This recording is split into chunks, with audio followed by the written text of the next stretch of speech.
Hello, and welcome to my stream today. Today, we're going to be talking with some members of the Qwik team or at Builder.io to talk about the new meta framework they've been working on, Qwik City. Um, as if you've been following the stream for a while, I've been digging into Qwik quite a few times already, but this is new. I've seen the potential at work. We've seen all the technology, but the piece that's been kind of missing, you've been questioning, is like, how does it all come together? Perhaps like there's questions about preloading assets and best project structures and how routing and all that. And I'm hoping today we'll kind of learn what the best practices are with Qwik as well. Yeah, everyone come in, say hi in the chat as you kind of drop in. The other big change today, just because of scheduling, is we're going to be starting actually right in with the Qwik stuff. I'm going to do this week in JavaScript a bit later. Adam has to leave in about an hour, so I want to make sure that we get enough focus on what's going on with Qwik. I am excited for this week in JavaScript. There is a lot of really cool stuff that's been going on, especially conversations around performance, which I always are of interest to me and most of this audience, I imagine. So yeah, let's hope that that all goes good. I'm going to just send out a couple more messages, remind people the stream's on. So let's go just blast that in the Discord. Let's see here. Give me a second. Do say hi as you join on.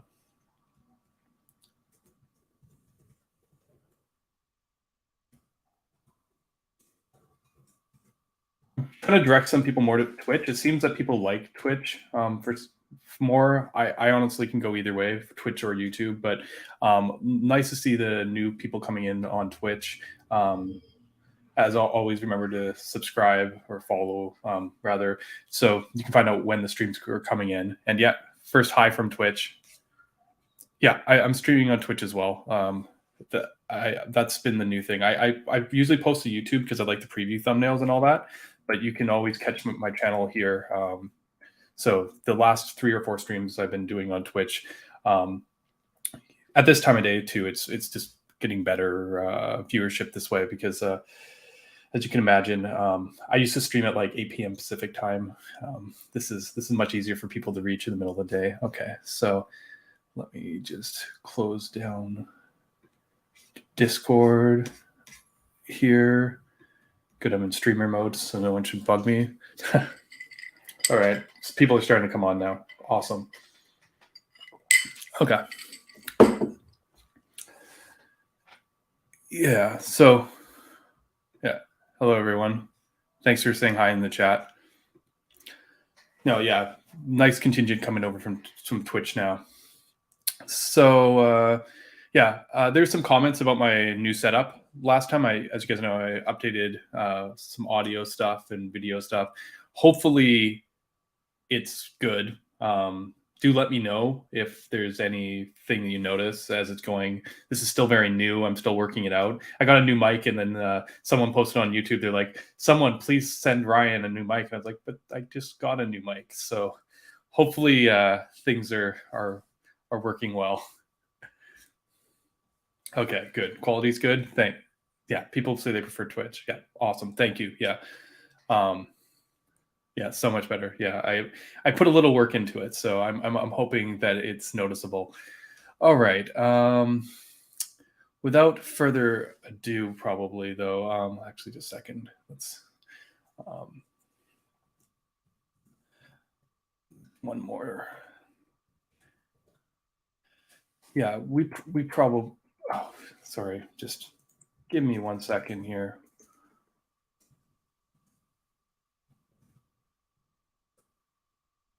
I think everyone's probably pretty good to get started here. Hey, so we're going to do is we're going to welcome Adam and Manu onto our stream here.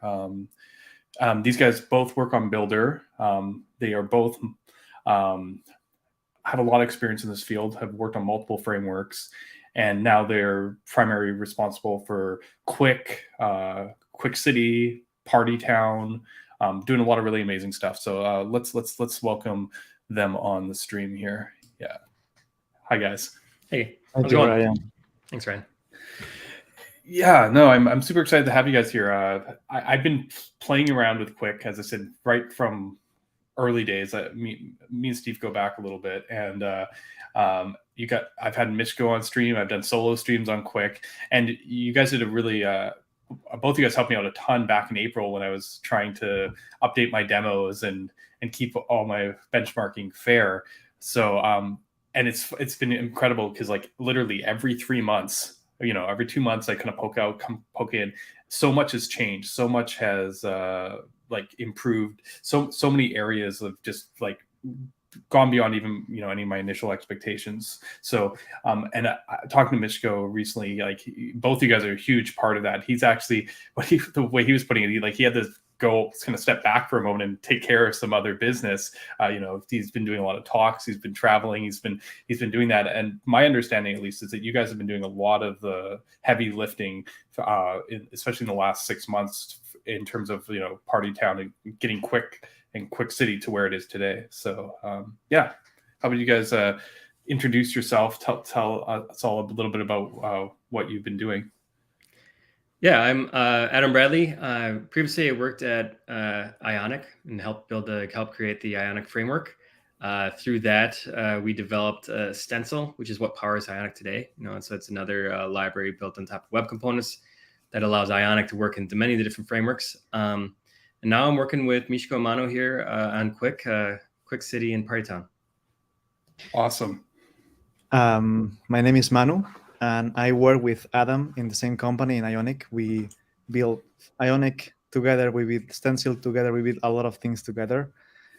Before I built some web framework for the backend. There is one called Gem for Golang, which is the most used one, and also game engine. So kind of like all my life around building APIs and trying to kind of break the boundaries of what's possible, and in terms of SDKs and abstractions, no? Yeah, no, I've seen some of your work. You if I understand correctly, you're largely responsible for the Qwik optimizer, which I believe was built all in Rust, and it does all the really advanced bundling stuff that Qwik does. Yeah, exactly. It kind of came from this idea that so when we joined, I joined Builder, right? Qwik was in a stage where it was very clear the goal of the framework, but it was not very clear how it looked like, right? The developer experience was not really, it was pretty rough, and it required a lot of manual work in order to wire things up. And kind of my initial project, a big project in Qwik was, let's build this kind of optimizer that does this work for the user. And that's how we decided to just do it in Rust, which at the beginning was a bit like a lot of work to get something done. But now, seeing from now, I feel like it was the right decision. It was the compiler is amazing, and my favorite part about the progression of Qwik and the compiler, or sort of the optimizer you guys call it, is that it's based on, basically, to my understanding, a very generalized pattern. Like, essentially, if there's a $sign, do something special. But beyond that, it's actually a lot more generalizable a pattern than one might have expected. Because I remember looking at those early days, and I even have the commit history on my Hackernews example in terms of progression. Like, there was a lot of URLs and a lot of mechanical things on the outside. And what I've seen piece by piece is those things all get internalized to the point that it's just like it's just a convention. It's just like, oh, you want that lazy loaded? Put a $sign on it. Yeah, no, and we have a lot of pushback. I think that the $sign was kind of like, do we really need this? And kind of the idea was three points: that it needs to be local, it needs to be composable. So that's what was also one of the requirements. So this syntax is the compiler doesn't really need to walk through or look into different files, and It can resolve everything locally, looking only at the identifiers, right? and then you can extend it, which was like, we are not going to make this magic component word that only we can create, right? And then developers can create their own like kind of hooks. So that was kind of the thing. And then for developers to give this small hint or something a little bit special, some extra rules, some extra requirements you might need to know about. And it's very clear in the code where is it happening. So it's not something that you need to keep thinking all the time, but it's good that developers have this hint that something is up in this location, right? So kind of not keeping the magic a little bit visible, like so developers can do good decisions. Yeah, I think that's actually super important, and it's one of those balances that I as you know, I have a lot of experience also playing around with compilers and trying to figure out where they kind of meet that balance between automating things and being explicit. And I think I really do like the place that Qwik has been, moving towards and where it's kind of landing in terms of that. But today we're going to be talking more about Qwik City, which is built on top of Qwik, like a meta framework. And honestly, I've heard some chatter. Obviously, I talked to these guys enough that I know what's going on. But I was on Twitter about a week ago, and Steve posted this, and I was looking at it, and I was like, how much code does Qwik City add to your bundles as opposed to just using Qwik Dev directly and 0 kilobytes? And I was thinking about it, and I could see how it makes sense. But I mean, this obviously piqued my interest, right? Because you have meta frameworks to get all these new features, to expose new capabilities, like to impose opinions and best practices on top of building your apps. And yeah, often there are more features and more capabilities that come with it. And so you don't usually associate that with 0 KB. So I don't know, maybe Adam, can you give us kind of like an overview of what Qwik City is and what Steve's talking about here? Sure, yeah. So Qwik City is basically the meta framework for Qwik. And just like you got Next.js or Gatsby to React or SvelteKit to Svelte, Qwik City is the meta framework for Qwik. And so what Steve is alluding to here is that really a majority of Qwik City is kind of a build time tool where it's able to crawl the file system and build out the routes, and then it's able to SSR that route. And there's a good chance that you never need to get any of that code, any of that JavaScript to download, because that's good enough. If you were to interact with the site, if you were to have some sort of left menu widget do something, it is going to download that 1 kilobyte, whatever size that component is. So it's not entirely, it's a little misleading. There are times you're going to need JavaScript when you need JavaScript.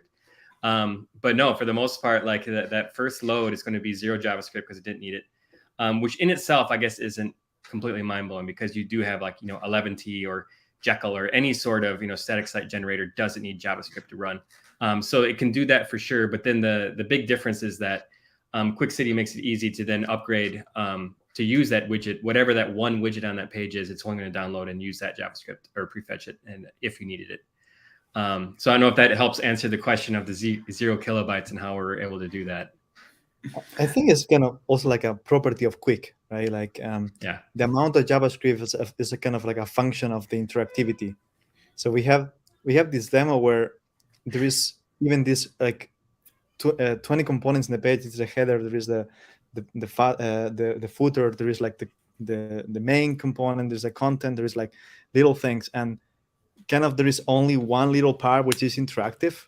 Not even Qwik City. Like there is not any real navigation. So all that is like removed, and not even like it's like. I think dynamic. I think you're hitting on it, because I stepped back because they said this is Qwik City over Qwik, and obviously Qwik has this property. So I was like thinking, well, what would a meta framework bring to the table that would take up size? And I was thinking about that because like I've dealt with a lot of really small single page app frameworks, right? Like Svelte or Solid. They're very small. So like the framework by itself might only be a few kilobytes, right? And then but the meta framework ends up being bigger. Obviously, there's the component size, so even the smallest demos. But if you're literally doing a hello world in these in these frameworks, they generally come out under 10 kilobytes. Okay, so in Svelte or Solid, and I was trying to think of where is that jump, right? And most of that size difference is two things. From my seeing, it's the routing and it's like the meta tag injecting, which is essentially an extension of routing. So I started thinking, I was like, so routing is probably the biggest piece. Data fetching is sometimes a consideration too, as well, but obviously the meta framework itself isn't going to add the data fetching overhead in a hello world example because there's no data fetching. So I figured those are probably the two areas that would be most interested for me on focus, given that Qwik City is a meta framework on top of Qwik. Yeah, and really, what was fun about developing Qwik City is that there's numerous times that I restarted it because it's like I'm reinventing, lazy loading. That's not necessary. It's like, like there's times where I'm like working on the routing. It's like, okay, when this route hits, we have to now request it and dynamically import. It's like, oh, wait. Like Qwik does that. It's like, so there's numerous step backs of just entirely making sure that we're leveraging Qwik as much as possible and really not providing much code at all. So again, like a lot of Qwik City is that build time component of how to build this route map out of regexes. But then beyond that, it's really just build this stack of components, build this hierarchy of what are the layouts of components that we found in the stack, and then just hand it off to Qwik to do the right thing as if you hand wrote it yourself. And really all of Qwik City, if we were to make every single bit of the JavaScript used, unminified, still source code is about 4 kilobytes of code. And the majority of that wouldn't ever have to get into the client to begin with. So really there's very, very little runtime at all involved with it. And I think you're exactly right. It's kind of that loop of going through the regexes of seeing which one matches. And then the other is, updating the head component of just like, the title is now this, let's add this meta. And so we're able to keep that pretty tiny. So there really is not much to Qwik City because it's just leveraging Qwik's capabilities. Right. And it especially depends on the decisions or the choices made in the router, right? If the routing is mostly server side, then you definitely don't need to send most of it there. If it's client side, there probably is going to be a small portion that needs to be sent so that it can have the code. But the interesting thing is, you're right. Qwik doesn't need the special code to handle the lazy loading, as you're saying, because essentially Qwik is already built to lazily load everything. So it's just another, what's the term, QRL? It's just another location that Qwik's aware of. And it's cool how, again, when we build this stack of the JSX components, basically there's a little tiny content component we have, which is also kind of fun because it's about 5 lines of code of it just goes to this loop and just creates a stack of JSX components. It's those components and Qwik runtime that knows it is impossible for me to re-render, or it is there is no button inside here that is ever possible for me to redo something. And so it's again leveraging Qwik to realize that all of this code that you're building, like the left menu, the footer, header, stuff like that, it can't re-render. But that wasn't a Qwik City thing. That was a Qwik thing that was able to understand what isn't possible to re-render and to never download. Right. One very, very, very exciting thing is that we recently, last week at least, we get a proof of concept of how it will look like the single page navigation in Qwik. And I think the main, kind of mind-blowing difference is that it's not like a configuration you put at the root level. It's in some other, I don't know, remix, you say if you want to have MPA, the solution is, you remove the scripts here, and then it's and it works, kind of forms work. There is other interactivity that doesn't work. But in Qwik, it's about if you put our link component, right? This link component will include a click handler, right? And this click handler captures some context, right? And this context, there is later a kind of a tree analysis or a tree staking, dynamic tree staking based on the execution in the server side. This says this click handlers capture a piece of information that can actually trigger effect at the very root level that might cause a single page re-rendering, right? So that implies that now SSR needs to serialize some extra information because some components might re-render, so they become they might have to re-render. This doesn't change the amount of JavaScript, right? This only becomes the amount of things to prefetch and things to serialize. But this is not a root configuration. It's just because you have a link component in that particular page is going to cause this different dynamic tree shaking of the page to include that, which I think is really cool. Yeah, I mean, I'm obviously very curious about this because from what I'm picking up here and from your previous stream that you guys did, you guys are working on some sort of hybrid. Like when you say single page routing, we're still talking hybrid zone, right? Like, are we still talking like yeah? Honestly, maybe you tell me, or maybe this is beyond the scope of what we're looking at right now. But well, I do think it's interesting because kind of what Manu is saying is like when it's time to build an app, you're like, all right, is this going to be MPA or is this going to be SPA? Like you have to make decisions like, well, this is a business app. It's gonna be a dashboard. It's going to be, let's make it SPA. And the next person's like, well, this is gonna be a blog. So it's gonna be, so you kind of have to make a decision at some point. What's interesting and we've kind of discovered over time is that decision is less so needed to be made with Qwik City because you can have it in MPA and sprinkle in your SPA parts all you want. And when you get to a page that has the path name, you hit refresh, it's going to load from that state and everything. And then it kind of kicks in and can become an SPA at any point. So really the decision less so has to be made of how you're going to make that work. And that's link. Kind of the decision is per link. And then even beyond that, like it could be down to I want to pre-generate, or I want to static site generated all these folders, but this one folder, the dashboard, I want this one to be SSR'd. So like that decision is also fairly easy to make too, anywhere in the process rather than at the very beginning.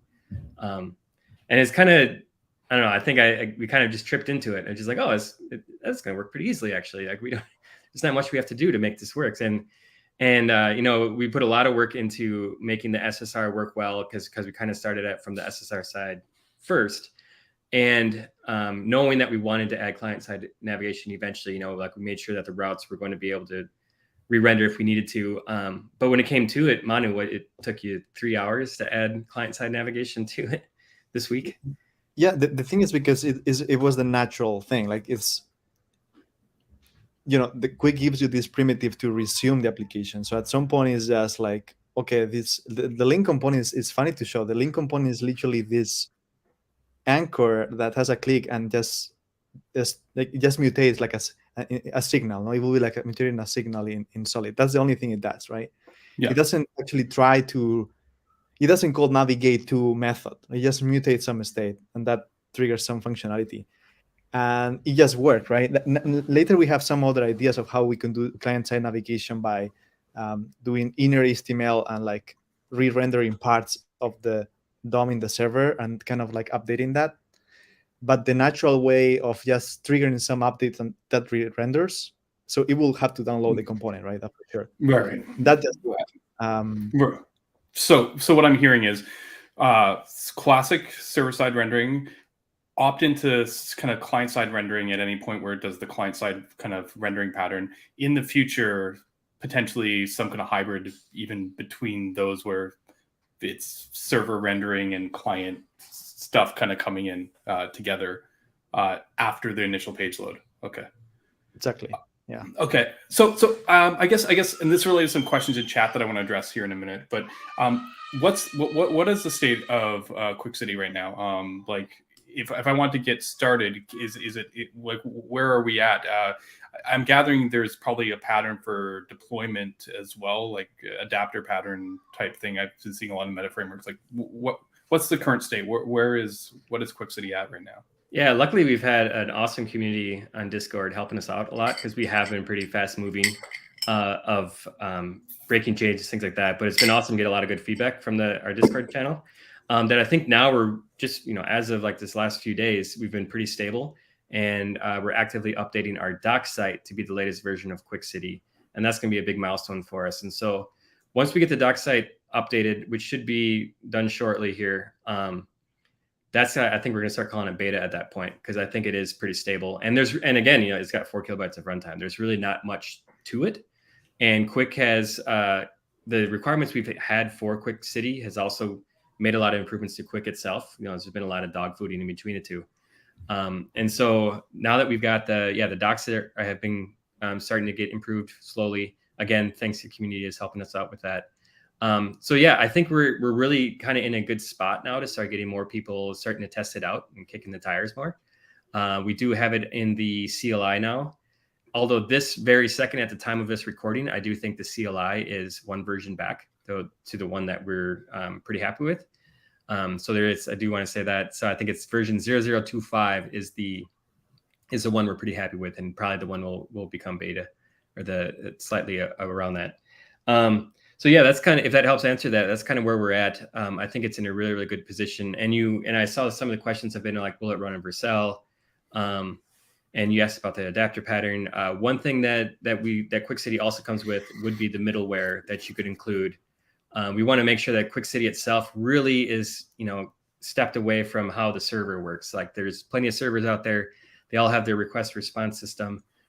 This is where Qwik City kind of steps aside. It's like, and we provide the middleware then to wire it up, and which is also, what most meta frameworks would do. So we're providing all those. I don't think we've got the Vercel one in quite yet.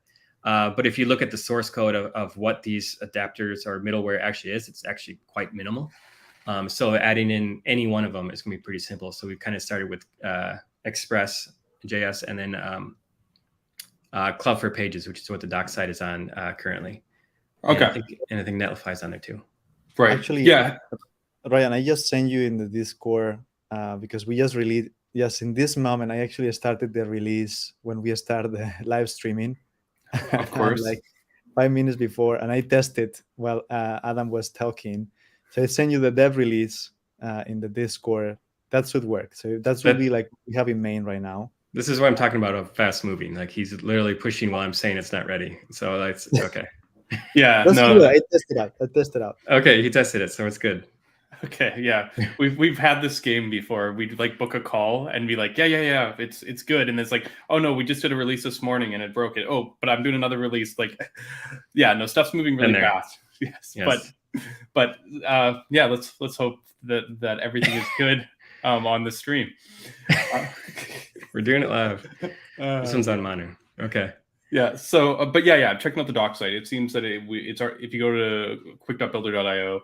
You can see the links at the top. Qwik City has already got its own header. It's got a bunch of stuff. It looks like I'm seeing stuff about nested routes, layouts, named routes, components, MDX piece, some built-in components for menu and breadcrumbs, so navigation-based stuff, information about data points. This is interesting. This is all new. Data fetching patterns, route parameters.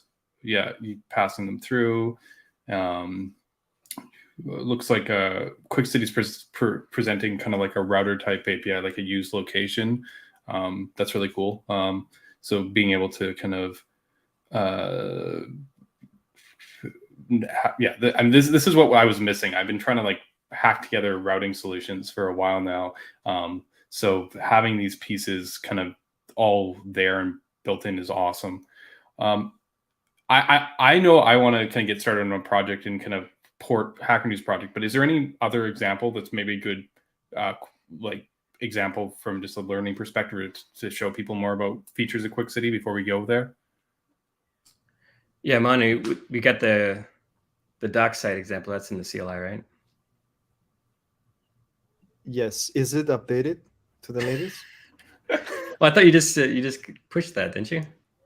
But anyways, yeah. So okay. Yes. I don't know. One of ours. The doc site itself, or I mean, when I push the starter, right? If you just click with that's the one. The CLI, you will get the latest of the latest. But if you check the actual docs, that's not right. Yeah. So yes, the starter has like a very mini doc site. Is kind of which is ported from our testing app that we have. So I think if you start the starter and select the Qwik City, it's going to be this tiny doc site with a couple of different examples of how things would work. Okay, sure. So that's a good starting place. Okay, then maybe that's just what I'll do. Because I've got, server benchmarking. Ignore this. File new. Anyway, where was I? So if I was to get started on a new project, okay, let's see. So I'm going to just make it this, and I'm going to go into my examples folder. And where do I get started? Is there... You have to go to Discord and copy the link I send you. All right. Yeah, Like, okay. Yeah, I will. That's the latest. Otherwise it will be npm init quick at latest, just to make sure it's getting the latest. But we just make a dev release, and I think we just YOLO. We just get the dev release, right? Let's do this. Do I need to make the directory first, or no? Like, will it ask me? Yeah, I will ask. Okay, so install project name. Okay, so is this the one that we're going to eventually make into our app, or should I start? Yeah, this is the name of your app, right? Your app will become Qwik app, and the folder will be called Qwik app. Qwik Hackernews. I'm going to do 2 because there's a 1. It's in a broken state, but there is a 1 here. I'm just going to do this as my project name, and then I see, because there's a blank and there's a Qwik City, but we're going to use Qwik City, I guess. There's no overhead of having the MDX support if I don't use it, right? No. Okay. It just, if you have an MDX file, it just knows to do something. But if you don't, there's no overhead at all. That's nice. I see you have a library mode. Is that just using Veet's library mode, or is there anything special about it? Yes. Okay. All right. Qwik City. And then, yes. Okay. Does this work? I tested Express. Yes, that's what I tested. The only reason is because ultimately, if I want my apples to apples, it's got to be Cloudflare or Netlify, and I'm going to probably just lean towards Netlify at this point for no particular reason. So let's do it. Doing it live. Let's do it. Features, no. I guess we can keep prettier. I don't really care, but I don't need React or Tailwind, so I'm just gonna go there, and then now you need to do npm install force, because it's a dev release, so the pure dependencies will be like complaining, but it's All right, this is exciting. We're living on the edge here. Terrifying. Thank you for letting me be the guinea pig. Netlify works. I think Glenn contributed in the comments. Glenn contributed the Netlify support, and he's like proud there, like Netlify works. So if it doesn't work, we will just Glenn, we will just blame on you. Yes, we'll blame Glenn. But no, that's who I was kind of referring to. Glenn's been extremely helpful. So thanks, Glenn. Hey, Glenn. There's a question, although phrased maybe not the most polite way. Are you guys still using the rather slow JS-DOM library for server-side rendering? So JS-DOM, no. Domino, yes.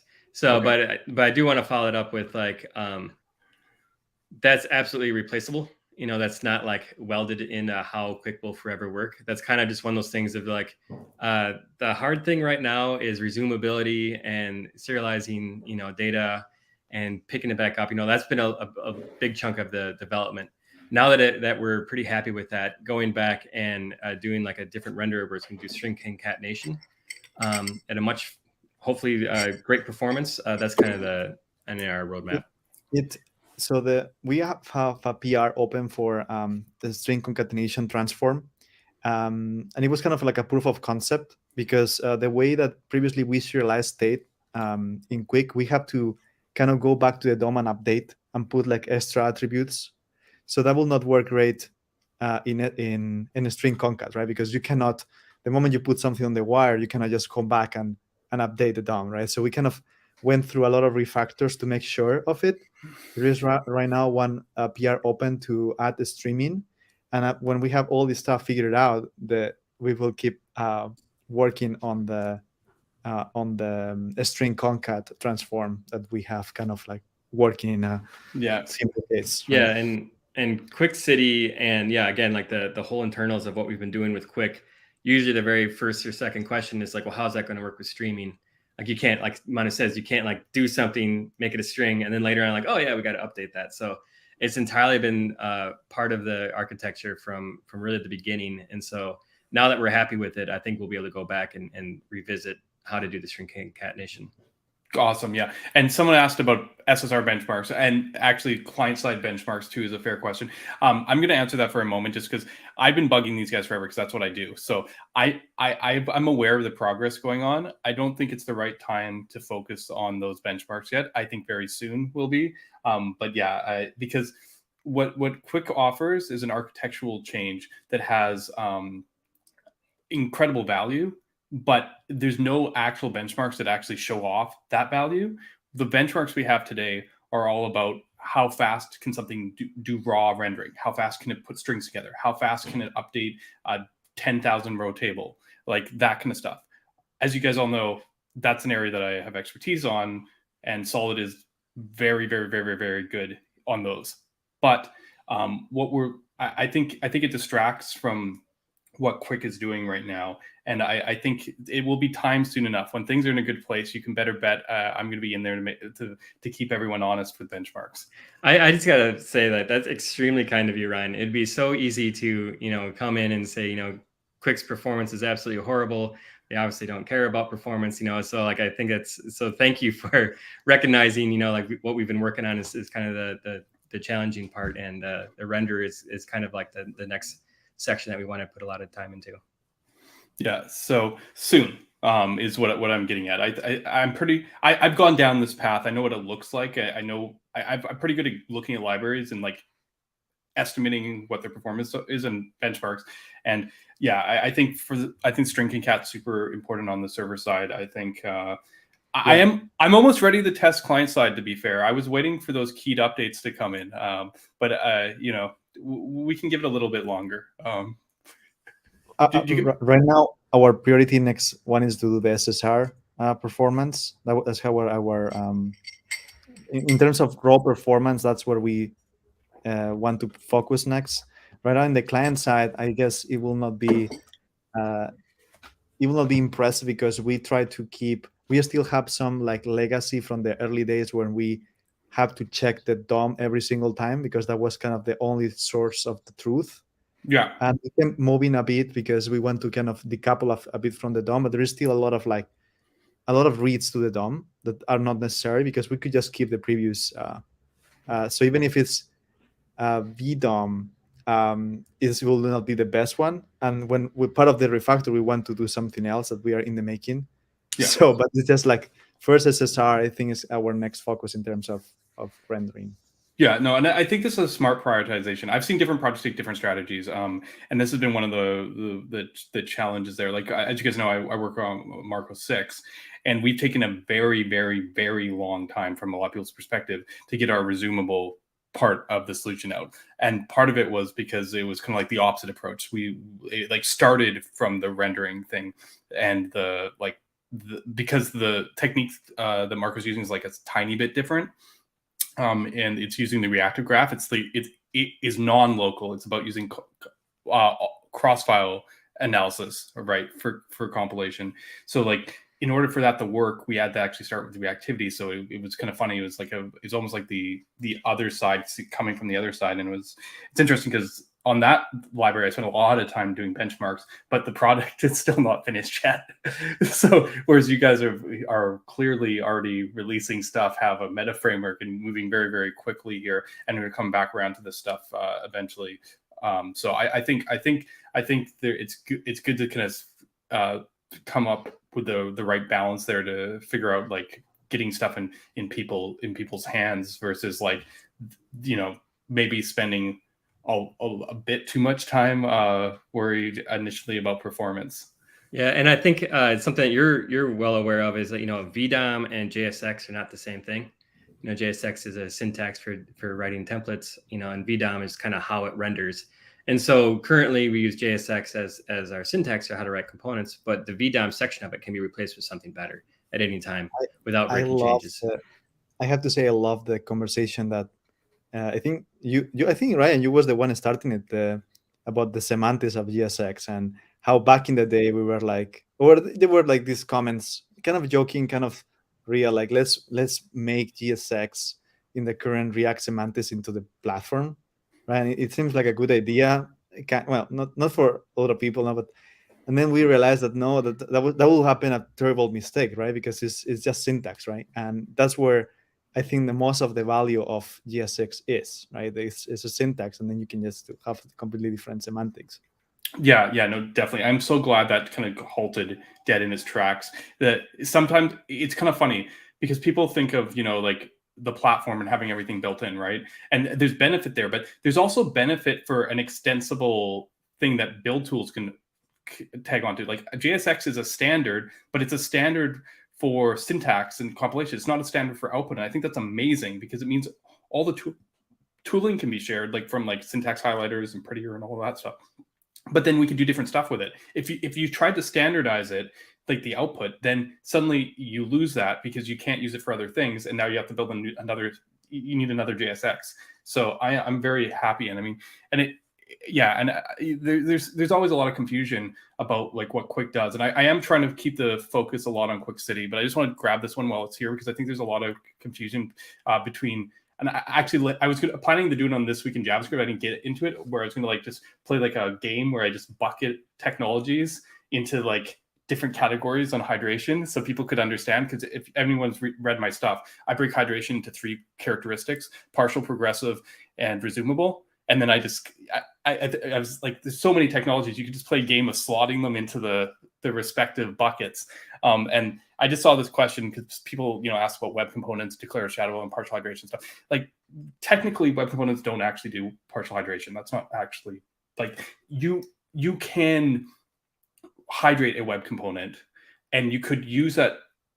Yes, you could use that as your entry point. But I think like that is one applicable thing. You could also client-side render. Now that we have the declared shadow DOM, but I mean, it's interesting because you still need a framework on the back end to handle the multiple component instances if they're going to render on the server. But if we move on from that, I think what's interesting about Qwik or Marco is that it's not just islands frame. It's not just like, here's a component with some JavaScript, because component seems like a reasonable level of abstraction. It's just a piece that reruns or whatever. But what we're seeing with Qwik and with the new stuff Marco is, we're talking subcomponents. Components aren't even the vehicle we're talking about that much. I mean, to be fair, I believe there's still a VDOM with components in Qwik, but that's not the way we talk about Qwik even. We talk about splitting things into the events from the logic, and when you do an action, it just triggers a signal. Like we're talking about it in a way that is not actually about components. It's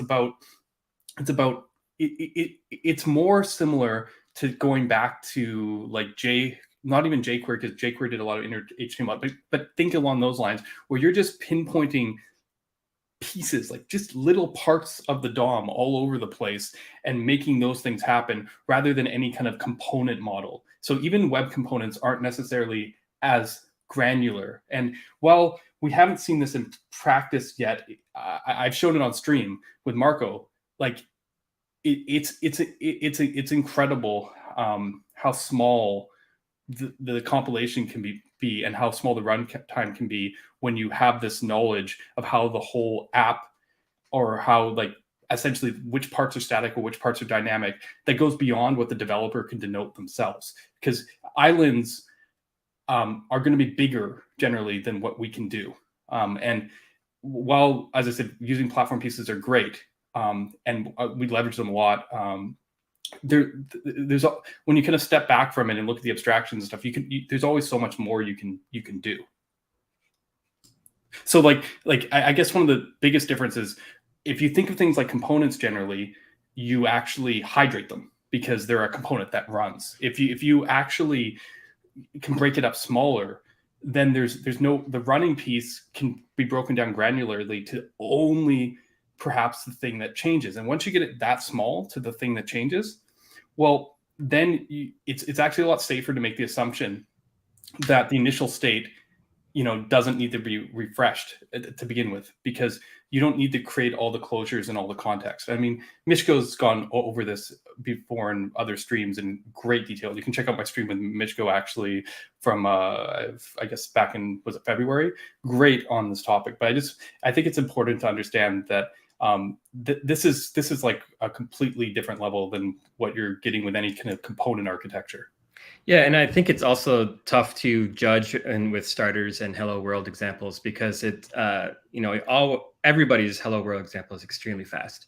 No matter what you do, it's just as things scale, as things get to be a massive size, the more you're going to add more components. That's just part of how it's going to be. And that's the big difference between Qwik, is that like the startup time is going to be identical, whether you have 100 components or one component on that page. And I think one of the best examples that I like to think of is, imagine a product page. A product page has an add to cart button. So everything is static, server-side rendered, all the HTML, CSS, everything is in place. When you click the add to cart button, we don't have to download the whole page component.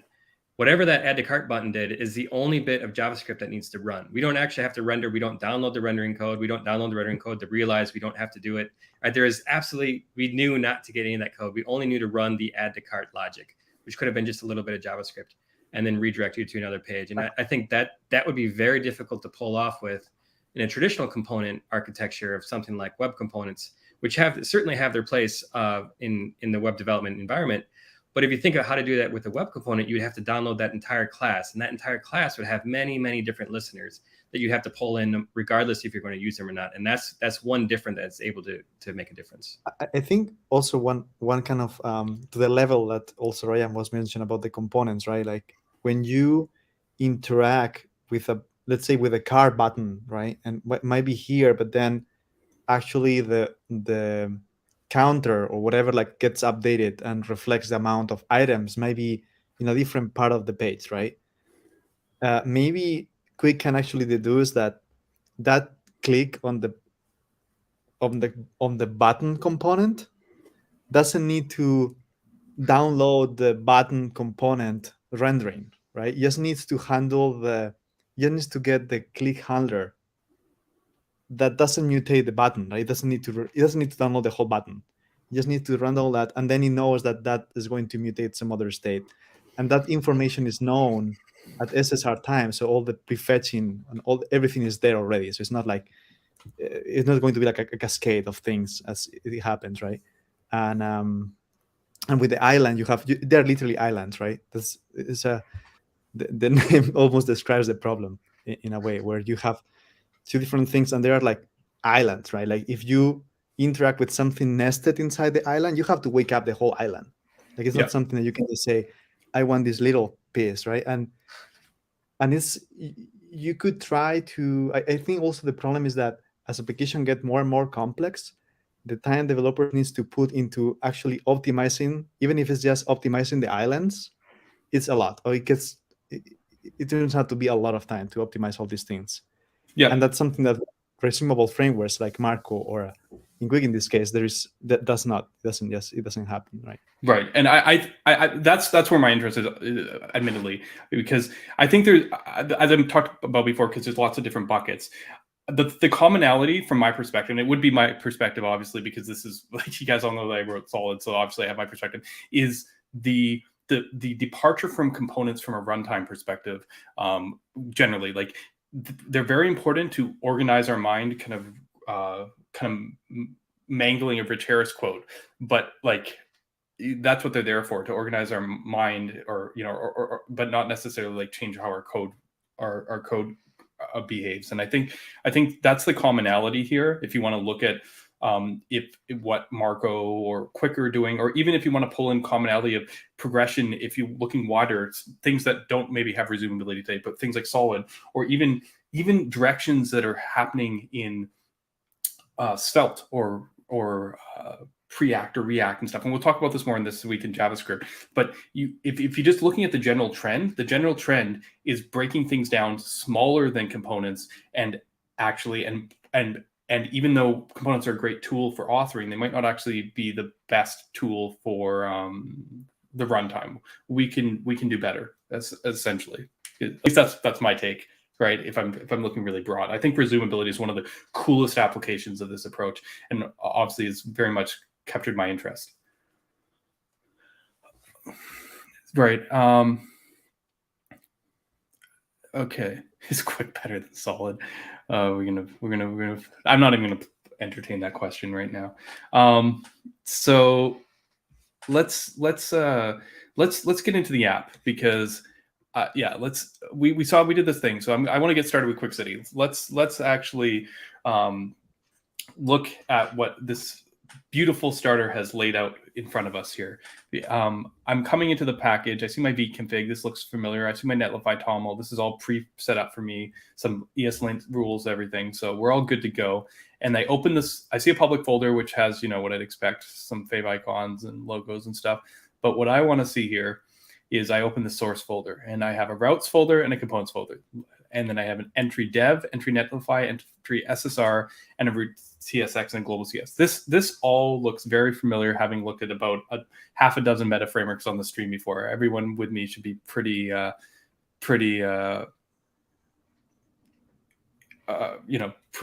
much seen these patterns before. But I want to open up and take a little peek here. So root TSX is, yes, HTML head body thing. So right now we've got something very simple, which is body, and I'm gathering body is basically a nod to whatever these entry points are. Well, actually, in this case, so head and body are actually the user's components. So if you see where they're imported in line 2 and 3. So this is kind of just a starter pattern. Like you can, I think why I started with it like this is so that there's going to be a case where you're going to have some sort of state and you want to change the class, like a dark mode or light mode on the body. This kind of gives you a good starting point for that. But certainly that root component can be written however the developer wants to do it. The only other thing that's separate from, or that is special here, is line 8 is the content component, which does come from Qwik City, and that's the one that gets built up of the hierarchy from what route you're in. Yeah. So the body component is kind of like a chance to say, oh, I want to imagine some global state, like some context I want to pass down, and I want everything anywhere to be able to access this. It can be like what Adam said, like a toggle, right? Like something you want to, or the user is logging or not. It's like a good chance to just create this and declare it has a context. So that will be kind of a good component to do that. Right. But I'm going to go ahead in a minute, but just so I can see on body, I knew there was going to be an entry point. Is content then that entry point that I was talking about? Is that the thing that signals the entry thing? Really, HTML is, if you go to the root file again, yeah, the HTML component is a Qwik City component, and that's really the majority of the guts of the runtime of Qwik City is inside of HTML, and that's the one that is able to understand the loop through the array of regexes to say, okay, which components match this person, and then the content component that we already looked at, that's the one that's just a for loop of like, oh, let's stack them together. Yeah. Okay. But it's the outlet or whatever, using the other term, right? It's like I want outlet, slot, children. Yeah. You name it. Okay. Yeah. I see. Because these entries are actually calling root. And then, I was looking for the outlet. That's the one right there. And another thing we put a lot of effort into is it's entirely a Vite plugin. So Qwik itself has a Vite plugin, and then Qwik City has a Vite plugin. So we made sure that we kind of didn't want to write yet another CLI, for us to maintain. And so it was a pretty good decision. It's also because of the whole Vite plugin community that we were able to leverage too. Whereas in the past, having to support stylus and then less and all the different like preprocessors and how's that going to work and how's this. So it's kind of fun to step back and let Vite do the work. It is a smart move. I see. The funny thing is, when I started Solid Start, I started right there because I was like, I don't even want to make a meta framework. Like I was just like, I don't want to leverage as much as Vite. But you know what's happened over time? I think others have seen that. Obviously, you guys just started on this more recently, so I think it was pretty obvious when you walked in. You're just like, wow, Vite does everything. Yeah. But SvelteKit just made this move about a week or two ago. So really? SvelteKit is actually moving to just being a Vite plugin as well. So yeah, I think that's the trend here. I talked about this a bit last stream, but when that was brought to my attention. But yeah, I think Vite has really done a good job of positioning us, or even just showing us what's possible when you have such a good bundler development environment all in one. In a sense, even though it doesn't do everything, like in the way that, I don't know if you guys remember Rome or whatever was promised on the React ecosystem. Yeah. It has kind of created, with the help of the plugin system, which I think was inspired by Jason Miller and his work with HMR, the universal plugin system. It essentially has now become that platform where you can just bring in what you want. Solid Start now literally is just it's all in one repo right now, but it is a collection of Vite plugins, like just like a series of there is a small detail to the community in the Vite config. It's somewhat like the problem with the routes and the MDX is that if you want to from a route to reference a component, it becomes this dot dot dot slash dot dot dot slash component, right? And there was someone built this Vite plugin, which is it takes the tsconfig paths, where you can and applies to Vite. And I was actually thinking to implement this in the Vite, but it was like, no, it's actually a feature we can use that plugin for the community, right? And it's you didn't have to write it yourself. Even though we come from a stencil time and we like to not have dependencies, but I think in this time it was like, it's a good move that it works. Like it's a good thing it works. Definitely. Let's move a little forward in the examples. There's a question about the host. I think I've seen this before. This makes you think web components, but I'm gathering if you noticed one thing interesting about the components here is that they have a tag name, so you can actually alias them to a specific HTML element. And I guess the host is the way of interacting with that, like styling the body itself. Is that correct? Yes, and it's kind of like a fragment, right? So you could use a fragment instead. So you could just remove host, but it's a fragment with what you said, with the extra abilities to control the host. Okay, and then let's look next at the head, because that was the other interesting part. So here we have a fragment and we have a bunch of meta tags, and then we're just mapping over this, and we're use document head. So I'm gathering this is your meta injection pattern coming out on this side. Like this is how you serialize it out, and you're showing how that happens. I guess we'll have to see somewhere else how you're actually setting it, right? Yeah, so I think let's see in this example. So maybe go to the routes. Okay. And let's maybe just index TSX. So there's a head export there, which could be a static object or it could be a function, and that function is passed in the previous resolved head. So at the lowest level, I set the title. Then the next layout can decide to change the title a little bit. The next level can change the title a little bit. So it kind of works that way, where they kind of can resolve up. And this is something that I think is somewhat familiar for developments. Yeah, and I wanted to make sure that it's outside of the render, because again, back to the question about streaming, HTTP streaming, we want to be able to render that head as fast as possible. We don't want to have to render the entire application and then start to actually add the head component to the beginning of the string. And so separating that out, not having a head component inside of the render made the biggest difference in allowing that streaming to be easier. But then that is what sets the use head function, use document head function. And then if you go back to the head component, that again, that's the user's component. You could, as freeform, do whatever you want inside of that component. Set your meta tags however you choose to do that. It's just that you were able to gather what you've learned from all the other the layouts, the hierarchy of layouts, head components. I've seen this pattern now at least once before. This is I've been looking at how the different meta frameworks influence and inspire each other. This one I think Remix is where I first saw. Yeah, absolutely.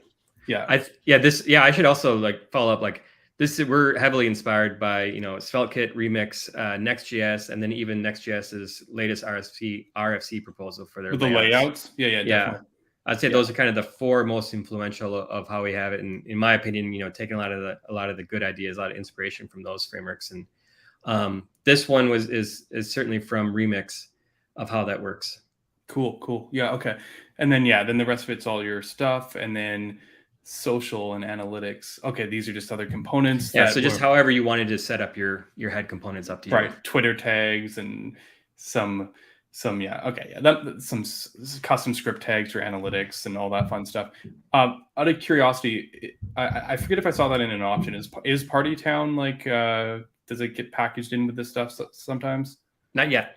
It's somewhat of an easy thing for us to do. It just hasn't been done. One of those things. But yeah, I think we can easily make that kind of out of the box works type thing. Right. Set it up for them. Okay, cool. Okay, I think I'm okay on that part for now. Let's look at an actual route and layout and understand what's going on. So we have our content, that's our insertion point, and it goes, okay, I've matched against slash. So I go to index, but actually index has a layout. So layout tells me that I want a header, and then Qwik uses slot-based API, I guess.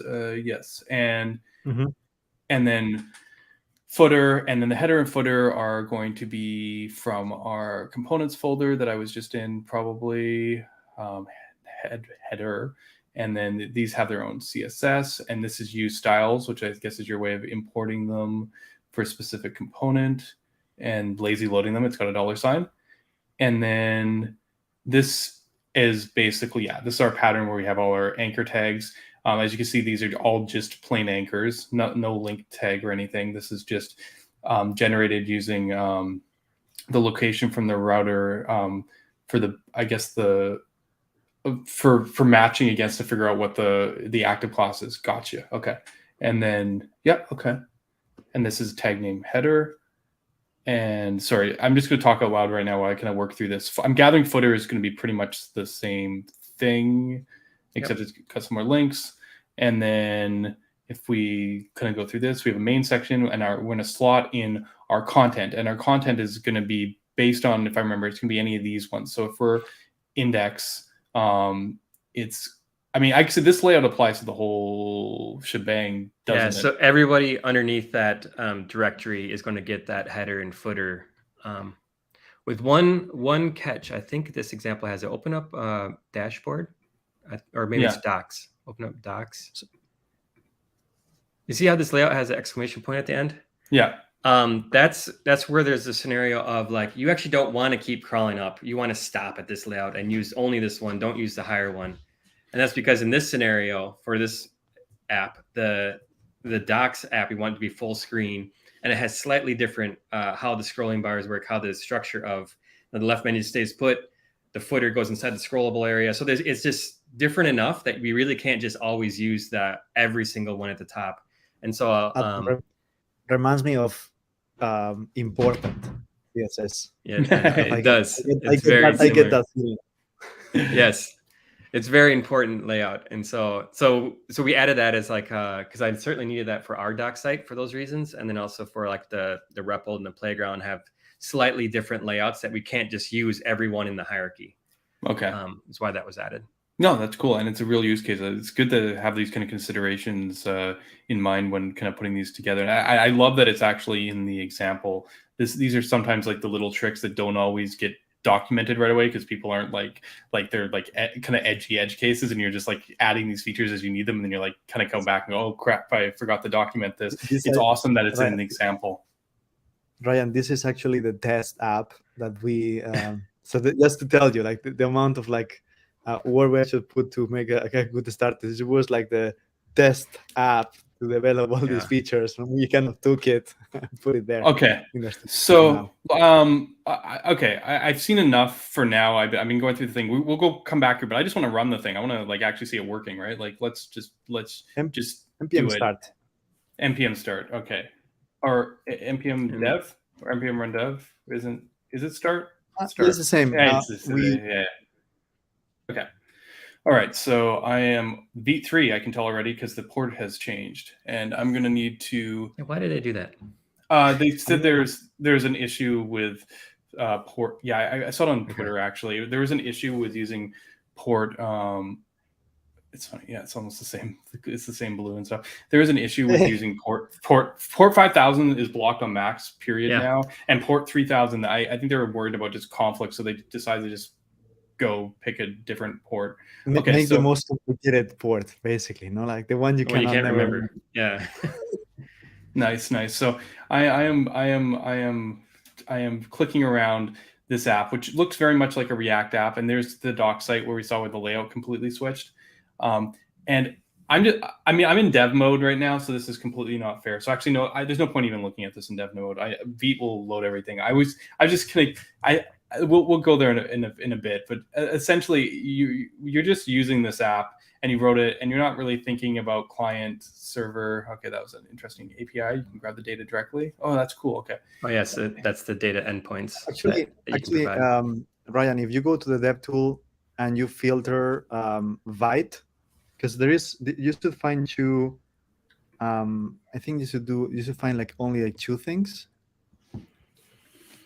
Yeah, let's reload the page and see what we have here. Yeah, because these two are the Vite live reloading thing, so it's not part of the core. Yeah.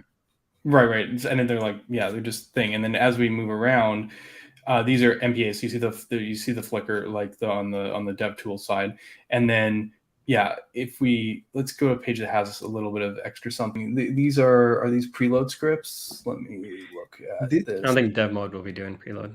Oh, right. Okay. So yeah, this is just the client effects. These are the separate bundled pieces. Yeah. And I should say the products page purposely has a timeout that makes it a little bit slower. And that's to test out the if this was downloading from a database information. Let's look at the products page for a second. I want to understand what's going on. That's the one pattern we haven't seen. Like, this stuff is all familiar to me, but what I haven't seen is this use endpoint. What is use endpoint? Is this in?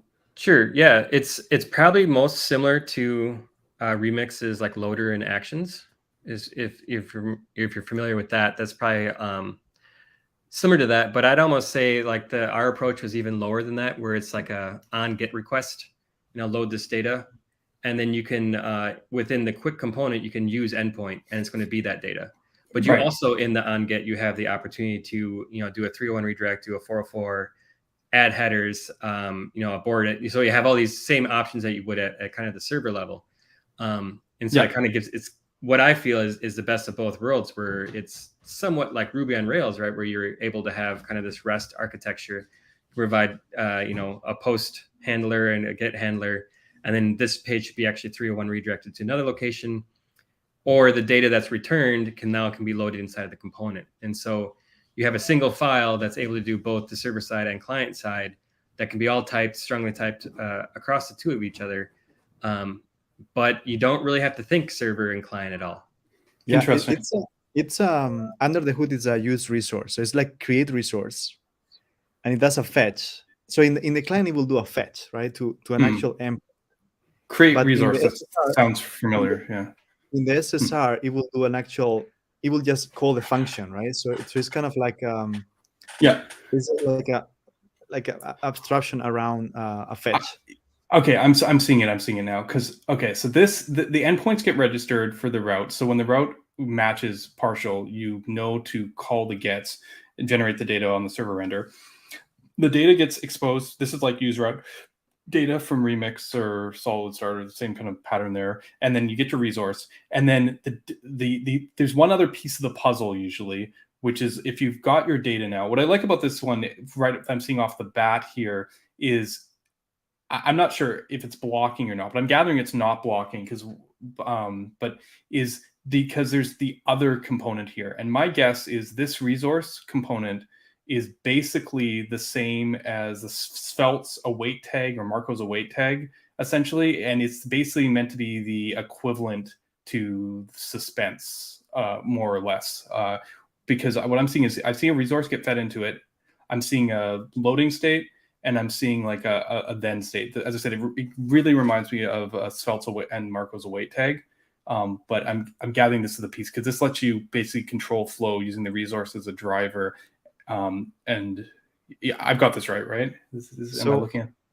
So I would still think that it's an abstraction for developers, but it doesn't do any magic. Like you could go to the host and say resource dot state equal pending, then you render something, right?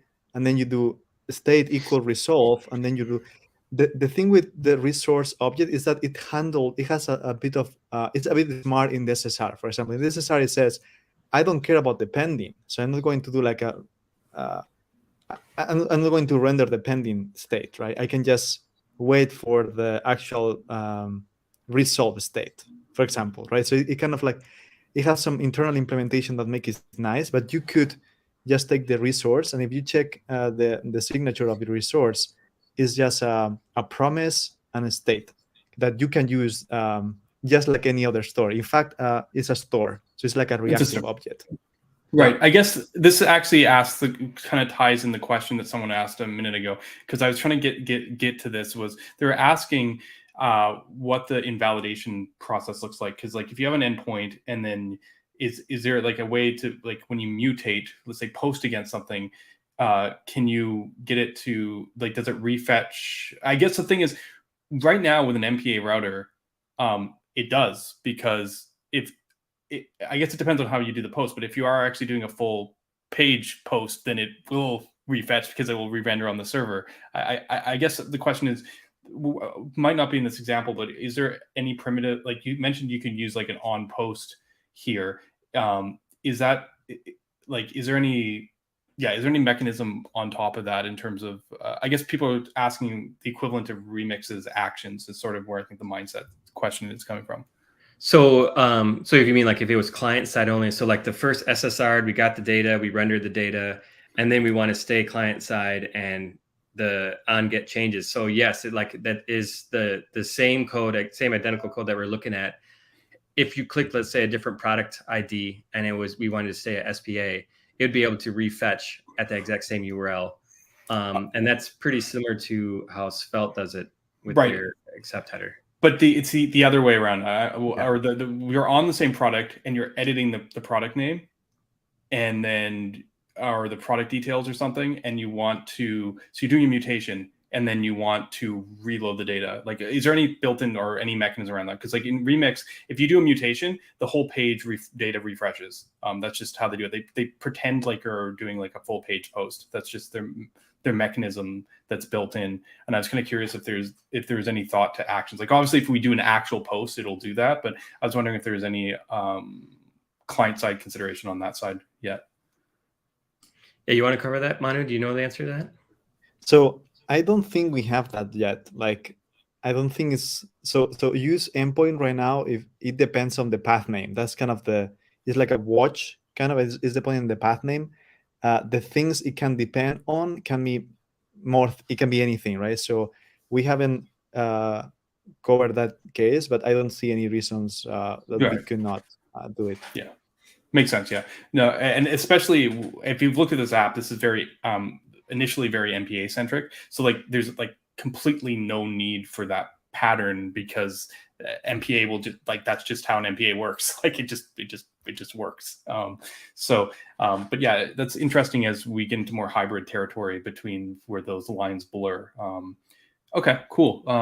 Okay, so this is good. Yeah, this is the other piece I was missing, because now I have all three pieces that I need to move my Hackernews demo across, I think, unless there's something else. I wanted to see how to fetch like this. I wanted to see how to do the layouts, I think, and I wanted to, I guess the question is, can layouts also have on get, like, or yes, and at this time they can handle like changing the response. So let's say at the highest layout wanted to do authentication, it could redirect you to the correct page, or nice. So that logic is inside of there. As far as the action side of things, that's not part of it yet.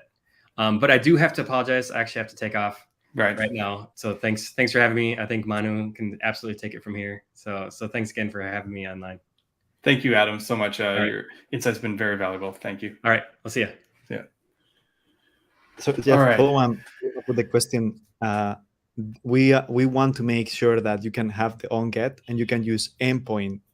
So the same use endpoint in every layout, and you will get only the data from your on get. But it's not something right now. It's only the previous one. So we want to make sure that layouts have exactly the same API as the final page. There is not any difference between a layout and a page. They're exactly the same API. But right now you can only mutate the headers and the state. Okay. Well, let's now turn our attention then. And I say entry netlify, entry dev, all this stuff. I doubt I'm going to have to touch here. But I'm in because if I was on my own, I'd probably try and keep references and figure out the stuff. Because I got you here, though, I'm just going to gut everything, and we're just gonna try and see if we can make some stuff work here. So I guess the only thing I want to keep is I don't know. This API is for API routes. I'm gathering. You're just Yeah, showing I that think you that's don't. examples. Yeah, Yeah. I get you. If you have an onGet on its own in its own file, it'll know how to handle that properly. So that's cool. There's interesting. It's a layout. Oh, interesting. Okay, because there's also, yeah, I see. Because there's actually a page, and then there's actually There are name layouts, which they have their use case. Right. So you can say instead of using the whole nested, I want to use this layout, and the way you do it is like naming the layouts and then using that. It's a very similar syntax with Svelte. Very, very, very, very, very, very cool. Okay. Yeah, because I was looking at this and I was focusing on this, but actually this is like a hybrid page where you have like actual JSON next to TSX, and then you have these layouts that apply just to this one. Okay, this is yeah. Originally, the endpoints were kind of like different, right? We want to keep the endpoints and then pages, and then we kind of realized that they are part of the same thing, right? And you can kind of combine it with the use endpoint to get data. That was kind of the reason. Okay, so let's think now. Okay, so yeah, I want to just, now that we have a router, so this is going to be a little bit more work. I got to think about this for a second, but let's move on to. I'm just going to throw up a banner here. Migrating our demo, because I just want to see the stuff in thing. Let's try migrating our Hackernews demo. I built it on stream like in February. I tried to update it, kind of got in a middle ground. I think a lot has changed, but I think I can still probably grab the guts and move it on. And luckily for me, I have it, my old version ready. The only problem with this old version is it is not very well structured, and we're going to have to break this out into routes and pages, because I was not handling this very, very nicely. The funniest thing is, part of me even wonders if let's just do it piece by piece. For the most part, it would work. Yeah, I imagine it would. The only thing was I was doing a really hacky custom routing solution. So kind of what I want to do is I kind of just want to like delete the whole routes folder and just start back at index, because that's where we're going. And then I'm probably not going to be using any of this advanced stuff. So I only need the body and the head, if I am correct. Yes. Because the header is valuable, but the header comes in. Where did the header come in? I think it's the root layout puts it in the top. I think that's the header, and then was it the head that did the head did no, not I do think the it's head. the layout. I think you remove the layout from roots. Yes, yeah. That was one of the ones I wanted to keep, which is unfortunate. Why did I remove the layout? Sneaky. I got it back. I got it back. Oh, you get it back? I got it. Cool. Yeah. It doesn't bring back folders, but it brings back files. Okay. So now beautiful. So I'm going to keep this for the most part, because I think this fits our pattern. I don't know about putting the main on the slot, but I think we don't have a footer, so I'll get rid of the footer. But essentially, this is what we want. So I'm going to try and keep as much of this structure as we can as we kind of work our way through this. So we have header. We don't need menu. Okay. So hopefully this just doesn't. Okay, right. It wants footer. Yeah, let me get rid of that. Yeah, let's see that if this just at least runs still. Okay. What am I missing? Because I probably deleted something that I shouldn't have. Missing Qwik City user. Sorry, what did you say? Okay. Missing Qwik City user contact. Or maybe, can you check the indexed or the? Okay, or one of the headers. Maybe the headers does something. Let's see. Yeah, you're right. I probably this is one of those things where like I like the head component. Like I'm probably deleting stuff that actually is used. But yeah, okay, body, content. Okay, we're getting there.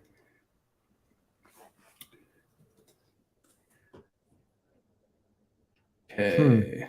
This is always fun when you kind of go too far the other way. But I was hoping that I could just, yeah, I think layout looks fine. So we have a header, we have a slot.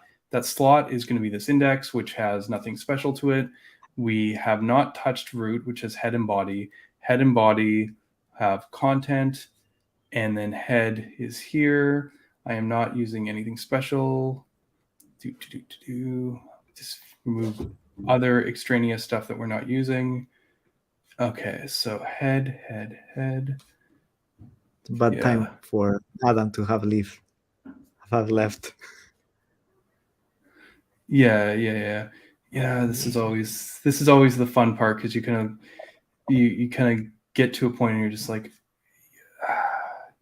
this is why I wanted to check that it actually built first before I kind of moved on. Because this looks like missing Qwik City user context. Yes.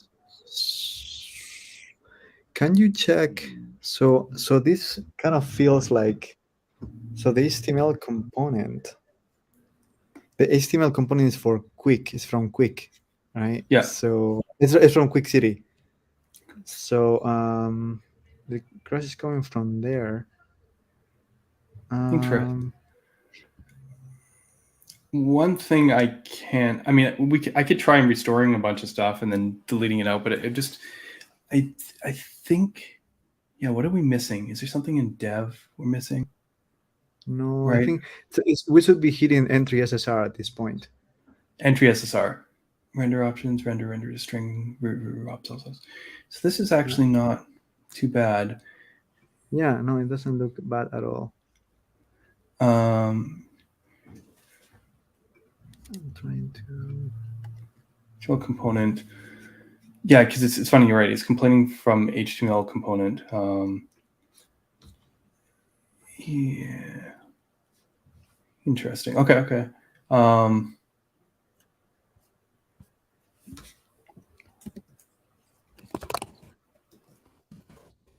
mean, that's what we are running npm run dev. Yeah, it's funny because it's web content. Yeah. Who's using use context? Someone's using use context and they're expecting something. Qwik core use context. Oh, that's interesting. Somehow can you try going to package.json and not using the dev release? So it should be there, and try to put 18 at 38. So yeah, 38 or 37, one of these two, I think. Should be a bit more reliable. Same thing. Okay. 50, so 57. Yeah, let's try 37. Yeah. I mean, the other option is we backtrack from, let's see here.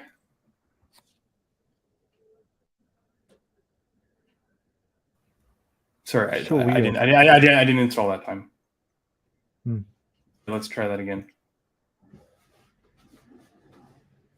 Okay, yeah. So I've definitely got us on in a weird place. Okay, so what we're gonna do? One thing you can try last is remove the Vite node. Node modules Vite. That's the only thing, because everything's like so. Yeah. The cache. Sometimes, yeah.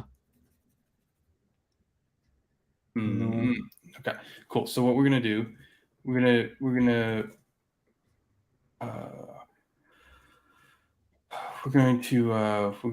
reinstall from the beginning again.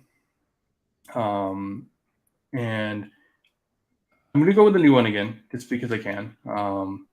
And what did I call this? Qwik Hackernews 2, and it's like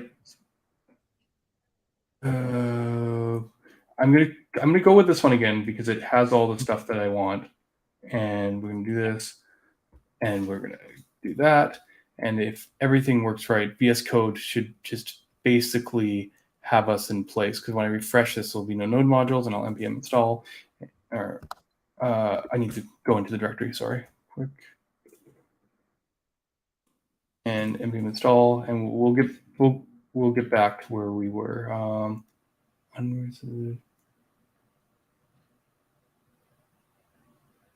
Oh, that's it. Oh, right, force. I just have to retrace my steps. Okay, sweet.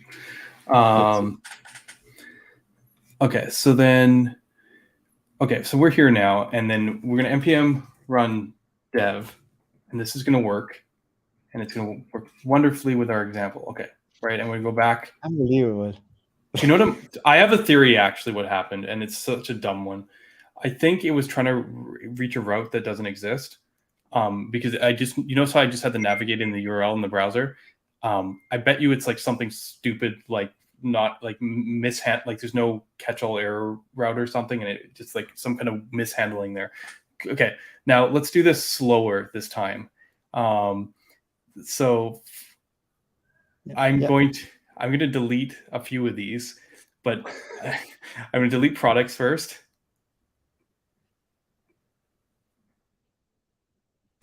And we're still good. I'm going to delete docs and dashboard. Ooh. Two at the same time. Yeah, right.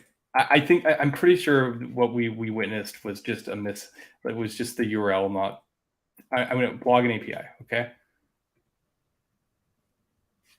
Yeah, I'm pretty sure that was what it was, which is fine. This is how we learn. We find places to put better error messages, and yes, okay. So we're still good at this point, and now. Yeah.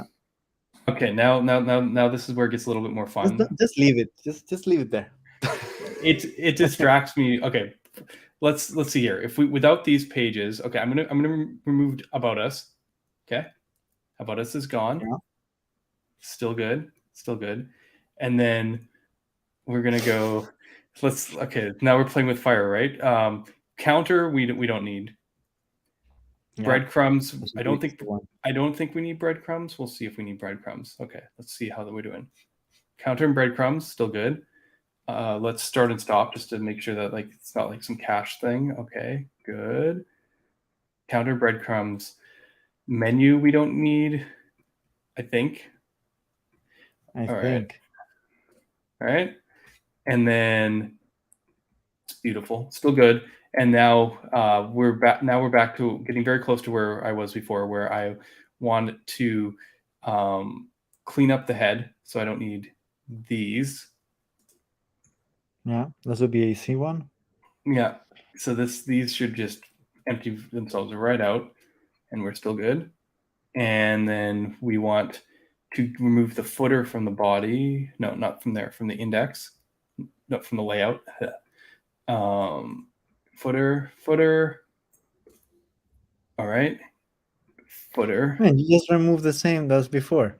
I don't get it. That's what I said. It was the URL that I was on in the browser. I was on / something, and it was basically it was doing a weird 404. Basically, when you yeah. Right, that's what I'm saying. Yes. I realized it almost once I got it working. I was like, oh crap, that's what I did. I didn't start from square one. That was my mistake. Okay, I was sweating here, and it's hot, but not that much now.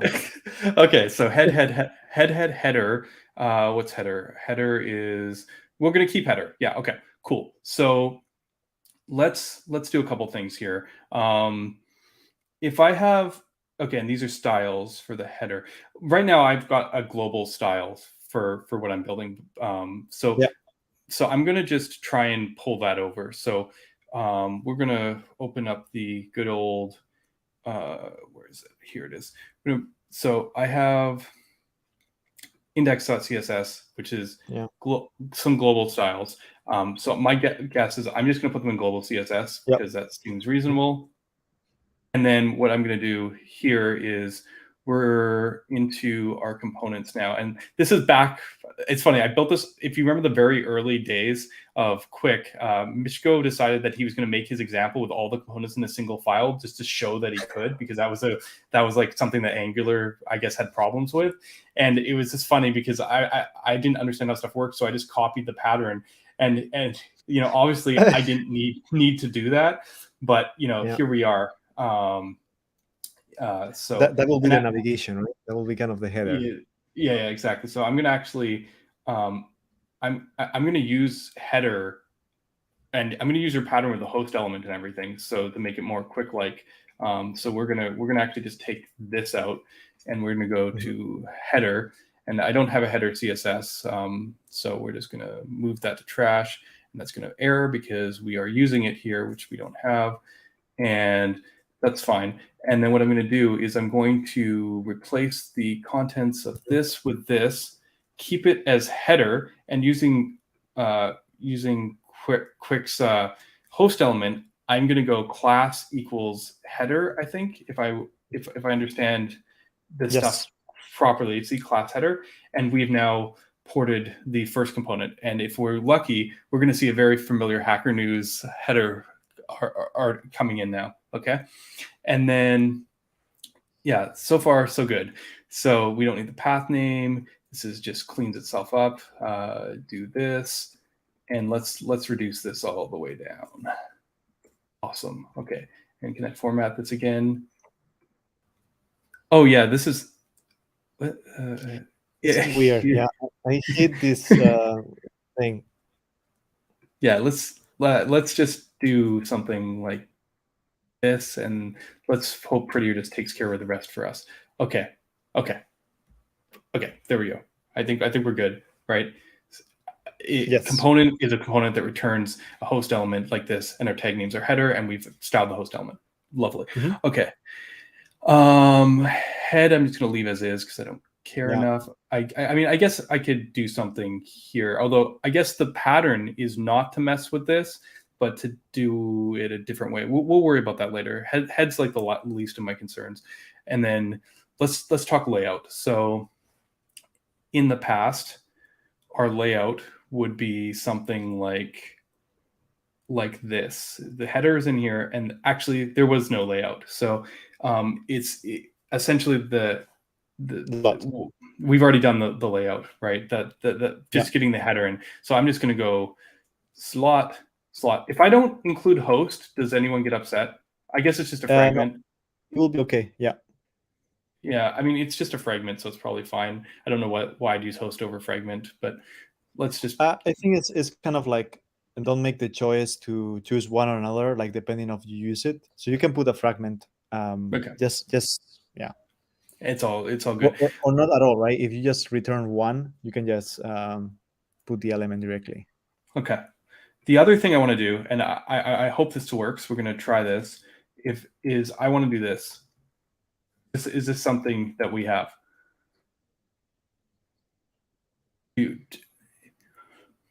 Adam is the expert on this one, but let's see. Let's hope this works. Yes, works on slash, works on new. Yes, beautiful. Sorry, I've tested 5, 6 meta frameworks. Only like 2 of them actually handle this properly. So, or 3 of them. So you guys are in a very short order. Can you try putting actual, instead of a query, like an actual thing, and see what happens? Like an actual path name differently? Because this is only the query. Oh, yeah. Is it only the query? Yeah, you're right. Why is this only the?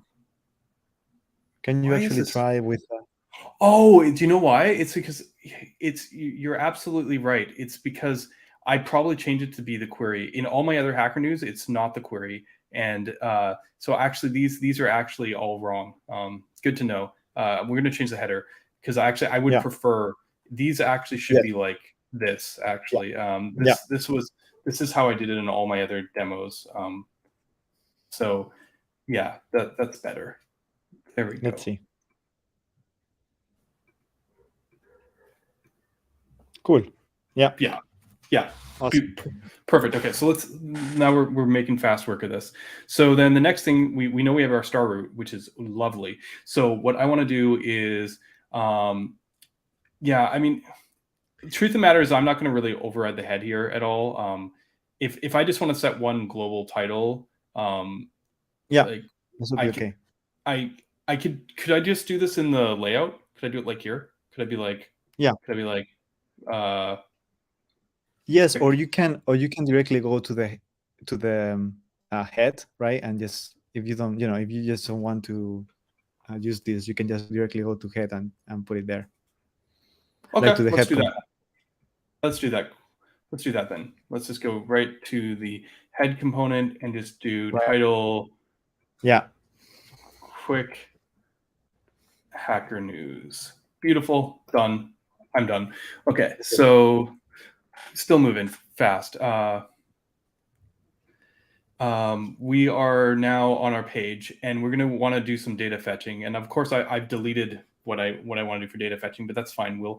We'll figure it out again, because what we have in our example, this example now is kind of more dated than before, because what we want is the stories component. And this, well, let's see how well we can make this upgrade, because what I want to do is I'm going to grab the component, and it's funny because you could tell I was learning Qwik at the time. I was like trying to tag name everything, which now is completely optional, but I was like, let's make it tag name stories, so let's see here. We want, this is going to be this component more or less. So I'm just going to go like this, and it's going to be upset about that, and that's fine. But essentially the biggest difference here is we're not passing this stuff in through props. This is this data is going to come in through our use endpoint function. Okay. Is what's going to happen. This is going to become a use endpoint thing, and it's just going to be. So, do you actually call? Do you want to do just a fetch to the the API?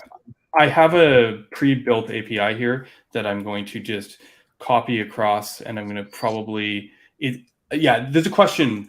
I guess for us, we're doing MPA, so we're going to call this all in the server. I'm just going to, it's not going to be an expose API endpoint. I don't actually care it to be. I'm going to do a fetch against a third-party API endpoint. You can pretend this was a database for all of that matters. We're just going to, we're not going to expose this as an API. We're just going to have it as something that we can use, and then we'll just import it in our component, because in this case we want get stories essentially, which we're going to. Sorry, I'm jumping around a little bit. We're going to put the thing is that you could, I mean, you could do the request directly from the component itself, right? Kind of the young get is, I want to run this code only on the server. It's like a different way to say, like, this onGet thing is only running in the server. You will never do this request directly from the client, right? The client we're going to call this kind of proxy, right? And the server is going to do the request. Of course, I've deleted the syntax for onGet. Is onGet documented at all, or do you know what it looks like? Because I just this is the one reason that you don't do that. So it's export. I think it's export cons onGet, and then endpoint. You will get the endpoint zip onGet, and then try to import the type endpoint. So this is why I shouldn't delete things. Everyone tells me I shouldn't delete things. So just put 2 dots after the onGet, just 2 dots, and try to import. But without the 2 parentheses. Without the parentheses. Oh, right, because I'm going to be sorry. I'm just like not thinking. I'm going to be doing this eventually, right? Yeah. So try to import the type endpoint handler. Yeah. Right. So now you will get the types, right? Right, and there. I'm presuming that this will be. It's either, we're going to find out what those are, aren't we? request response type things. Yeah, let's see what do we get in the types. Is it going to give me it? Here we are. Request. Yeah, event. request event. And what's the request event? Well, so I think you don't have the autocomplete thing to just see what you get inside. I think it should be like request. So probably. Come on, guys. Where is it? You don't have the escape to get the stuff out of it. Yeah, probably. Escape to get the autocomplete. I'm just trying to see what this EV is. It's for some reason it's not telling me, which is lovely. Yeah, just okay. Try to do just to. I think it's because I thought you were declaring a new variable called MV. But if you just put MV dot, you should get it. Not there, like in the function. Yeah. I know. Like here, there we go. I was trying that a second ago. It wasn't going. Okay, request params request response. That's beautiful. So I want. I think params in this case might be interesting because you want to get the index param, right? You want to get what is in. Params is what I want, and if I look at the data fetching in the other examples, it's going to be. Let's look. How did it? Oh, right. I didn't do it here because this is like the one Hackernews that I did strangely. Let's just open one of the other ones. It doesn't really matter. Let's go sort of development, solid start, examples, Hackernews. You know what? Actually, for this might be easier. Because you have different components doing this request, right? It's not like in a centralized. It's not per page, right? It's per component. It is per route. We only do one fetch. It's fine. This is essentially what I want to do, but we need to do it a little bit different. So we need to.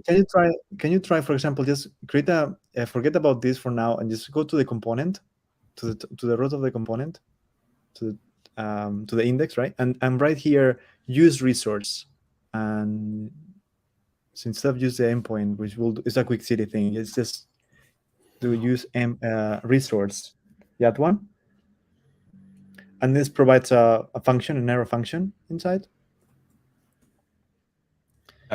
and this arrow function can just return data. So you can do the fetch here and get the result. Okay. So the thing is that will happen. That code you put there might happen in client side, right? That's the kind of the difference. Like when you put an onGet, it's like server side only. Like that's something that maybe it's MongoDB, it's like internal APIs. But the thing is, this thing does happen. I do want this to happen server side.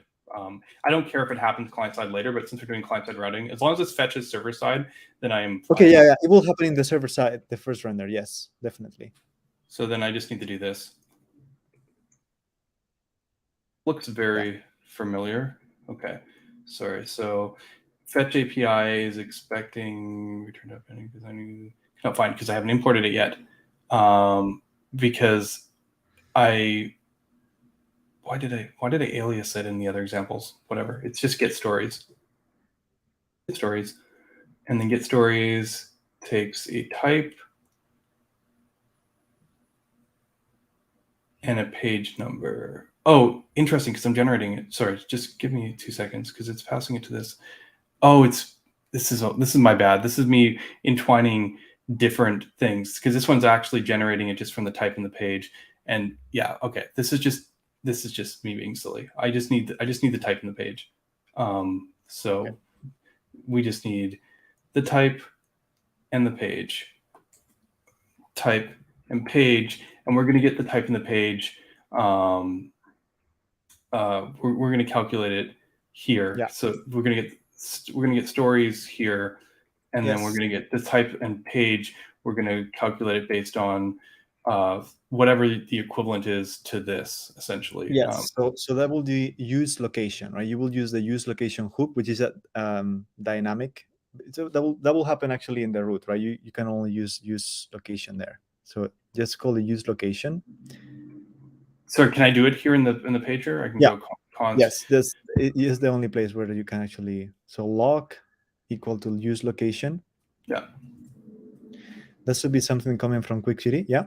And use location, you might have path name, I think. Yeah. Let's route location. Why? Yeah.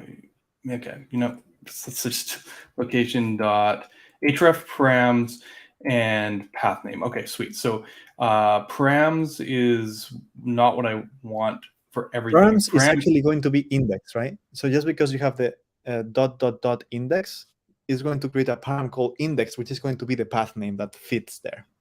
Yeah, and so we're going to change this to stories because that's what I want ultimately.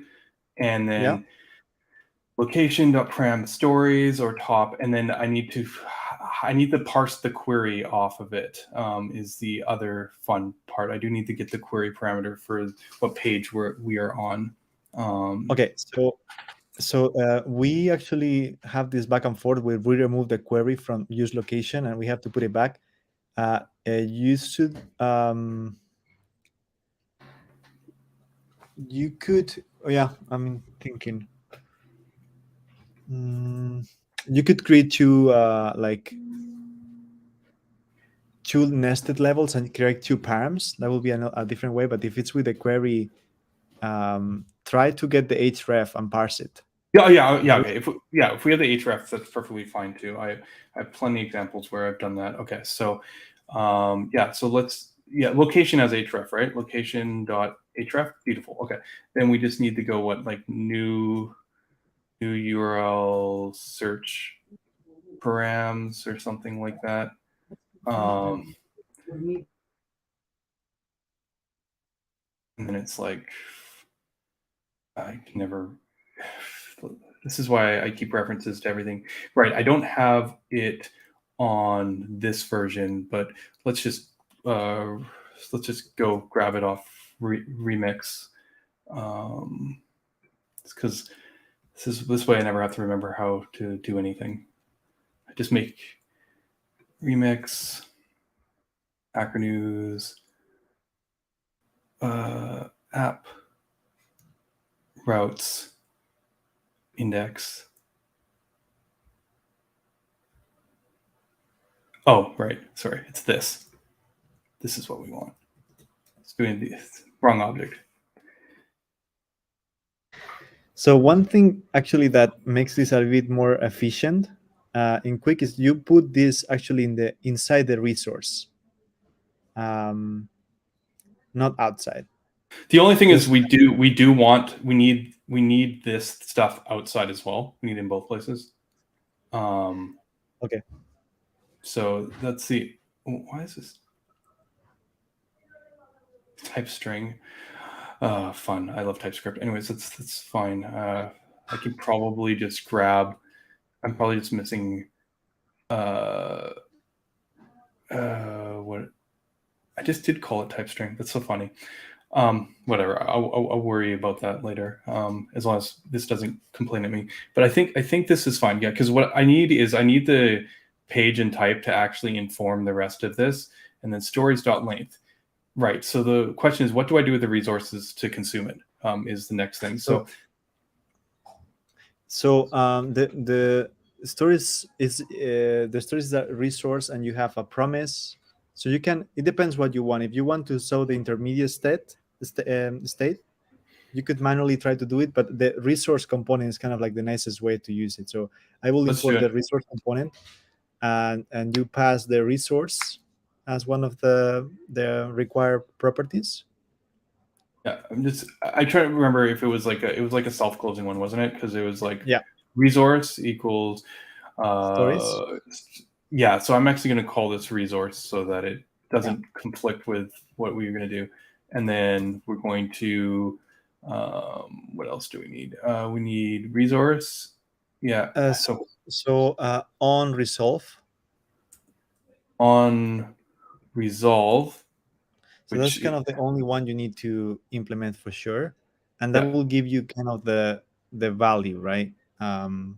So here is getting any because resource is a resource any, so you can. It's not inferring the type for some reason, but you can put it manually with the there. specifying the type if you have Yeah, it. I do have it. I need an iStory, which I haven't put in this project, but we will be adding this in a second. Okay. So let's do that. Let's import iStory from types, which we're gonna pull in from here. So let's see, types TS. Let's just copy that. See if it'll do that for me. Paste. Beautiful. And now, is it 2 levels up? What levels up am I? No, Just beautiful. to try, can you use the dollar? One is it? Well, it's like not a dollar. The I don't know in Spain in English. What's the name of it? It's this little one like this. The negation, the byte-wise negation. It's like we have already the path names to go to the root just in case. Oh, you're talking about being able to do like this? Yeah, that should work. Maybe not. Anyways, just go back to the thing that works. That's something to check. I'm going to put it out. Yeah. Cool. Okay, and then resource is resource prop. Okay, source. It's this iStory, and then resource of type. So the resource is this resource. Must have, yeah, okay. I mean, it's complaining at me. I'm just gonna move the body of this into there so it stops complaining to me about silly stuff. Yeah. And put that in here. I'm gonna format that for a second so we can see what we're dealing with. Okay, and then you have to return it. Exactly. Yeah, and then now we know that we have stories. And actually, to be corrected, this is a iStories array, which is why it was complaining. Yep. And now we have stories here. Beautiful. This works quite nicely. And okay, so other than can you check in packagation if you have a dependency for node fetch? Because I see this crash and it makes me wonder if it's. So can you check in packagation of the project if we are shipping it with node fetch?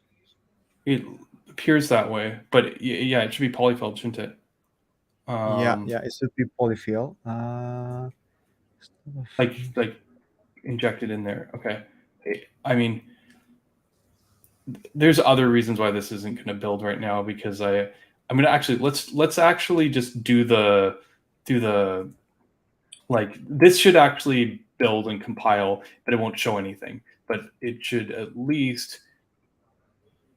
Fetch is not a function. Okay, yeah. So this is our challenge here. Fetch is not. Can you try to put instead of fetch? I know that node fetch 3 has some problem. Can you try to right? I mean, I can find the version. Yeah, I know exactly what you're talking about. Oh, I lost. Did we lose Manu for a minute? Hopefully he can join back in. Let's see here. I still got you, chat, right? I'm not on my own out here.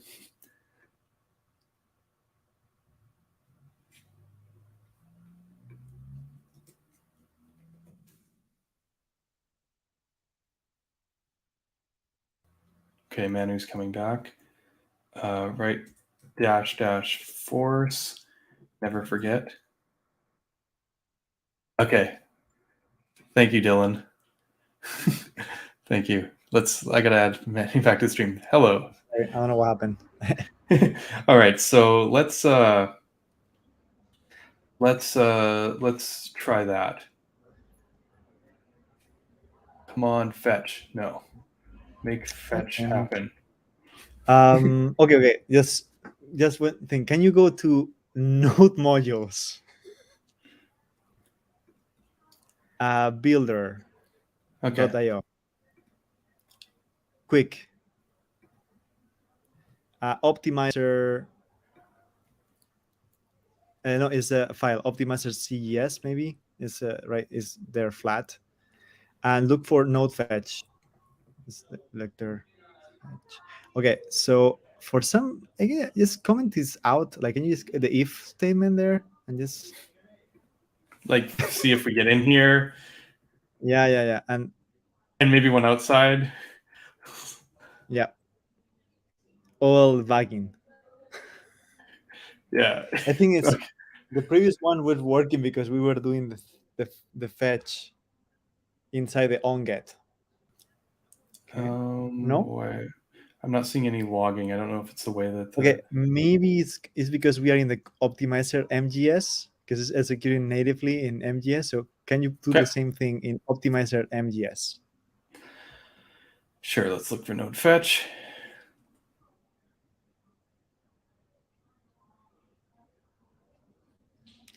Oh, I see a thing here. Yeah, I see. Okay. Oh, actually, you know what? We won't see these changes regardless until I clear up the. We might not see these until I clear up the Vite folder because it caches everything. Before and in. Interesting. So it's in. Interesting. I mean, we can do some other fun stuff. I know why.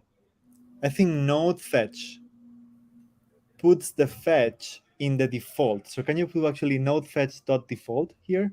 So in yes, that one here Or this. dot default. Yeah. Because it's a native module. So maybe if it doesn't work, I will update back to 3. Oh, works. All right. All right. Okay, I'm fixing this right now. Oh wow. Okay. Well, we'll have to remember that. I'm gonna just get rid of our console logs for a moment here, and we're gonna have to remember something on this line. But let's continue on. Okay, so yeah, beautiful, and then yeah, the data fetching presumably is working. So all I need to do now is port over a component, which is a story preview, which I'm going to call here. And actually, I'm just going to call it story singular because that's what I usually call it. And we're going to go components, new folder, following the structure. I guess I'm going to call it story. And then the new file story dot tsx, and then I think for this one, our old Qwik project will be of use to us because this one is just a. Sorry, this is solid. Which one am I looking at? This one. Let's look for story preview. Story preview. Okay, so it's just going to be essentially this. I'm not going to. We're not taking that with us. Okay. So, and then there's probably one other. Okay. So then it's going to be export default, something like this, and then one more, and then format. And then I got to fill in all the missing imports. Ooh, how did that happen? Okay. Sorry. It's a new computer. I'm going to blame that. Okay. All right. And then what else do we need? We need this one. Yep. And then hopefully everything else is just playing along with the same pattern. And then this just works magically. And I open the page and all the stories appear in front of me. Okay, no. Okay. So we got a little bit more work to do. So let's, oh, right. I got to import it. That's work. That seems like a story from you're pretty sure there's like a shortcut here that I should be component. I'm not. I thought at some point we have it. I just thinking that maybe we don't have it anymore. All right. Okay. Now we have our working Hackernews. Okay, pagination is not quite working. So let's figure out why that's not happening. At least we can move around and we click and we can load the different stories. But when I click more, can you? I'm curious. Can you check the elements? This is my fault. Remember how we changed This is because of this whole thing of changing how this works. See all these type equals? It's got to be like it's supposed to be like this. So this is completely on me for when I was hacking around before. So I think let's just see if there's any more type equals going on here. Sounds good. So this is on me, I'm pretty sure. Okay, so we're gonna go back. And then when we press more. Okay, so almost. So query, I think query might not be working.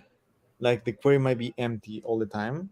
Right. So as a workaround, you're saying that if I look at href here, there's a very good chance that it is empty. Yeah, it just top and it doesn't have the query on it. Yes. Okay. Yeah.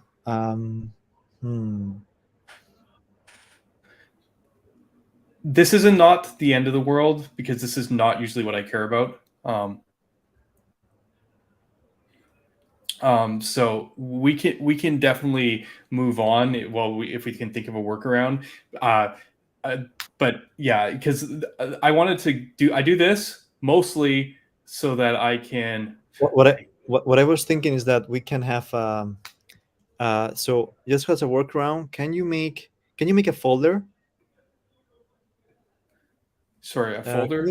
In routes, can you make a folder, and the folder inside there, and the folder is brackets, the square brackets, and then put like page, for example, right?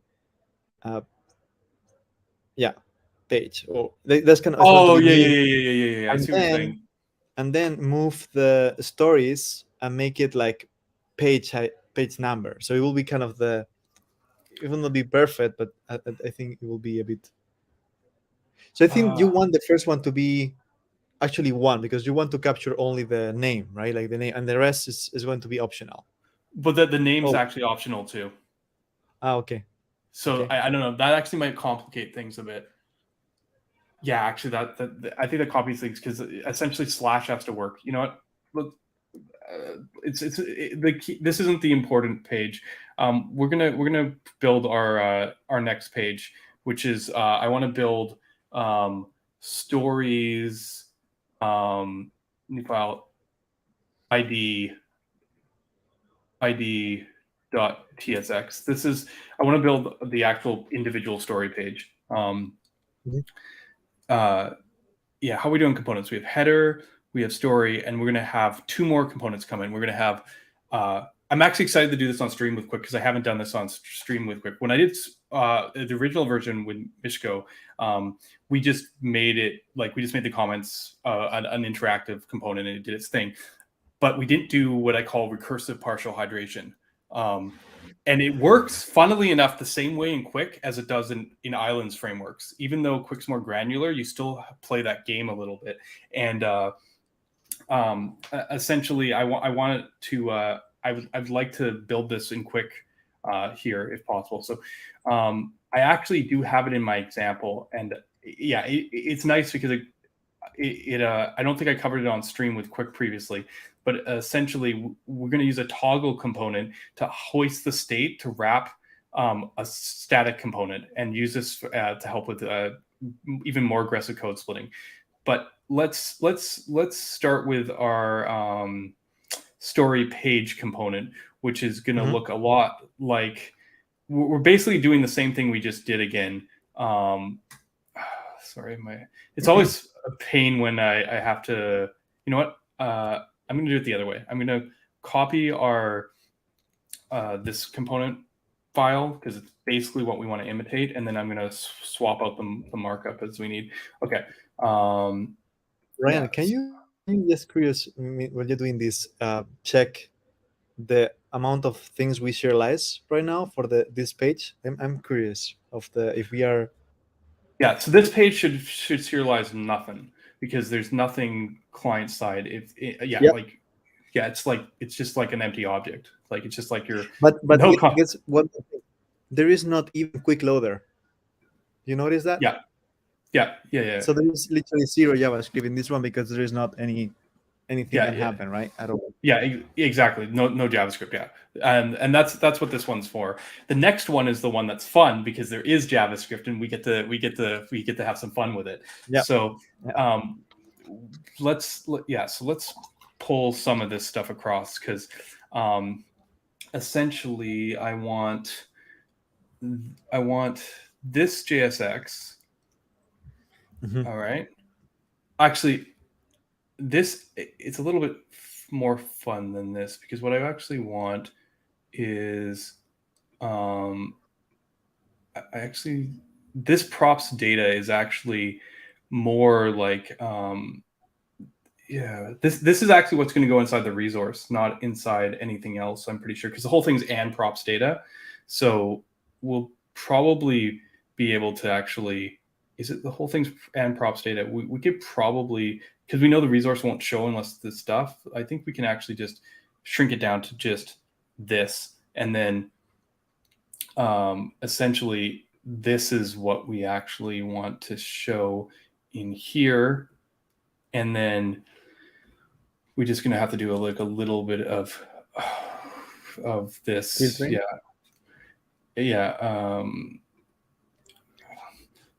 So what we're going to do is almost the same pattern, except now this is going to be story, and then all these props about data become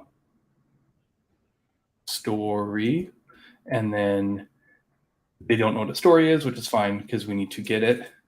And for getting a story, all we need is the ID. Right. And we're going to get that ID very similar to this one. We're just going to get the ID from here, and it's literally going to be params ID, and then and I'm going to do that, and then we're going to have a resource of type. Is it iStory again? I mean, that would be a lovely scenario. It is. And then we just need to, our story, it's not an iStory array, it's an iStory.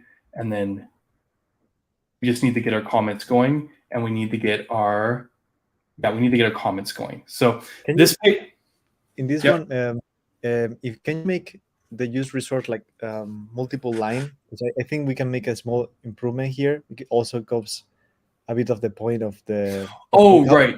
Right. Are you suggesting that we can pull stuff from in here or something, so we don't have to pull it? Yeah. So yeah, like you import. So can you in the params, the first param of use resource, you will get you can deconstruct property track. So just open the bracket and get track. Yeah, and then basically you can get track, and then you pass location. You want to track. So it's kind of like we have a signal. You can track the property params of location, right? So put location there, and then the second argument will be. No, actually you have to put comma. So you have to put the object first. Yes, and then and then it has a string. You will get strongly type. Yes. Got you. Okay. Okay. Cool. Yeah. So you can get the value out of it. Like a track will return the value, but you don't have to. If you want, you can just get it there. From track, you can get the value. From track, I can get the value. So but I want ID too. Is it act like this? You will get all the params. So you can track the params, and from there you can do location. So you can do just the location params ID here directly in the get stories. So move the line const, like you want to have their const ID equal. Yeah. That one you just move it inside the use resource. Will this work? Or so you said it returned it, or do I just right now you cannot put multiple. We are actually have a PR for that, but right now you just move the const ID. That will be enough. You can just track the whole params. It's not going to be much difference. Yeah. Like that. Yeah, and now it reacts. That's cool. Yeah. So I keep on looking at this, and you guys are talking about influences.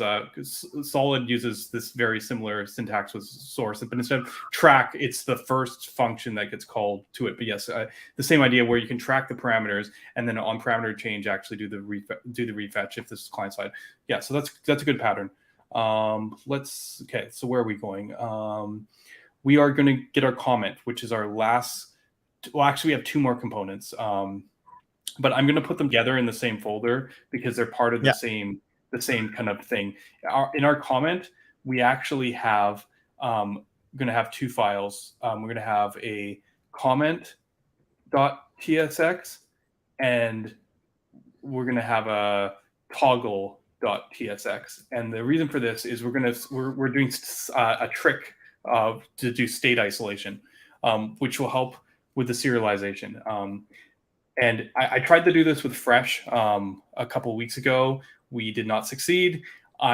This worked with Qwik at one point, so let's hope it still works with Qwik, where we can do this kind of separation. Because what I want to do is I want to get the comment component, which is a rather simple component, but the nice thing about this is that, okay, I'm just going to grab this, is so far, if you notice, we haven't used any state in our components at all, right?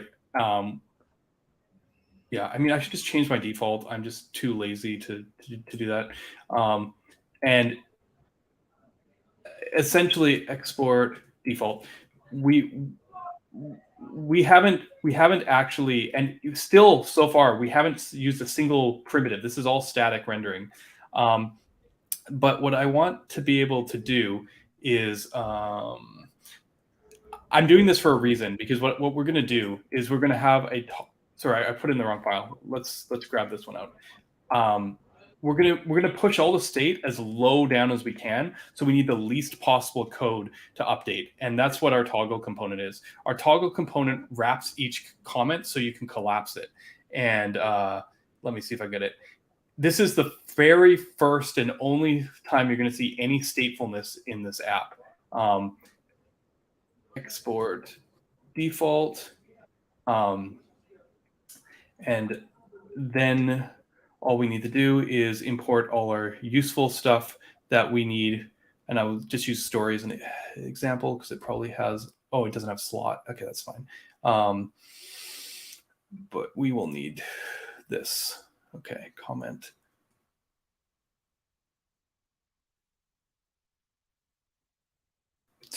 Okay, format. I comment. And then we're going to import toggle, capitalize it.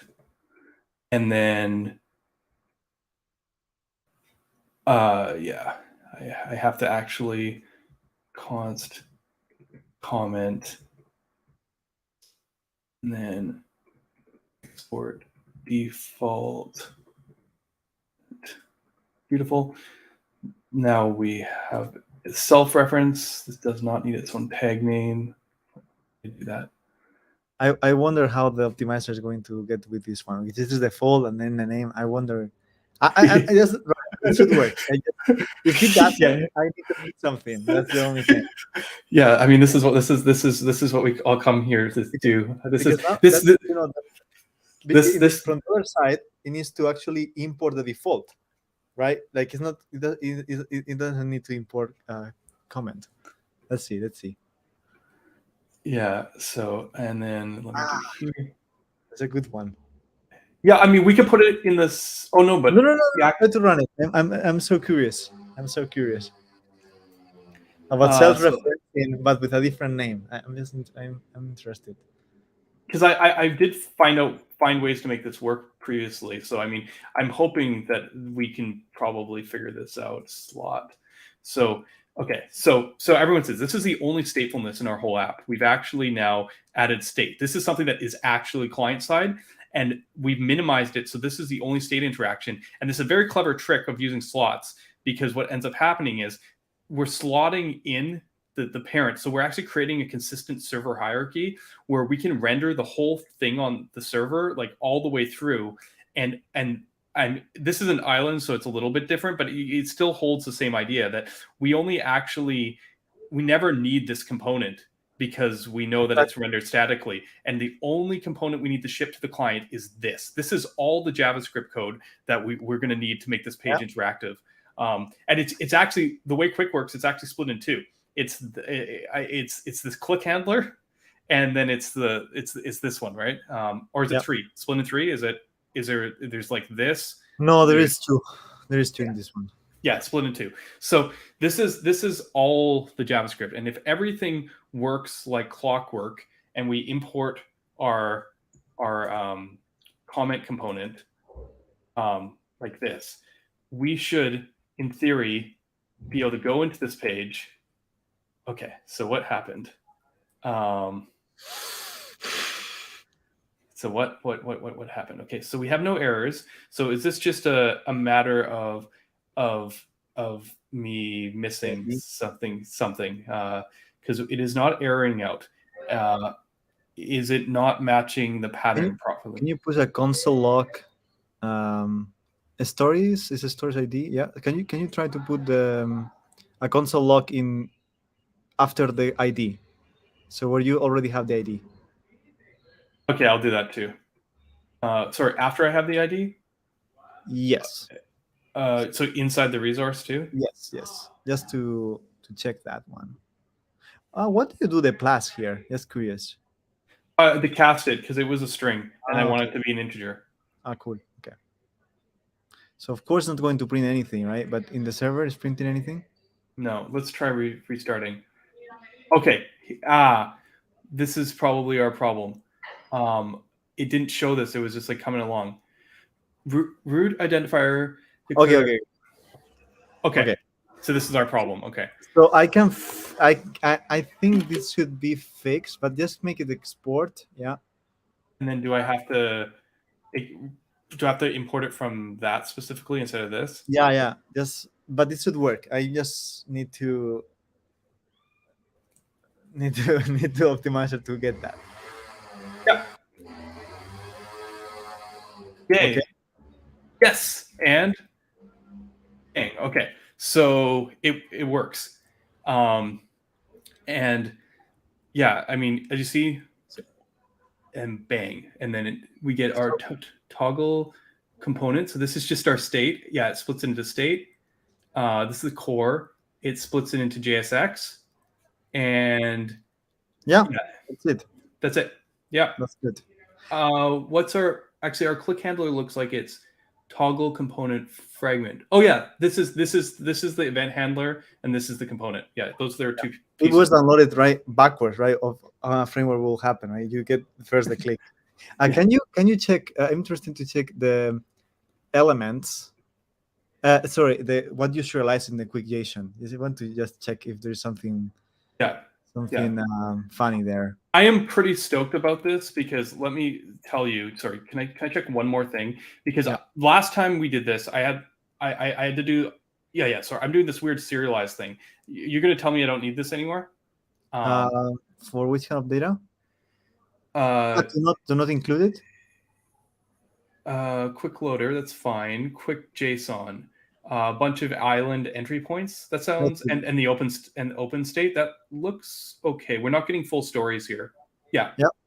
That looks right. No, you don't need the no serialize anymore, because now it should be much smarter now. Yeah, this was the thing. I was bugging you guys because I was telling everyone how Qwik was we had to do this crazy thing. Now we can literally just I think we can literally just do this. We just go. We can just return, because Qwik wasn't what I consider partial initially. Qwik was progressive and resumable, but not partial. Qwik is now completely partial. You guys have done the analysis required to know exactly what state needs to be serialized based on what the usage is. And if this is all good, here. This is the big revelation. It serialized the exact same stuff. This is it. This is just what is needed for those opens. It's just, you're seeing all the islands, as you call it, in another framework, but it's essentially, if you open up this kind of serialization on like any kind of standard one, you would see huge blobs of JSON. And now the thing is that when you run this, if you go through the objects, you will see that some of these objects are the URLs that you need. For example, the use resource, but there is nothing of that. The use resources are not even here, right? Because the use resources are static. Nothing can mutate it, right? The only thing that we get through the page, if you build in production mode, you will see that we inject the right prefetching. So in this case, there is two things that can happen, right? It is the toggle click and the toggle render. So you will only get a prefetch for those two things. So by the time you actually click, most likely it's already downloaded, right? You've got.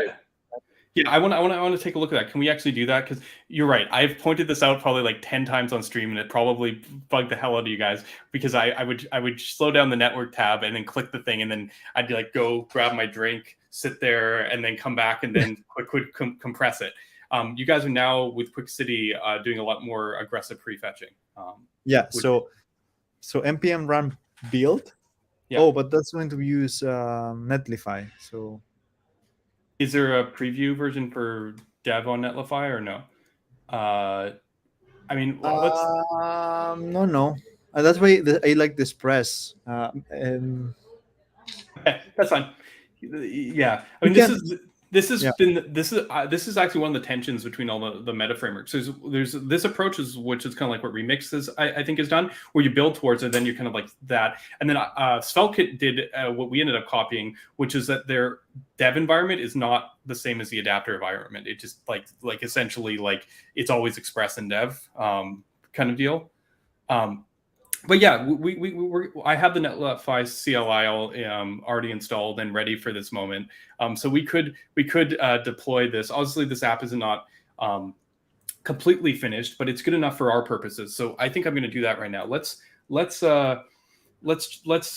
do this. I mean, there's nothing. Is there anything that we need to know for Netlify deploy? So we built it, and then usually what I do is Netlify. See, there's build SSR, protection build SSR used by thing, Netlify, blah, blah, blah, Netlify build. Oh yeah, look at this. Netlify build. And then npm on the side run. Oh, okay. Yeah. So they want me to like, they want me to actually like make a site first. One thing we want to do for this problem is that use the Vite preview, because the Vite preview is kind of this. Is they have like a way to always be able to run it, like Express, like it's kind of built-in Express. So at least you can always build in production and run it, regardless of the server. So I think hopefully soon we have the Serve, which is the native. Like Serve will always use the Netlify CLI to really simulate everything, right? But then have preview for something you can just very quickly try in production. Okay, well, let's just make a quick. I mean, I haven't made this one, so quick Hackernews. Let's try this. Okay, so I think for some reason I thought I could just like if I'm being really lazy and I just do Netlify deploy or publish, I gotta remember which one it is. Creating figure new site. There we go. I can just do it all right here. I didn't realize this is Solid.js team, but no, it's my personal one. And we're gonna call this one Quick Hackernews. Beautiful. And then this is just gonna do it anyways, but it might be broken. Sometimes with the server functions, you have to do like a little trick. And so we're gonna try this just okay. Actually, really interesting. I thought it would give me the. Okay, know what we're gonna do? We're going to go deploy -build. because with the edge functions, you got to do a little bit of extra, generally speaking. See, it didn't do this last time. So this is, I've have plenty experiences with working with edge functions on different vendors. Okay, there we go. And now let's look at our draft website. Okay, not quite where I want it to be. Sorry, you guys aren't seeing it on screen. I was just kind of, let's see what's going on here. Yeah, what do we have happening here? Is it rendering anything? Sources. Not really. No, this looks like an empty thing. So something is not quite connecting up right. I feel maybe it's something in the middleware is not passing the path and it's not matching. I'm wondering. Yeah. Modify it. Yeah. That's probably what we're dealing with here, because it looks like it builds. It looks like it thinks it's serving it. It is definitely a quick, like it's definitely a quick file. It's definitely this. It's just the server rendering is not making it all the way through, essentially. So I can, if you give me just a second, I can give you this file. So if you, I don't know, I can share with you, maybe in Discord. Okay. So this will be kind of, you just copy this file. I just send you and call it entry express tsx, and then serve, and then just update the scripts. I will put everything here. And the dependencies are these two dependencies. Let's see. Server dot, what is it? TS. Is that JS or TS? I can't even tell. Entry express tsx. So it's like it's in source. This will be like a sibling with the entry netlify. There's a sibling there. Entry express TS. Yeah. Okay. And copy that one, and then maybe you need to update, install the. I passed you the things you might need. Okay. There and then you might update serve and build SSR to build for Express.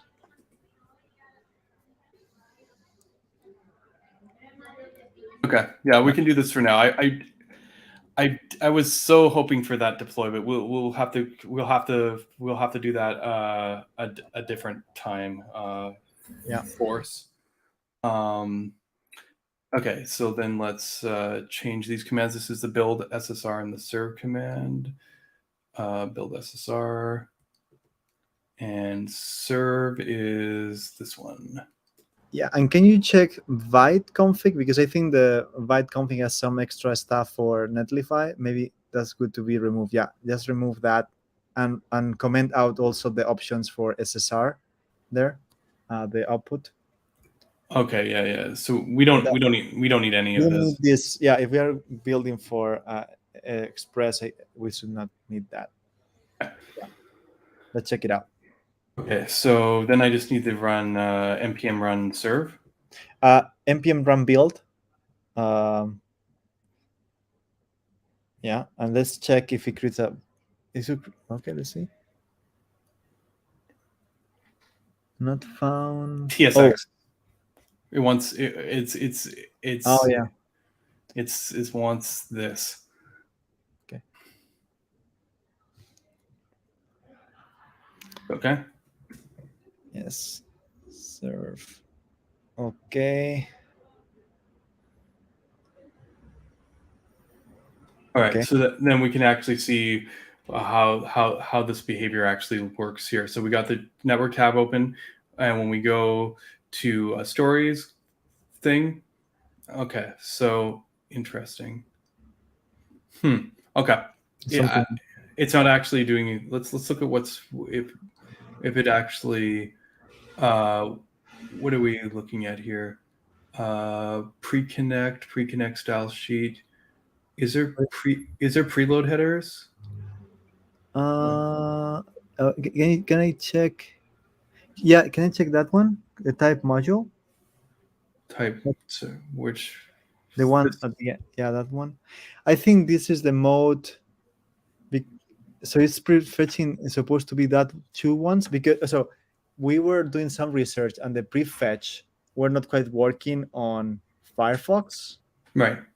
and we kind of have this one that was working everywhere, but it's not working for you. Yeah, I as far as I can tell, I'm not getting the. Let me check the network tab, but I'm not getting it. And yeah, so you're not actually using the tag prefetch. You're doing something else. Yeah, I'm not seeing it come across. Like there's definitely like, I mean, just let me try something here. Settings, not settings. Oh, maybe it's fetch XML. Yeah, fetch. Yeah, all. Just put all. Okay. Oh, okay. Yeah. So do I have a service worker going on here? Let me go application. No, I think it's happening from a worker. That's why it's not there. Oh, okay. Yeah. Beautiful. Okay. So then that explains a lot. So now, yeah. So what I wanted to do. Maybe you clean. So maybe refresh with clean the cache, right? So yeah. What am I looking for is. if you long click the refresh button, you will get the options. Yeah. Yeah, that one, or empty cache. Maybe the other one, empty cache, just to make sure. Yeah. Fine. Yeah. So by the time it happens, it's already cached, right? That should be right. So I put on slow 3G, so obviously it's taking a while for this page to load. But the key point is, I used to do this demo, and yeah, it's interesting, because it's this cache. When it's cached, it's like incredibly fast. But it does look like, even if I I think it's in.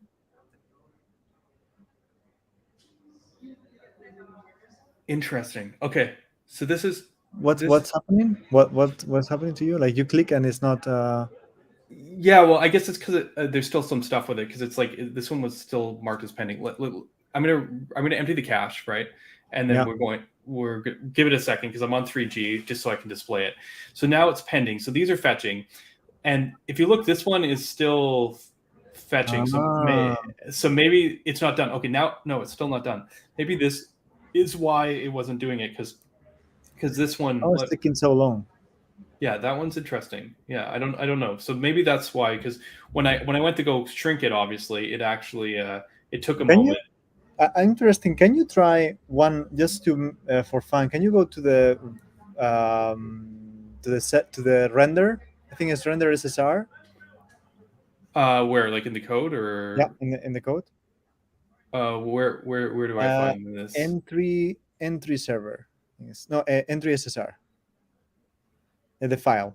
It's the entry SSR file, and there can you after the manifest try to see the auto completion, what you get for the options. Like comma and then something. You don't yeah. Prefetch. Put prefetch. Yeah, that one. I think it's an object. Yeah. I'm going to look at the object. Yeah, I'm going to look into the options. Wait, give me a sec. So, okay, so there is an implementation.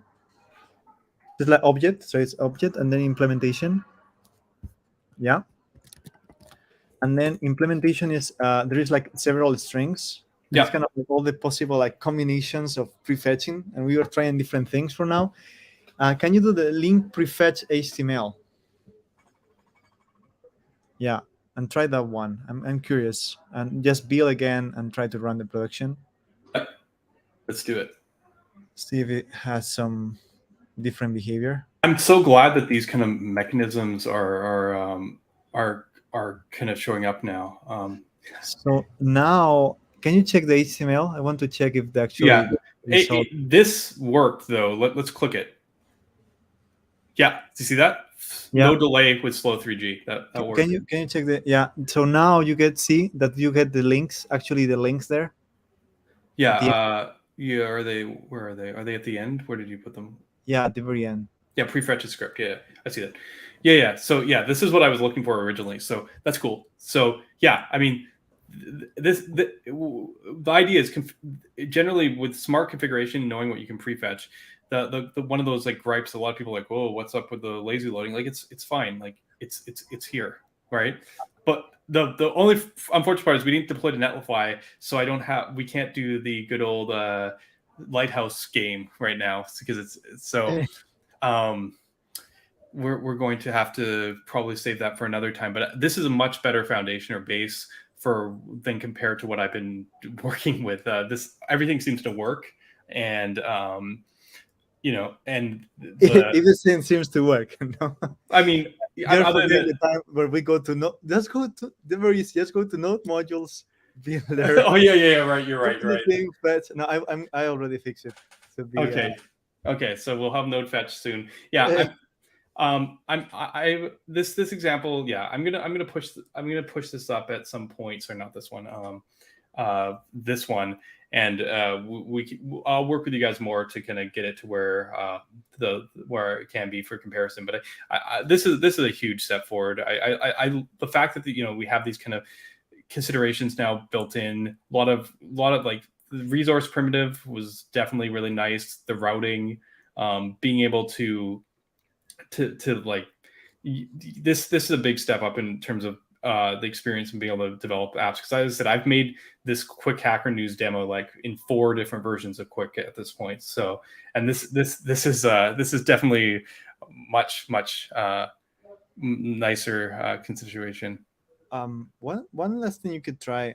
Can you try to run npm run dep client? Because that will be like trying the entry dep. So dep client, I think it's .client. Okay. So see if this one works. This page. Interesting. Yeah. Sorry, I'll bring it across. But it kind of works, but the styles aren't loading. Okay. Interesting. Okay. If this is Netlify scenario or something, like I've had this situation before, because this isn't using your Express thing. This is using, what's this could be. This could be in your Netlify adapter if this is the case. What could be happening is that this app uses a star route as the base route. Remember, it uses the ... right on the root, which means it intercepts the assets. So it'll actually grab your CSS files and try and serve them out as the index page. That's my bet. If I was betting, because I've been here, that what's happening is when we go look at what's getting requested for the CSS here. No, it's working. It's working. I think it's some messing with the head rendering, because we can, like, anything can append things to the head, but at the same time we have to also render the head from the component. I think something is conflicting there. But basically, this mode sometimes is useful when, I want to debug something in my logic, and it's kind of hard to do it from the node. Yeah. Perspective. You can kind of say, okay, I'm going to just run everything client side, which is something that Qwik can also do. It's not like Astra in that sense. You can also have full client, but you don't get any benefit, I guess. You're right. Yeah. So okay. Well, we got a couple little kinks to work out, but I think the impression was made here. Anyone in the chat got questions for Manu? I think this is as far as I'm going to take the quick demo. I am going to actually do This Week in JavaScript at the end here as a kind of a cap off. So we're almost at the end of our time with our guest here. So if there's any more questions about Qwik, any things, this is a good chance that, you got him on the line. We'll give them a moment here as I sip the melted ice cubes from my drink.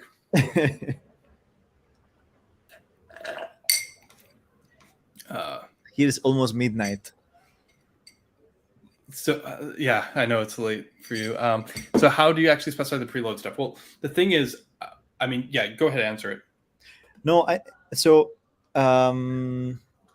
you right now specify only the implementation of it.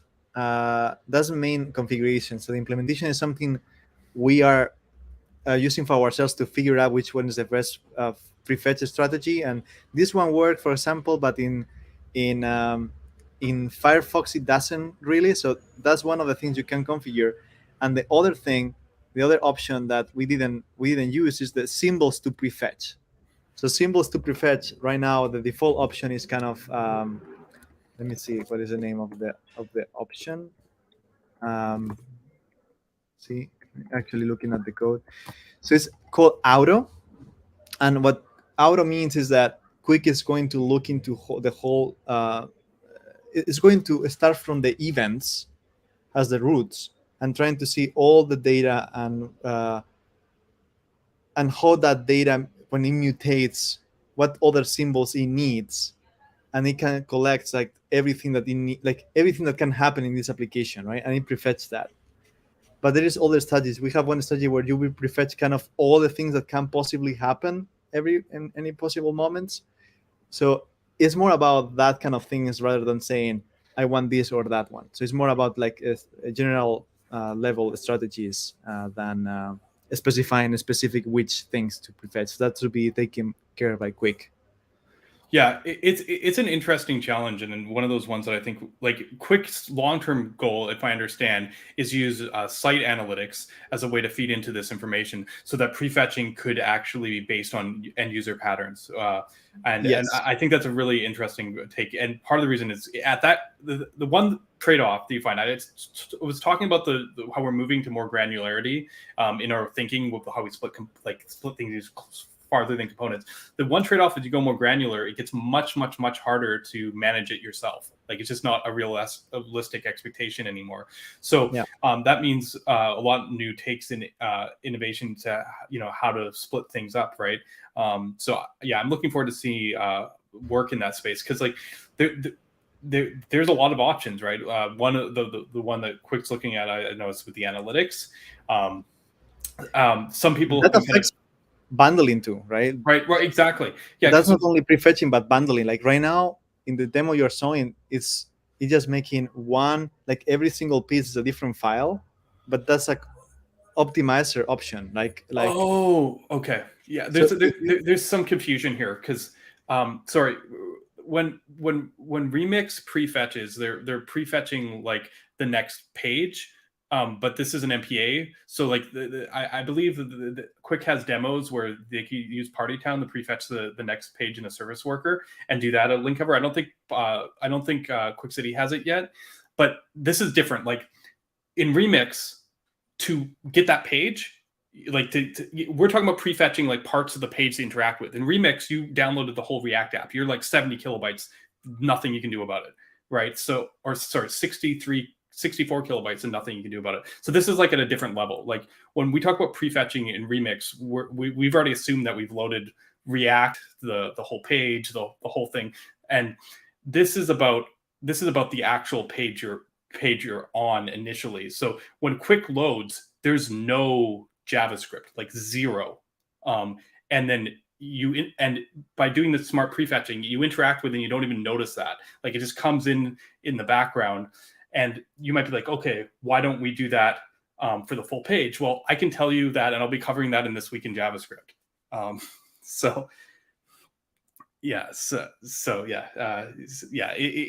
This is complicated. This is what I was talking about, where it would be a fun to play a game where we just bucketed things in three categories and kind of play that game. Yeah, I think there's a lot of technologies that are very, very similar and have similar words, for it. Yeah, and it's like, yeah, I mean, as I said, I'm going to enjoy playing a game with it. What I'm going to do is I think we're pretty good. I'm going to switch into This Week in JavaScript. It's up to you, Manu, whether you want to stay around and just talk stuff. We can just talk. What do you call it? Like this is mostly just gossip and whatever's going on. Or you can, if it's very late for you, go ahead and I'll take it. Yeah, I think I would love to be, but it's kind of midnight here, and my girlfriend was already like, "Okay, I'm just ciao." So I might probably head back soon. Yeah, no problem. There's one more question, and this is related, right? This is what I mean. This prefetching is on interaction. So hover could be an interaction, but actually, what we're talking about right now with Qwik is either click or just ahead of time. So it's like I don't know if you guys have played with hover interaction, but the idea here is the way Qwik does its fetching in general is like, if you ignore the prefetching aspect, is it's literally just whatever it's not like it didn't have to build a special mechanism for it. It's just built in. Like if you go to click, or if you go to scroll, or if you go to do any kind of event, it will just do it because there's code attached to it. If there's no code, there's no code to load. If there's code to load, then Qwik will load it. Yeah, it's kind of like by default you don't need any JavaScript at all, right? Zero JavaScript. But kind of after SSR, we know that there are some interaction that can happen. So this is kind of all the things you can do. You can click this button and it's going to do this stuff or whatever, right? So we can say, because this action might happen, let's just start to downloading that code. So by the moment the user clicks, it's already there, but it doesn't mean that that code even runs, right? Or that code even like it's not in over, right? That will be for, I feel like that will be kind of like a Qwik City feature, maybe for the link component to say, oh, if I over it, but that will be like a Qwik City thing. It will not be like the framework. It will not be a quick thing. Right. Yeah. And I mean, there's a lot of look into the I would be very surprised if you guys didn't look at future route preloading stuff. I know you guys already were doing that, I think, with Builder.io or like on the actual site. So building that into Qwik City makes a ton of sense.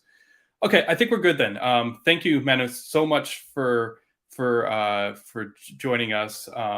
Thank you for inviting us. It was so fun. It was so cool. I was a bit in some moments a bit nervous with the depth, at 0.0.38 depth, 224, but we managed to get it. Yeah, no, it's awesome.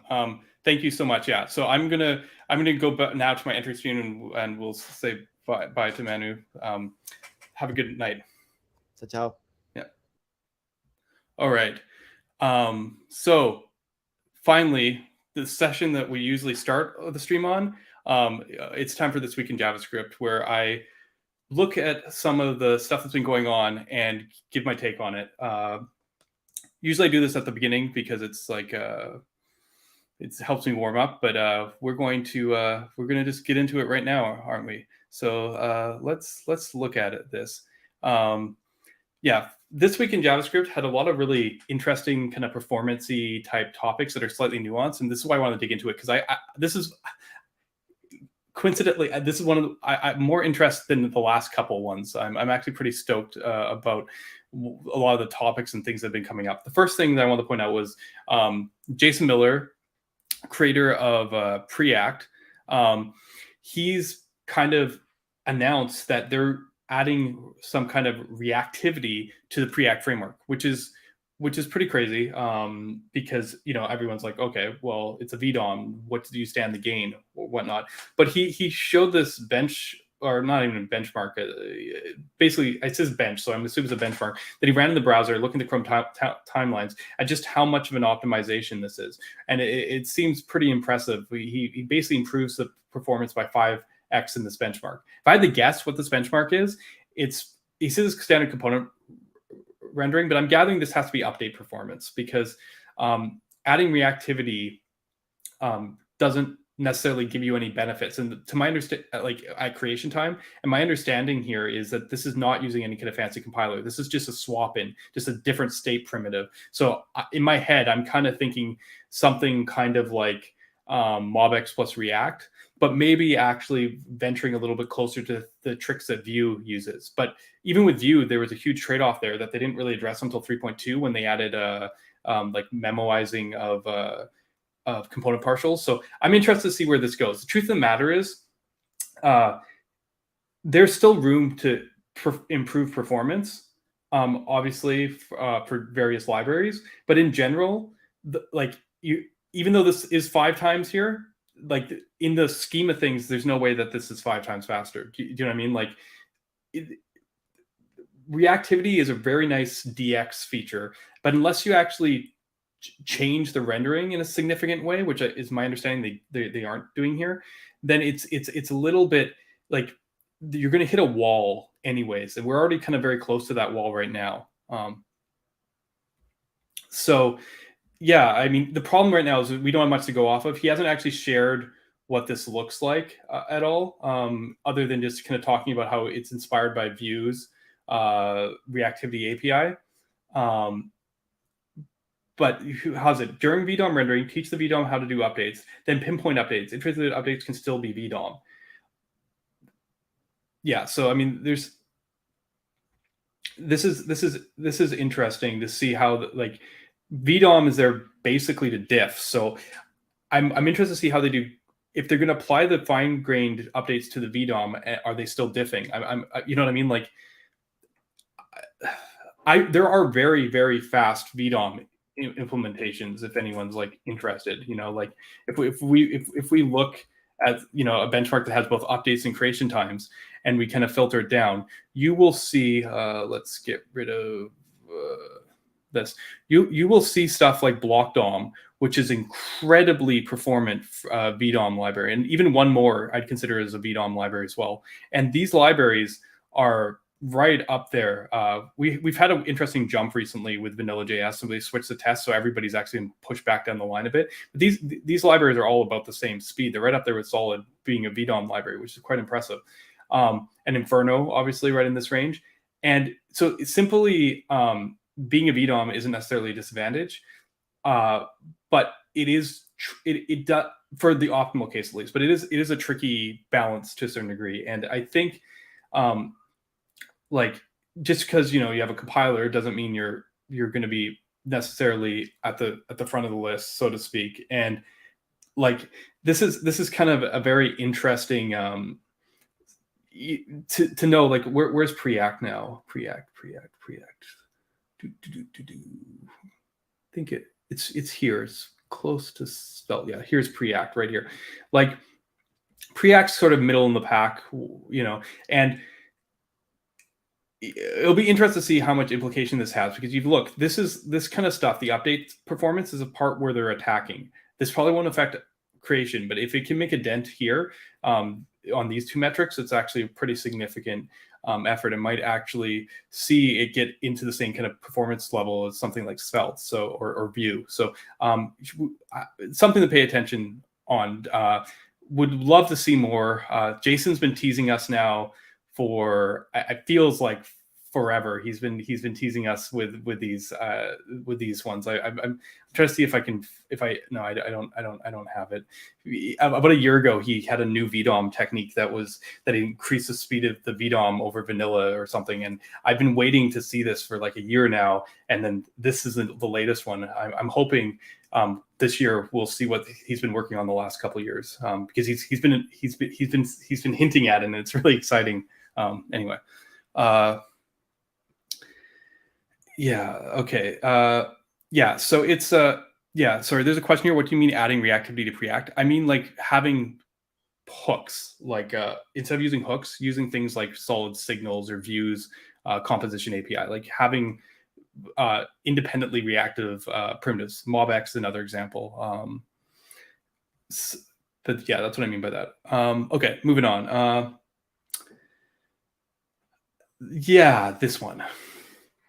Ryan Florence tweeted that by enabling time slicing with React start transition to prevent hydration from blocking the main thread for too long, users can immediately scroll.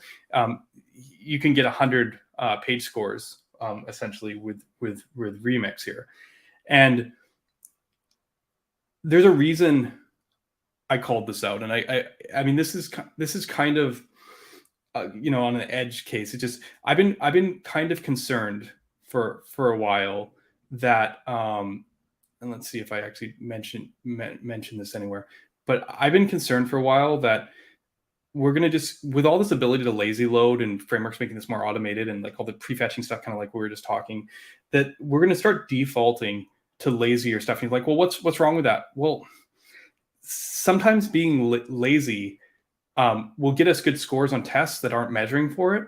But the reality is we're just pushing the same amount of work down the line. It doesn't actually reduce the amount of work. We're just doing it later.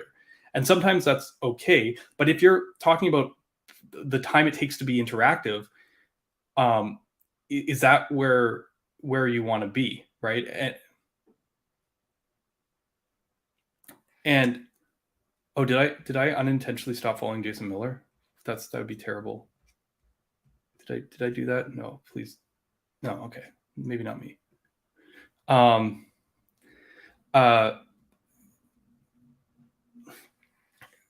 this is kind of like one of those things where you're like, this is good. Lazy loading is good, but there are trade-offs, right? You don't actually want to wait for it. And part of the thing that was kind of cool with Remix is because of the progressive enhancement. There's this kind of thinking that, well, does it matter if it's lazy loaded? Because you can always just interact with the page and it's progressively enhanceable. And if the JavaScript hasn't loaded yet, then you can still do stuff with it. And it's interesting because, I mean, obviously I have a perspective here that progressive enhancement isn't necessarily solvable. I mean, Ryan kind of pointed that out to me. I think let me see if I can see the conversation here. The right Chinese. Yeah, no. Some other people. Okay. Yeah. I've been cautiously warning about appearance of more deferring and laziness after people have been seeing how effective this has been in Astro, Qwik on Lighthouse. I mean, because it's not free. The thing with islands-based architectures like Astro or like Qwik, or things that have these basic thing is, there's a lot less work you're pushing down the line, because they're only focusing on the pieces that are interactive. When you're talking about a whole React app, it's kind of a different game. And where do I say? There's an argument to be made for reduced costs. Pushing the line has much in my mind, yeah, right? Because I mentioned this back in April. The way Lighthouse measures things, I'm gathering, in case the page is done by then. This is one of my biggest fears, that people start deferring scripts to gain Lighthouse scores, right? And I'm not saying people do it intentionally, but when it starts becoming like a best practice, this should start being a weird widespread trend that actually makes worse UX, but it actually improves Lighthouse scores, which is a really awkward place to be because our metrics basically start supporting it, right? And the second point is I don't believe progressive enhancement is a solve. It's good to have if things explode, but if hydration is absurdly slow, then being able to correct them correct a mistake during navigation is good, but these are different experiences. Like, there's a different experience between client-side routing and server-side routing. So like there's like a cliff there. And the thing is, you see an interactive page, or you see a page you think might be interactive. At what point are you safe to click on it? And like, it might be faster for you to wait like half a second more and click on it when it's interactive than to click on it too soon and have it do a full page reload. Do you know what I mean? Like, there's this like cliff here, and it's kind of unexpected. I mean, we could work on better affordances from a UX standpoint for this, but it's like progressive enhancement is what you need because you don't want things to work when things break, but it's not a solve for hydration. So this is sort of where this perspective is coming from, because like, it is worth looking into stuff like Qwik because it's offering a potential where you can, get that interactivity, right? And to be fair, I'm not the only one. Like, this might have sounded like aggressive, or like, I was getting accused of being an anti-React or whatnot. But I want to point out here that Andrew Clark from the React core team said he agreed that time slicing alone is a metrics hack, but you're not supposed to use it alone, right? There's other Reactive 18 features like selective, or partial hydration, and it's a real one for time to interactive. And this I'm completely behind, like, because just turning on being lazy for the sake of it, or it isn't necessarily going to improve things. But you gotta do it together, like I mentioned, like Astro, Qwik. You got to find ways to reduce the JavaScript, and then find ways to leverage it in a way that's like smart. And this is from the React core team. So yeah, just to kind of reinforce this kind of mentality. Well, and this is the challenge. Lighthouse first, other metrics must then be made. Well, the thing is, they are working on stuff. Some people in the chat on my original thread were like making jokes. They're like, because I said, this will work for now. The Chrome team's already working on this. Where is it? It's called IMP. IMP will come for us all. I hope folks are ready. And then people are talking about interaction to next paint. This is a new metric that is hopefully going to shine a light on this, because this is an area where it is very easy to kind of cheat Lighthouse. It's something that I met with Mishko a week or two ago about talking about how we benchmark this stuff in the future. And it's this sort of consideration in terms of planning how to do benchmarks that they're coming in. I'm glad it's going to get built into the browser. But in general, like we were talking about, like in order to fully test a page, you can't just test it to when like the browser says it's ready. And you can use blocking time as kind of a hint, but you can't solely rely on that, as we just saw. So what you really want to do is load a page and then perform an interaction immediately. That will catch things off guard that are being lazy loaded or spending too much time in hydration or whatnot. I was worried with the Qwik stuff originally, like you saw the delay when it didn't prefetch, that would negatively impact. And Mishko was like, don't worry about it. He was like, if sure, maybe that first hit we take a bit of a delay because we're fetching at that point. But he's like, at that point, they're probably still fetching all the JavaScript, piles of JavaScript they need for the single page app, and then they're probably still running hydration by that point. So like, essentially, we need better benchmarks to kind of show beyond document ready, because that's not even a good indicator of time to interactive. Yeah, just for like, well, I mean, we need an interaction to make that determination. I think the problem is like when you do a page load, there's no defined interaction on that page, right? If you look at IMP, it comes out over time with usage. Like when I run a Lighthouse page screen, I don't get an IMP score. I get that for pages that actually exist and have visitors, and that Google over time can measure those interactions and average them. It's not like a page load score.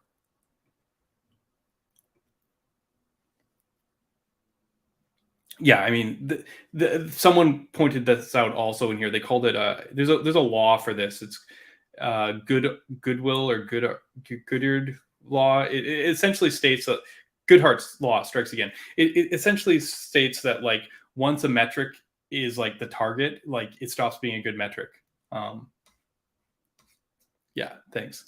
So obviously this got a bunch of stuff because people are like, are you just being a React hater? But I mean, look, we got Jason Miller in here until the score calculation changes. Like we're all aware of this, right? And he actually goes in a bit and has a really great description, right? Currently sums long tasks, duration. He actually uses some analogy.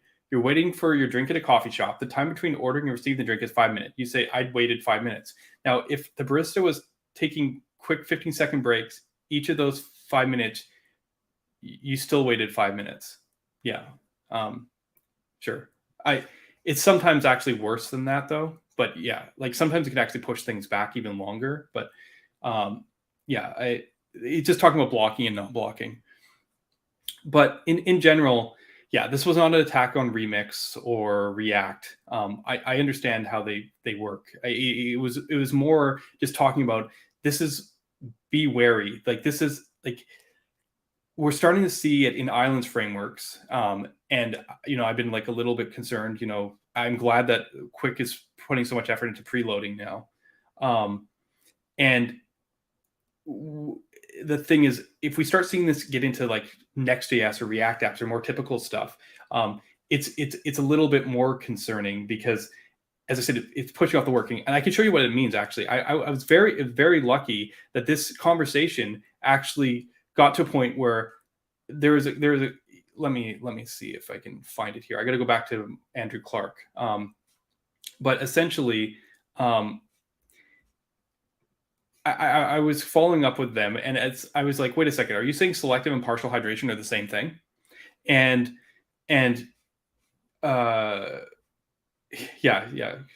Fred actually from Astro wanted a thing, and I'm like, I think it's like this. And Andrew's like, yeah, it is progressive hydration with prioritization.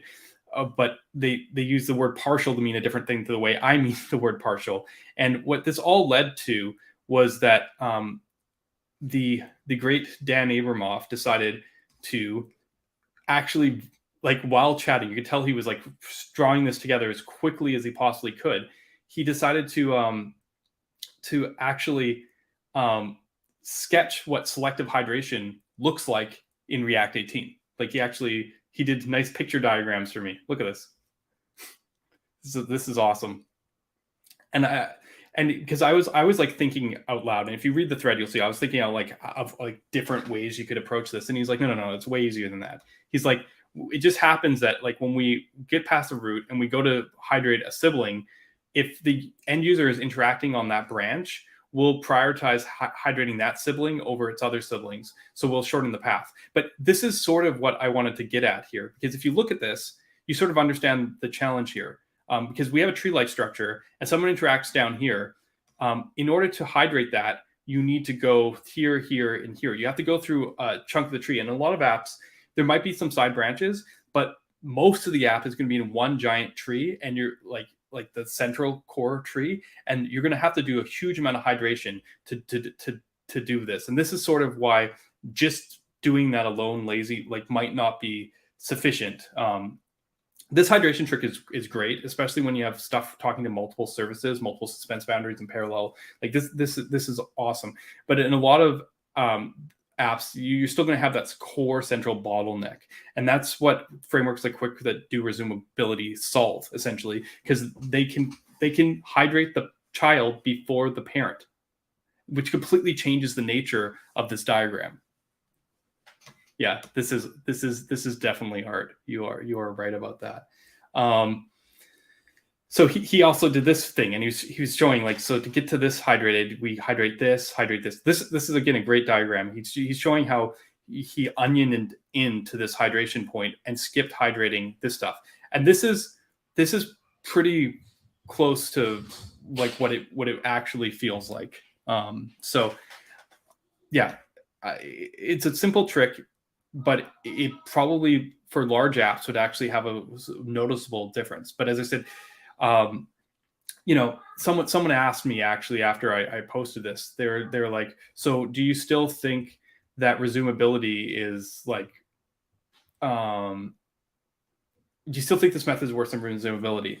And it was a tricky one, because it's hard to compare them, because there's definitely hydration happening in that React scenario. You definitely have to rerun everything top down, even if you're doing it selectively in order.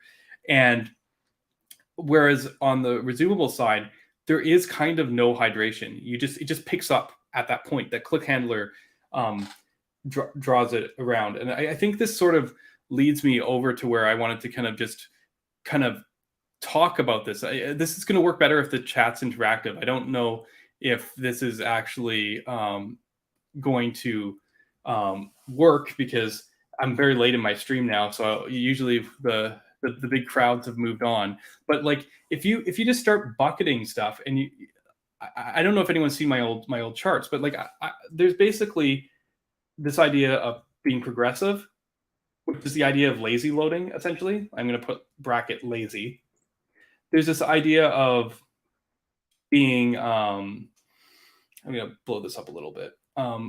What was it going to be? This idea of being partial, which means not everything.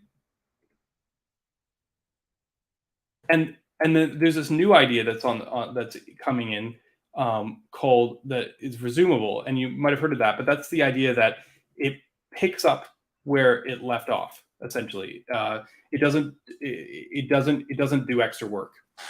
And the thing is, when you talk about different techniques, they all kind of end up, in my opinion, this framework for splitting stuff out has actually made it a lot easier for me to talk about these subjects, because I did write an article kind of getting on this a little bit when I was a couple months back, of talking about different techniques. But the thing is, there's constantly new stuff coming out. So like I figured, like, we've already talked about a bunch of techniques while we're sitting here, right?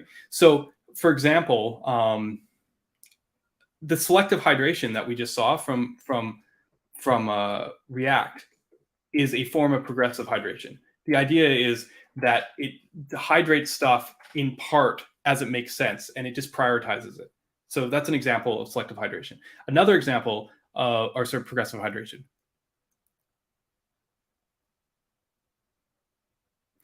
And the other one is what's another example of progressive? If you've ever used Astro and you've gone client visible, that's progressive hydration, right?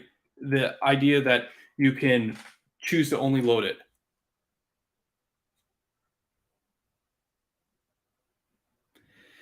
Yeah, there's a comment in chat here talking about like how, well, I mean, the tricky part is we're still bound by the network and end user device. And this makes it kind of really, it makes it one of the most constrained environments to work on. This is why the web is so warped, like in terms of expectation. It's so funny because we see a lot of backend and like hope for WebAssembly, and maybe like it's good for performance, but because of the load time characteristics, at least today, it's hard to picture it completely replacing pieces of JavaScript if it has to load like bigger chunks of bytecode. And one of the tricky things is like it's gotten so far on this. Yeah, e-commerce. Yeah, I was going to say e-commerce is the perfect example where money is to be made. Like it's actually noticeable. It's actually like bottom line affecting. I worked for eBay, and you better believe every page was religiously measured, because even hundreds of millisecond shifts you would cause loss of revenue. And it just like it's getting to a point right now where I'm seriously, like, when I look at it and people talk, oh yeah, I want to write my backend in Rust and stuff, and I'm like, sure, you can do that, but like there's this challenge between having the maintenance cost of a single app as things get more complicated and multiple apps. And classically we could do the split because we're like, okay, we're going to be very pinpoint. But when people start trying to make the client-side apps like single page apps, the problem is it becomes this big monolithic thing that ties everything together, and you pull forth the blob, and it's hard to kind of take that and split it up again, which is what Qwik and Marco and some of these islands frameworks are doing. And the challenge here is that when you consider that, sometimes actually using the execution on the server, pre-compilation is one thing, but you only get so much knowledge there. Server runtime is another thing. The impact you can have on the end user by changing the hydration and the JavaScript loading characteristics is bigger than the change of making your backend render 10 times faster. Like, yes, your database layer is important, and that's usually the blocker, like the async data. But the actual speed of rendering is not necessarily the blocker. I'll talk more about the speed of rendering in a minute, but like make it 10 times, make it 20 times. Like, it's going to make a difference to your bottom line as a business in terms of how much compute you use. But compared to the effect it has on UX, like JavaScript on full stack JavaScript has a huge benefit because it can make such a big impact on UX because we can use it to ship less JavaScript. There's always ways around it, as in don't maintain two separate apps. But as long as JavaScript has a stranglehold in the browser, it's very hard to like see that shift yet. Right. Like, don't get me wrong, I value fast server rendering, and I'll show that in a minute. But yes, well, I just wanted to say that specifically, sort of asking if client visible is both partial and progressive, sort of. It is, but specifically the directive that's visible or that's whatever, like idle, that's the progressive part. That's telling you when to load it. An example of partial, as you guys know, is islands, right? We've talked about that. Islands are partial, right? Client visible does apply to islands, but like I just wanted to kind of give an example here. What are other examples of partial? Because these sometimes go hand in hand, but not always. Like Qwik didn't always have true partial ability because it essentially didn't know what was server only. Partial kind of needs knowledge of knowing what's server only. Without that knowledge, it's very hard. Qwik didn't leverage that knowledge initially, and they were completely progressive and resumable, but did not have partial. Now they've added partial, and you might ask why that matters. Well, data serialization. If you know things are never on the client, you don't need to send the data. Like, if you know that they can never be changed on the client, it's sufficient. And that benchmark, or that Hackernews example of the compressible components, is actually a really good benchmark. If you get enough components, you can actually see the impact of not being partial. It slays pretty much any framework that doesn't have partial and recursive partial. But yeah, what else is in this thing? Like we know that another example of progressive. What else can we do that's progressive? Qwik's QRLs are an example of being progressive because of the way they load.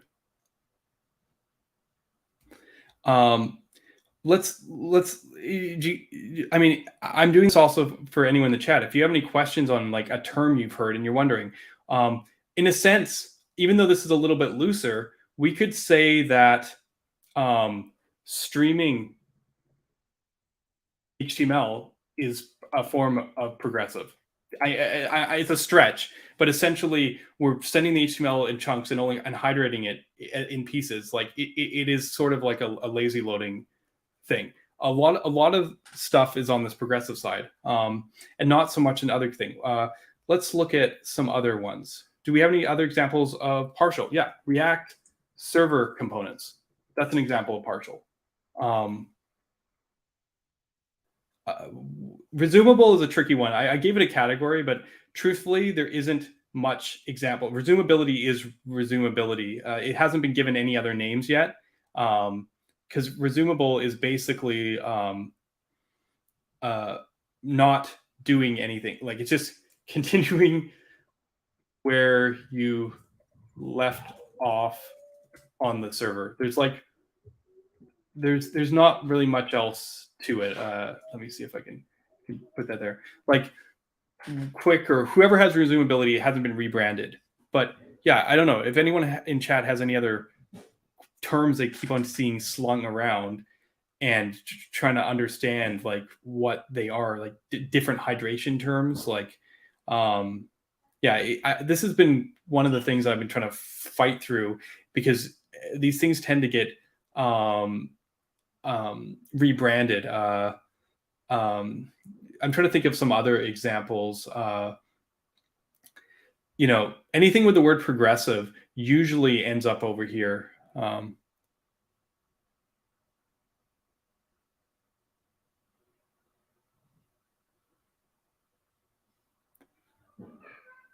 Right. Because like I think if you've heard the term almost anything that uses the term progressive ends up over here. Progressive rendering is another thing. I mean, that's basically the same as streaming. What other terms? What do you got? Maybe you could call serializing top level input. Yeah, that's an interesting one. Yeah, I don't know. I mean, the whole trick with resumability is the reduction of execution. So in a sense, serializing something does, but you have to basically serialize internal framework state. I'm trying to think of there's like progressive hydration. Yeah. I didn't even put that in. Yeah, obviously. Yeah, like progressive hydration itself is an example of progressive of this. Just like I didn't mention it, but the term partial hydration is an example of this, right? So most things are a matter of progressive. You could say that certain types of code splitting, but this isn't necessarily true, because code splitting usually happens after hydration. It's not usually part of that initial load, but I'll grant it there.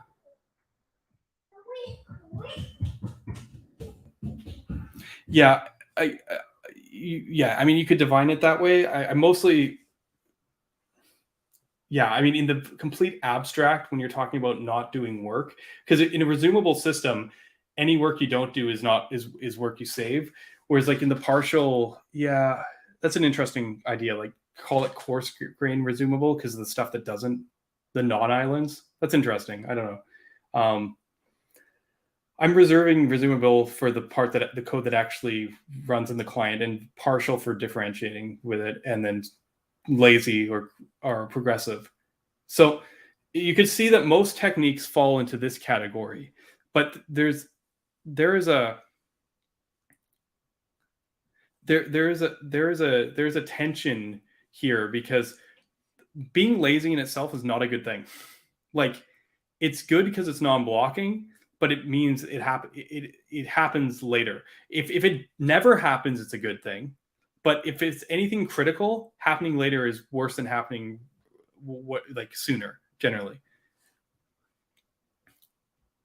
And then partial obviously lets us, these are tied together, because sometimes if you never do the thing and it's lazy, then it's kind of partial. That's why they get tied together. But partial is explicitly like this, you don't know. This is like an absolute. You're like, this is the code that is server and this is not. You can bundle that way. You can act with confidence. But the challenge with this one is it requires kind of rules. You need to know this. You need to be explicit, or you need to follow very strict patterns. That's why there's .asp. Like, I mean, this is just another thing on islands, obviously. Sorry, but if you start seeing .server or .astro or islands as a folder, you know that you're in this zone, right? Because it needs to be, it gets called out. And on the flip side, resumability is great, except the problem is, like, as someone mentioned, it's like the trick to continuing is also like serialize almost everything, and that's probably not free. So, like, essentially, you see, if you put all three together, you have a really nice story. Because if you don't do extra execution, but you have to serialize everything, you're like, holy crap, I got to do a lot of work on the server to get it that way. Like, you're paying the cost on server rendering time. But then if you do partial, it's like, oh, you don't need to serialize everything. So it actually counters the resumability because it does less. And then progressive is kind of like what you do when you need to, right? If it's like can take it to the next level. The one thing you notice about lazy and progressive is it's always an option to make something lazier. You can always like do something later, but it's harder to actually build towards this knowledge of being partial and resumable, because this requires very specific knowledge or very specific like execution. Yes, Qwik is all three, and it is the first framework to put all three elements completely together. Yeah. The reason I like pointing this out is because I think too much attention gets focused on the progressive part. People keep on going, oh, it clicks and it loads the JavaScript. I would be happy with Qwik if it wasn't progressive. If it was just partial and resumable, I'd be perfectly happy with Qwik. I think progressive is something you need when your app becomes like huge scale. It's just interesting that Qwik, everyone attacks us from a different place. Qwik started with progressiveness and basically went progressive, and then they found resumability, and then they, at the end, partially because of my nagging, they found partial. Marco went kind of the other way. They started at partial, found resumability, and probably will have progressive at some point, I imagine. Personally, where I'm sitting from a single page app perspective with Solid and stuff, I think the only one of these three that is actually viable is the third one. And that's hard to do, and I don't know if frameworks will be able to make that move, because progressive isn't going to help us. Like we were just showing, like it could be a hack if it's not done properly, and partial is very, very, very difficult. It's not very, but it's more difficult to pull off from a single page apps thing. We haven't solved the routing problem. So resumability, in a sense, you could just view it as a better type of hydration, like a more effective hydration, hydration that doesn't run. So, but there's trade-offs. So I'm very interested in this, but the thing is, the reason I want to do this is not talk about differences, but talk about similarities. Talk about how these are, everything that's been going on is actually working along in these objectives when we talk about server rendering and hydration.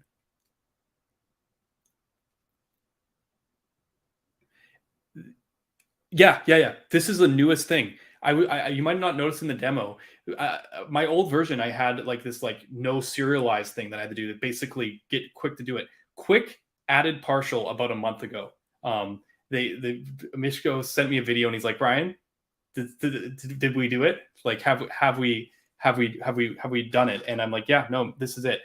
Qwik just figured out how to trace back from the event, basically follow the reactive graph to figure out what didn't need to be hydrated. That's why Manu was so intent on looking at that Hackernews demo that I had open and seeing, making sure that stuff wasn't over serializing, because this is a pretty new thing. But yeah, Qwik now does it all. This is one of my last pieces that I was kind of like nudging them on, and I'm very glad that they followed through with this. And they did this two things, and the other piece that they did that I've been nudging them on is lay back off progressive a bit. It's a nice story, the 0 kilobytes of JavaScript, but an even better story is 10 kilobytes of JavaScript that you need on the page.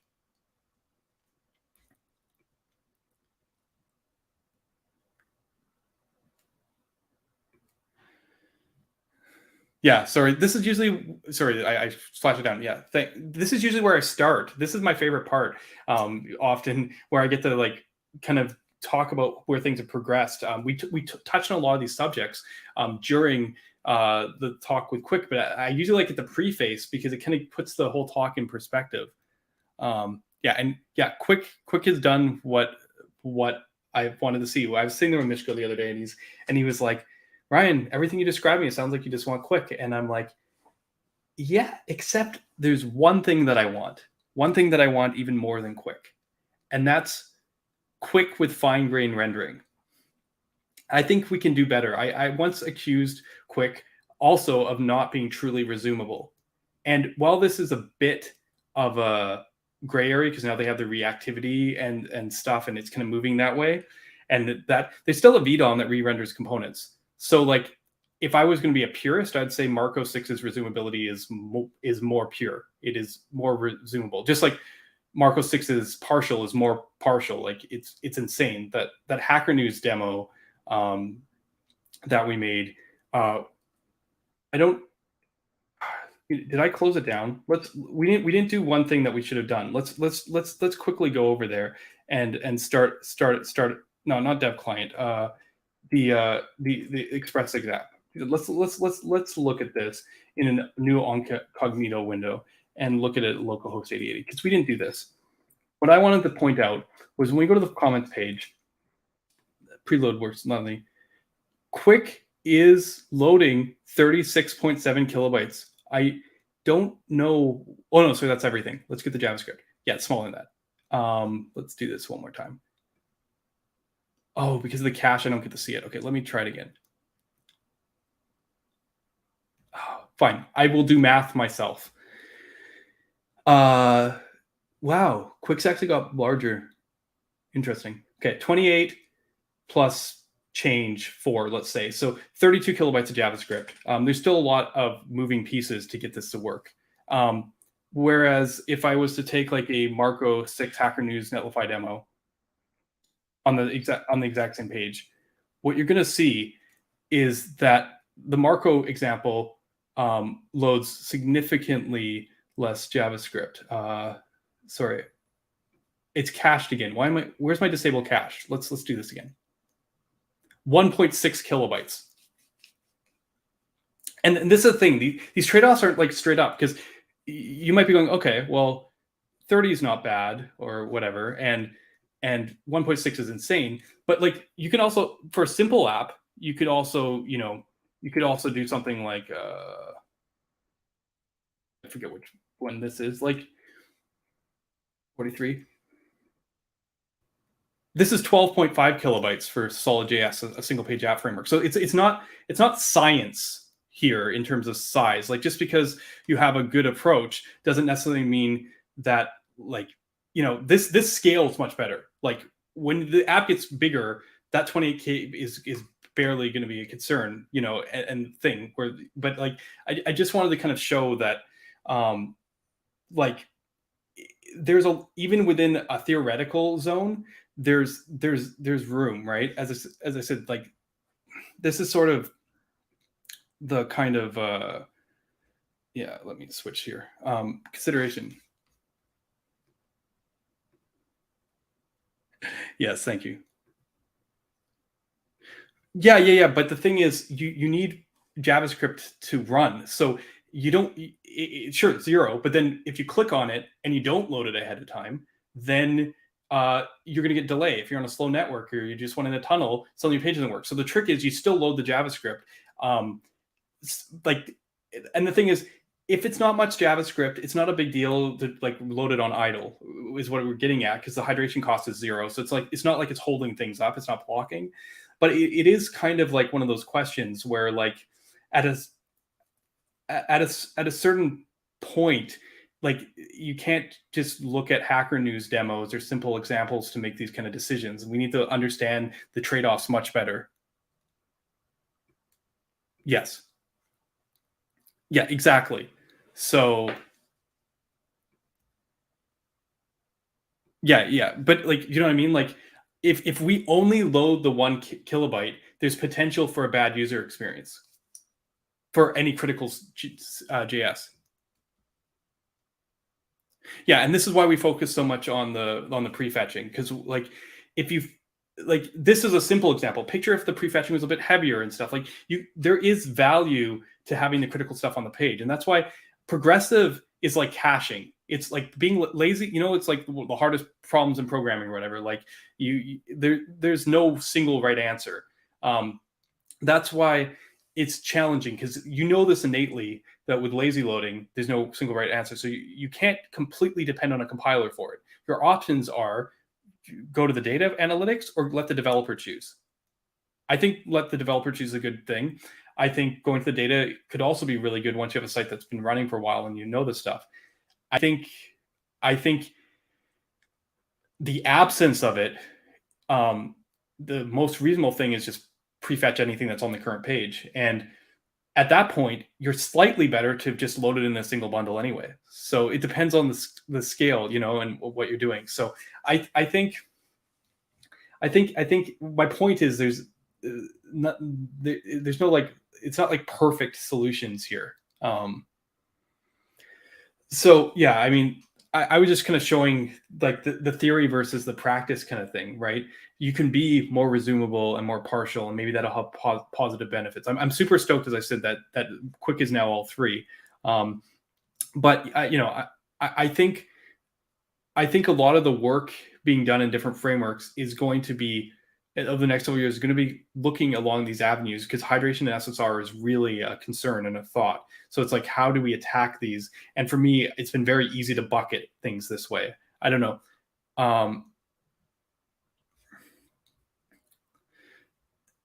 What is it here? Yeah, lazy fetching is better for benchmarks and meter connections. Otherwise, I really prefer prefetching. Right, exactly. And like, ideally, at which point you're like, is it complexity in just doing this prefetching? You could just bundle stuff. Like at a certain size, it doesn't really matter up to a certain size.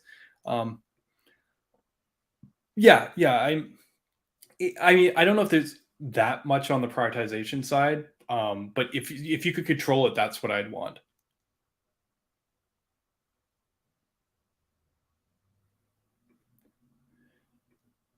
Thank you. Yeah, I mean, we're looking into this. I would also add Svelte to that title, or I give Svelte an honorable mention here, because I think they have the pieces they need. They just haven't done it yet. I have a lot of hope for Svelte in terms of what, like, when I look at what they have available to them, there is a lot there. They haven't made the decision to go down this path. Yeah, I mean, I'm not going to bet. I don't tend not to bet on a single horse. I like looking at different approaches and seeing how far we can take them. And I think Svelte does have a unique approach that could play into where things are heading if they chose to go this way.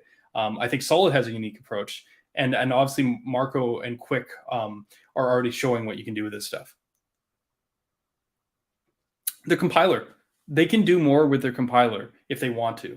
And the biggest thing is Svelte's compiler automatic already kind of hoists out state. It already does a trick for lexical scoping. And that is the key to doing resumable. Just throwing it out there.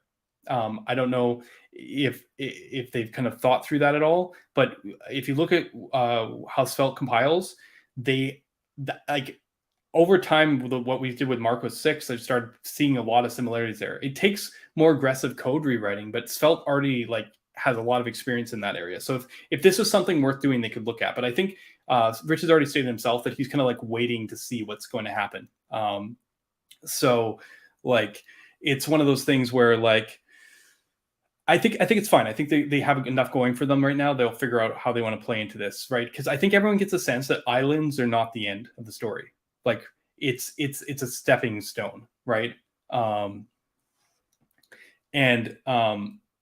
We need to kind of like figure out what the next step is. The next step has to do with routing, and I've been hammering this on people for ages, but we need to figure out routing here. It kind of ties together a lot of these stories. Oh, I forgot one that I didn't mention on this list. Do you all know what I didn't put on it?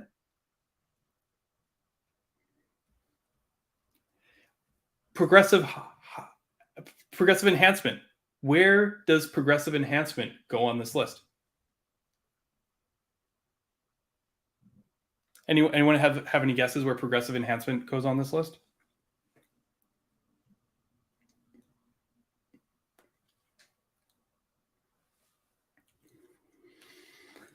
No, nobody want to take a stab? Yeah, I mean, maybe it's a bit of a trick question because I'm going to put it down here. Because okay, let's put it through here. Yeah, right. Because the funniest thing is, I love all the answers here. Thanks everyone for participating. Yeah, partial, resumable, partial, nowhere. Yeah, because here's my perspective, at least the way I've defined these things. You might go, okay, resumable is actually probably one of the more reasonable places to put it because you're like, in a sense, it does pick up where the server left off. But the reason I don't put it under resumable is because it doesn't actually do the behavior that the app does. Like it's a shallow clone. It's not like it's actually the app's intended behavior. It does less. Right? It doesn't even pick up. Like it just is, right? That's a great way of putting it. Someone's like, it doesn't even pick up, right? Is PHP with jQuery resumable? Sorry, I'm interrupting my own thought, but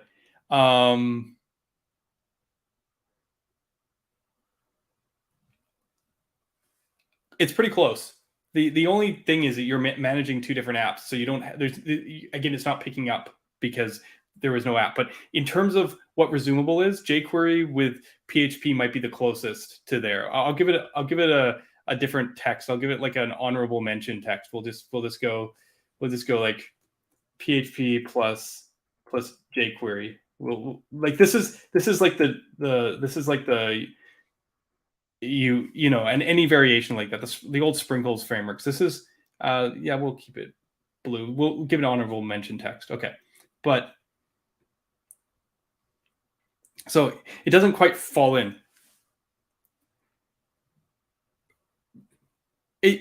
So progressive enhancement does allow from Node.js to JS. So I mean, but so this argument for resumability is probably the same one you can make for progressive enhancement to a degree, other than progressive enhance. Like, yeah, this is basically if PHP for jQuery is then perhaps we can say resumability is. Let's move to partial. Progressive enhancement is not really partial to any degree. It doesn't care about like server versus client. I don't think I can't make a good argument for partial in my head.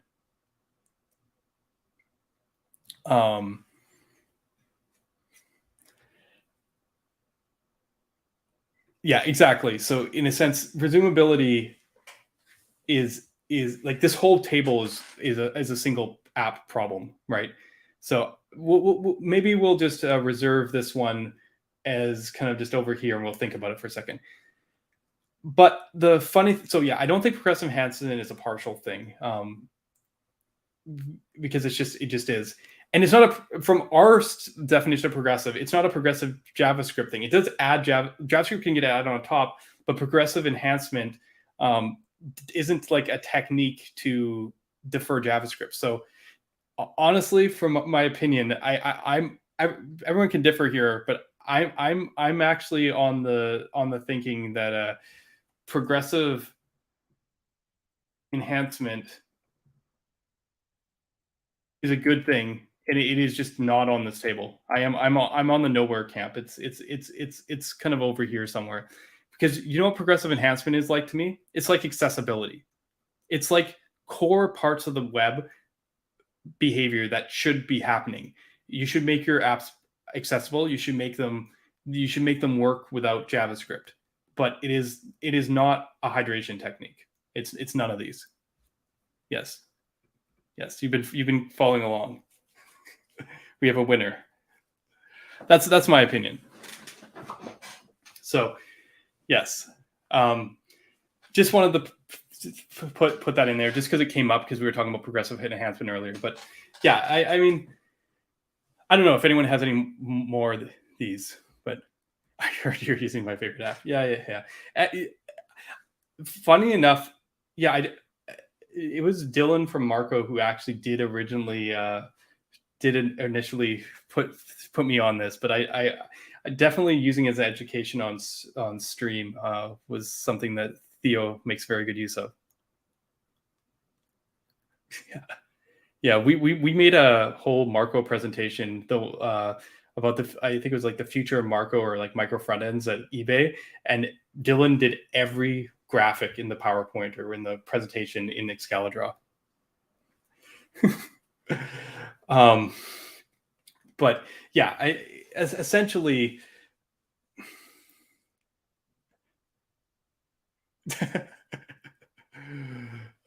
Good stuff. TRPC, yeah, no, TRPC. I need to spend some time with that coming up. Definitely. It seems like I saw your stream on TRPC 10, and it looks amazing. It was beautiful. Yeah. Oh yeah, all the Excalidraw love all around. So where was I? Yeah, sorry. I think this table has served its purpose, unless someone can think of anything other topics. But the truth of the matter is, like, every time you see a new buzzword over the next little bit, I mean, maybe other than edge functions, a lot of the techniques you see come from frameworks probably are going to fall into bundles. Someone's going to call it like instant. I heard someone call instant frameworks as a new buzzword topic. Transitional apps.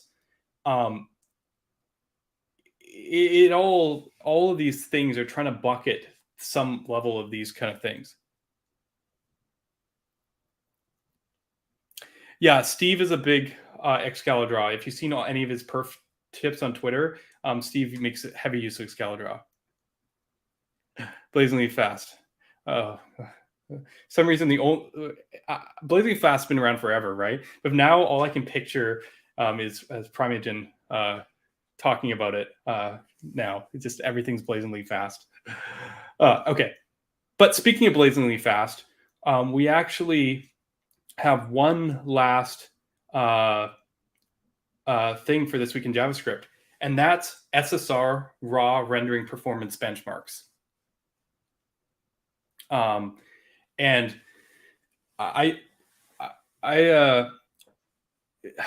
this benchmark's ancient. To be fair, like it's very, very old. It was created in 2016, I think, or 17. Dylan did like a bump in 2019, and then I've been like kind of trying to make it still work while it's like incredibly crippled, and we probably need to rewrite it. But I went and I took it, and I was working on a new version of Solid, and I was trying to like make sure I didn't introduce any regressions. And as my starting point, I actually found a small performance improvement I could make on Solid, and I tested it, and I was like, oh, okay, cool. And I looked, oh, you know what? I should bump all the versions of the other frameworks. And sure enough, it's almost unanimous. Almost every framework has stayed the same or improved SSR performance pretty drastically in the last year or so.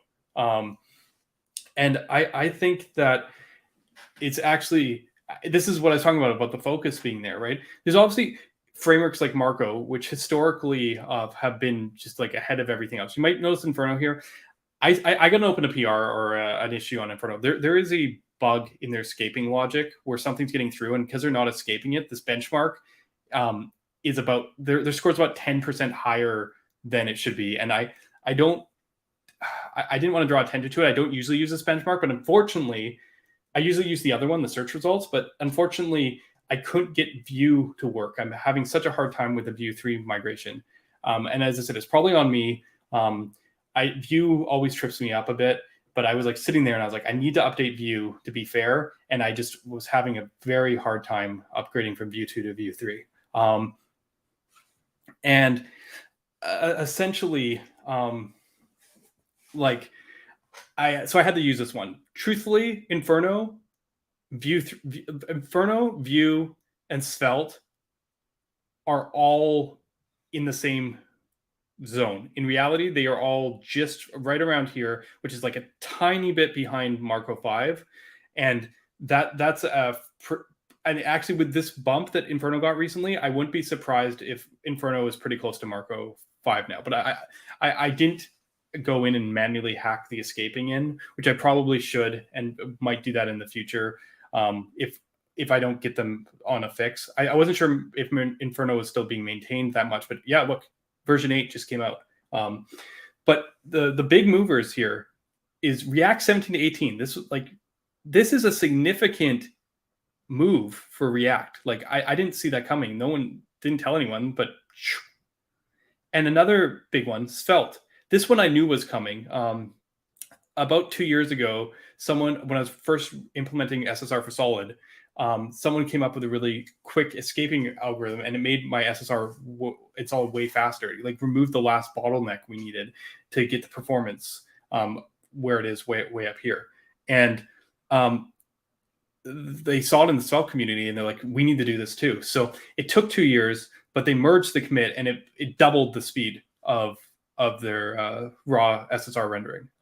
So that was a big one. And then, as I mentioned, Vue is the other one, another big chunk, where they basically, between Vue 2 and Vue 3, I believe they moved to string concat from VTOM on the server, and this made a big chunk. So there's a question: why is Solid so fast? Well, I can actually explain that because I've been investigating this again, right? And you're only as fast as the next bottleneck is kind of like what I want to say. But one of the reasons that Solid is so fast is the lack of intermediate objects.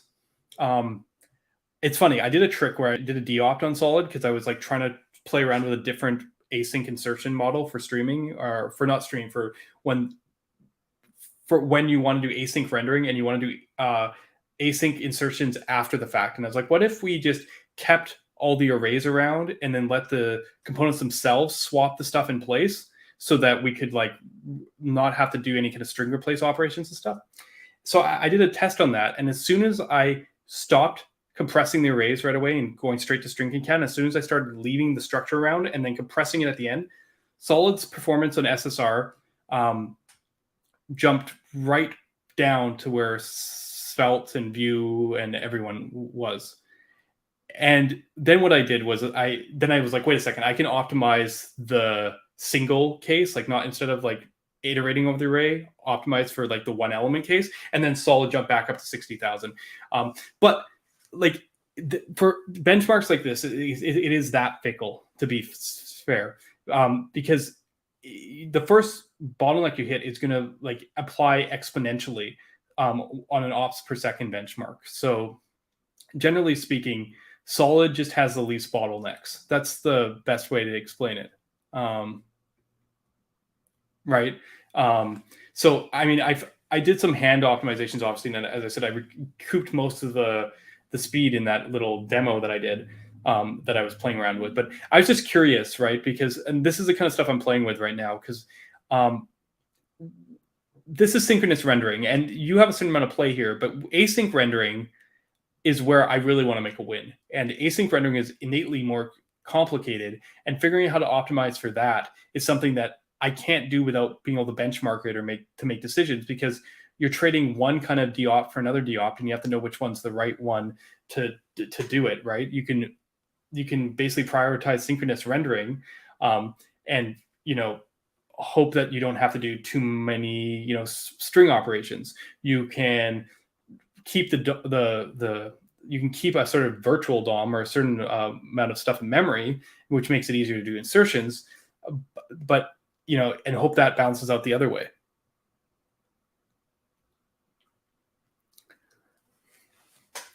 Follow this fast as a drummer.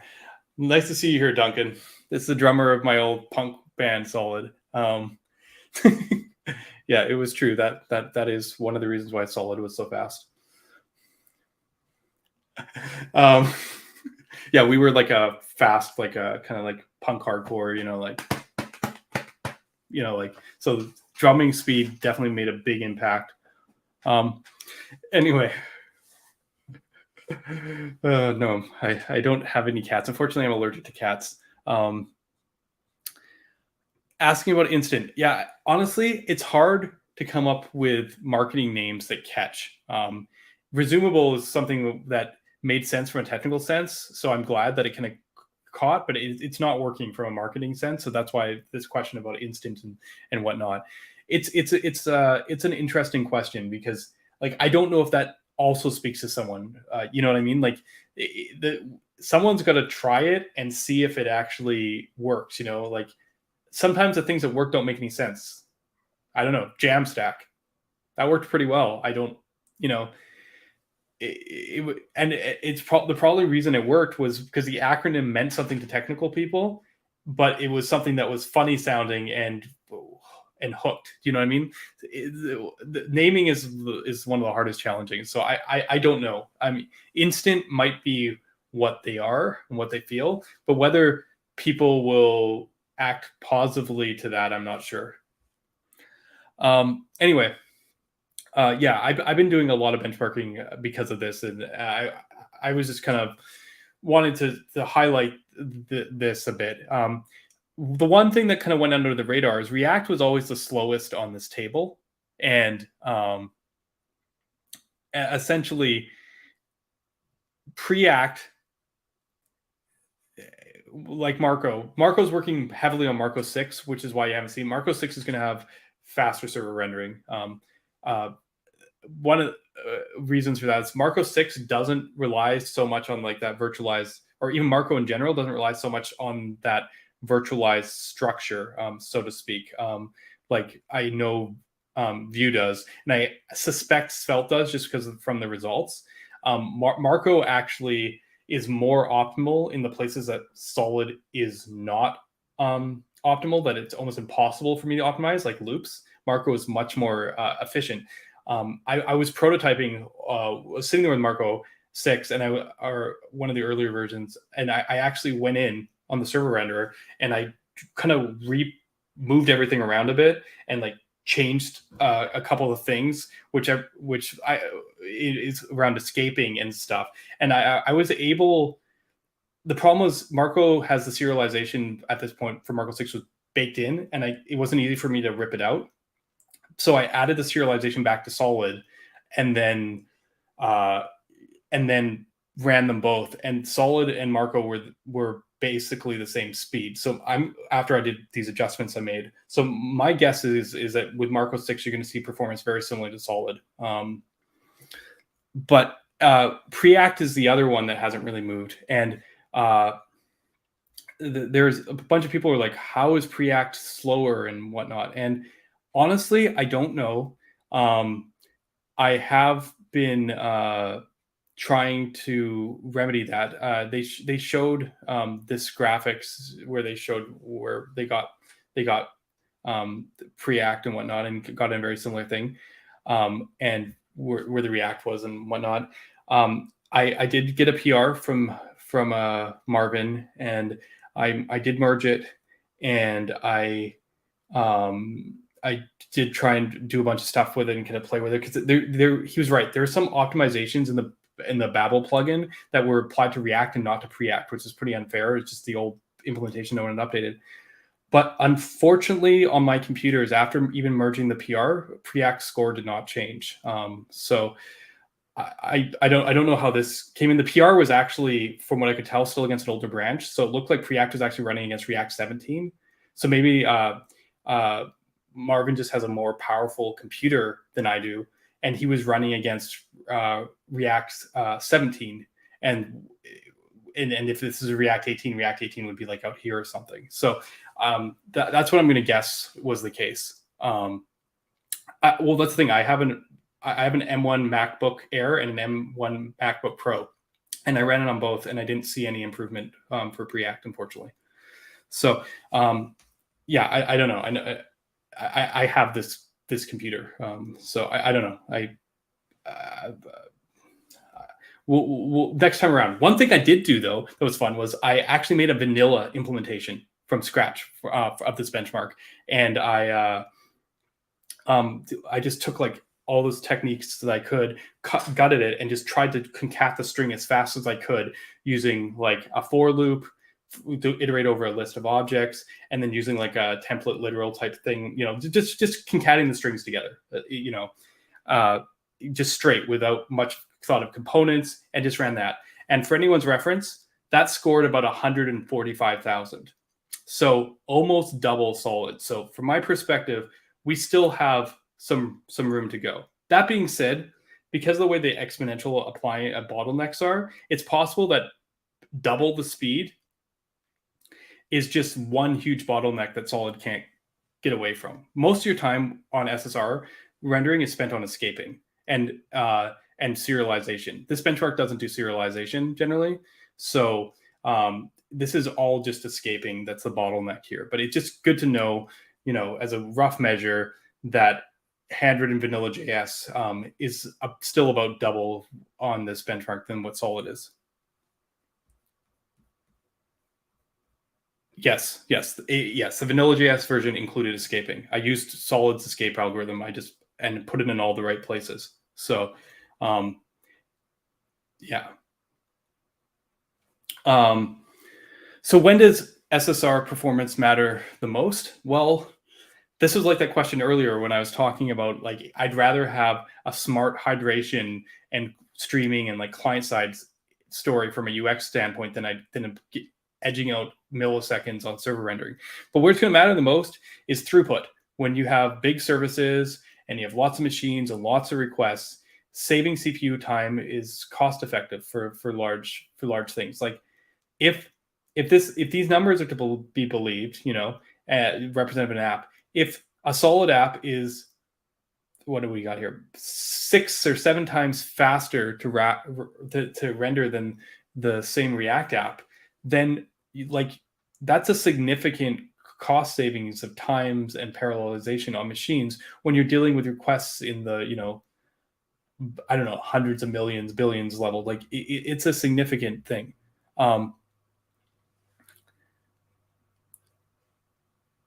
So like, there's a really old Marco benchmark that I kind of appreciate just to know where we are in terms of where these things sit. We haven't tested Pug or let me see if I can pull it out.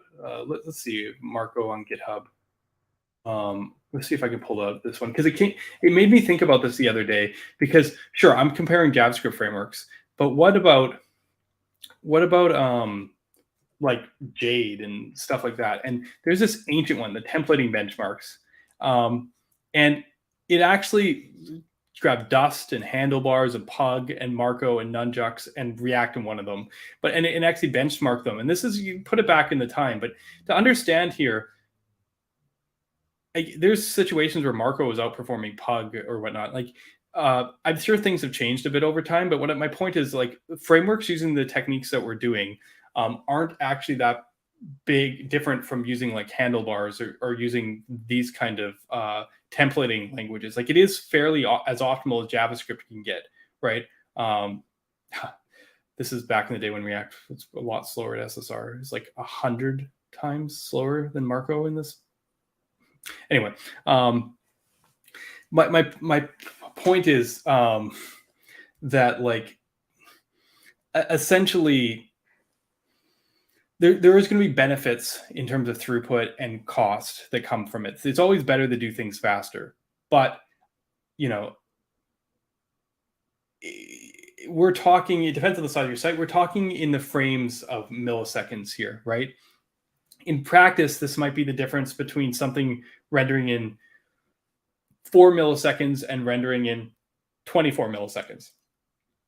You're probably waiting on your database longer than that. You know what I mean? Like, and if you put that whole thing in scope, maybe your database is really quick. Maybe you got like, say, 40 millisecond latency. Rendering takes 20 milliseconds for React, and some other startup stuff and whatever. So you basically are ready to serve back the response in about 70 milliseconds. To compare that to the amount of time you spend shipping it over the wire, and like depending on how slow the networks are, that can get pretty much buried. You're usually at least double that coming back over the wire, or at least that again coming back over the wire. So like, you start asking yourself, like, the other stuff is kind of fixed cost. So how much is that 10 milliseconds render going to affect the end user, versus half a second hydration, like on a mobile device? Like, if you take I've done it on the stream before. You can take certain app and you can watch the hydration cost on a React app and see it take literally about 400 milliseconds, and then on a different app take maybe 50 milliseconds. So yeah, I mean, there are benefits, but this is probably the least important part. Yeah, and people have wanted to see more stuff. I haven't done Qwik yet. Astro is another interesting one. I don't know if they do. I'm gathering they do some kind of string concatenation. They're probably fairly fast. I don't know if they benchmarked it the way that benchmark. It might be interesting to see. But this is like, I'm as I mentioned earlier, this benchmark is kind of like just synchronous render. I think there's some value in it and knowing it. It's harder to benchmark async because different solutions will include data serialization or not include data serialization. And coming to parity on that is a problem, because data serialization is such a huge cost. It would just squash anything. Any framework would get hammered by it. And the problem is, like, you might come up with a situation where a framework doing synchronous rendering like this plus prefetching all the data might do better than an async framework, but that async framework though can handle streaming, which has a better end user experience impact, even though it'll lose at the CPU benchmark. So yeah, I for me right now, it's really useful to look at like just the cost of going async. Like, I've requested next microtask resolves. Let's see how expensive it is to do all the wiring and mechanisms. But as a general mechanism, I don't know how easy it is to actually benchmark async. I feel like we probably just want to benchmark synchronous rendering, and then we want to do like an end-to-end test where we take into the whole cost of interaction into it. It's very hard to bench the whole experience once you consider async. I mean, this is a problem we have all the time with benchmarks with async. Think about it, like concurrent mode doesn't benchmark well. You know what I mean? Like, it makes a nice demo because you can feel it smooth, but the processing takes longer. It's always slower. So it's like there's a UX element and then there's a performance element, and these things aren't always completely like on the same page, and it changes at different ranges. Sometimes it's okay to be blocking if the user's going to be waiting for it and you want it as fast as possible, right? So like it's definitely a challenge. Yeah, exactly. How scalable, like how many injection points, all those kind of things. And this is something that I'm kind of revisiting a lot. It's trying to figure out like where to kind of find the right thing. Like, it's hard to benchmark it because benchmark apps are all of two types. They're either overly simple, like my Hackernews example. Well, actually, my Hackernews example is both.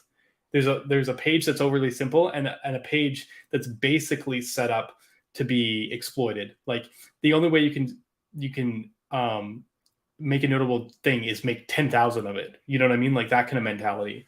Then you can like measure the difference. Like you either get like a app that's too simple to be real world, or you get a very extreme case just for like in-lab testing. It's very hard to make a benchmark with a real world type demo because there's a lot of like other considerations in terms of user experience and whatnot. And it's also really hard to invest that much time to build like the real world demo that was around before was probably one of the best examples of this, where people could showcase stuff. And I used to like that they did a bit of a performance comparison. But the truth of the matter is, it was a lot of effort. I remember I was talking to Andre Giamacci about it, the guy from UHTML, and he's like, yeah, I saw you had that. How long did it take you to do it? And I was like, well, I realized while building it that I was missing features from Solid, so it took me a bit longer. I probably spent like 3 or 4 evenings a week for about 3 weeks to do it. But I'm like, I think you could probably do it maybe in like 3 or 4 days. And yeah, he downloaded it and he's like, okay. And he looked at it and for a couple hours and he's like, yeah, I'm not doing this. It was just too much effort and too many pieces to build in. It's hard to make the same app, like, because any company is probably not going to pay to make it multiple ways if it's like the real thing. It's a prototype, right, that they make, and test stuff with. So you just never get really good real world benchmarks.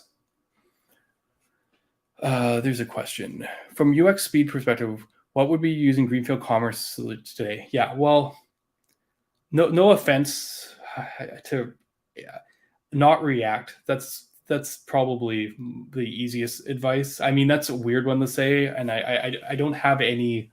I have no like grievances with the core team or React itself and architect. It just like, if you want the SEO, the fast page loads, all that, like maybe server components can get there at a certain point, but we haven't seen evidence of that yet. You can either bet heavily on server components and hope, but functionally, I don't even think e-commerce is their best use case. I think their best use case is even bigger scale. But the question is, what do you do in short of that? Well, if you're cutting React out, you're losing a lot of the tools that make things easy. Like it's still easier just to go with React to pick up Next.js.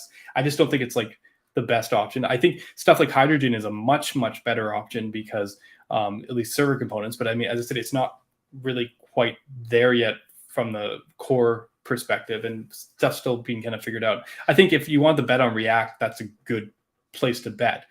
But like, this is why frameworks like Qwik or Marco exist. And I think Astro with their 1.0 release is doing it. The problem is there's surprisingly few solutions that were made catered for the space. And I don't know why it's starting to crowd in now. I guess maybe classically had the WordPress crowd or like people on PHP or not. But like, from my perspective, like Marco was built at eBay in 2013 specifically for this use case. That was what it was built for. But, the challenge with Marco always is legacy tooling because, fast forward 6 years and, a single team maintaining it, less of a community, makes it a harder pick, even though it's proven at the largest scale. So like, Marco is a great choice for e-commerce, and it's been battle tested at production. I think it might be interesting to try and give Svelte or Solid a try because they might be small enough, and Preact. Let's add Preact to the list. They might be small enough, but again, the challenge is that maybe the meta frameworks aren't as mature enough. SvelteKit beta, SolidStart alpha. Fresh just did 1.0, but from my perspective, having just used it, I would say they're beta essentially. Like they're kind of in the same zone as SvelteKit in terms of production readiness. Still needs a little work, needs to be proven. These are like good solutions in the future if you want to use JS. I think it just classically a lot of people weren't. Astro plus Solid, that's. But again, the Astro is like not 1.0 yet, right? Astro hits 1.0. Astro plus Solid is very, very similar to the experience you'd have with like Marco 5. So Yeah, I mean, if I was pure, like Marco might be the only obvious one on the JS side right now, just in terms of maturity. But then it's hanging over me that Marco 6 is like a big change coming down the pipe, and it's going to be so much better. But just if I'm being pragmatic here and not jumping on bleeding edge technology, that kind of consideration. Yeah, I know, and that's what I'm saying. I'm looking forward to it, and I've been very hyped. I think Solid and Astro are a great combination. I think you've seen this on both sides. There's the admiration just from how small and performant Solid is, and obviously Astro doing that islands thing that Solid doesn't do innately. And I see that relationship getting even better in the future. But I'm still calling it out. Like, yes, in 2 weeks it'll be 1.0. That tells you how new it is. Do you know what I mean? Like when someone has to choose software for a project, it's more like in their head, they're like, how many years has this been production ready?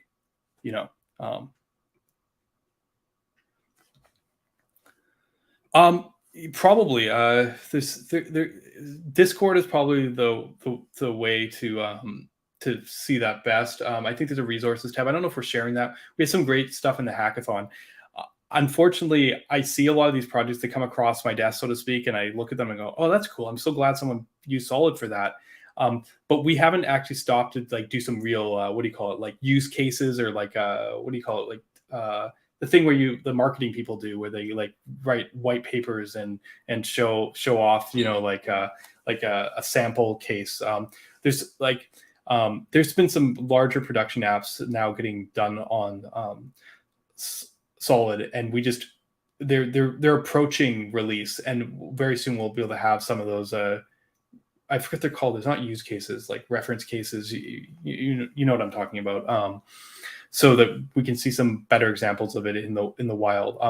Right now, people look at our website, which is a lot of really clever engineering, but it's also a client-side app, right? Just because of the time period when we released it, it was before Solid 1.0, and we didn't have our meta framework and stuff. So the biggest thing is there is a lot of really good solutions that need investment that are working towards this better future. And it's because we're on a shift. There's a time period where we were kind of like content where things were for the most part, and things kind of bundle up with Next. But after a while, things get really big, and then you kind of unbundle and bundle again. So yeah, I think that's kind of where we're at. Case studies, yes. I said use case. I mean case studies. Yes, we will have case studies. Thank you. Everyone's like yelling at me in thing. Yeah, I mean, Qwik City, show up the chart whenever that. Yeah, we'll have to see. I don't want to speculate right now, because what I know from my own experiences with the techniques that they're using is that it would not be very favorable. Solid using Domino is a little bit better, but Solid using JS DOM couldn't even get to half of where Preact is.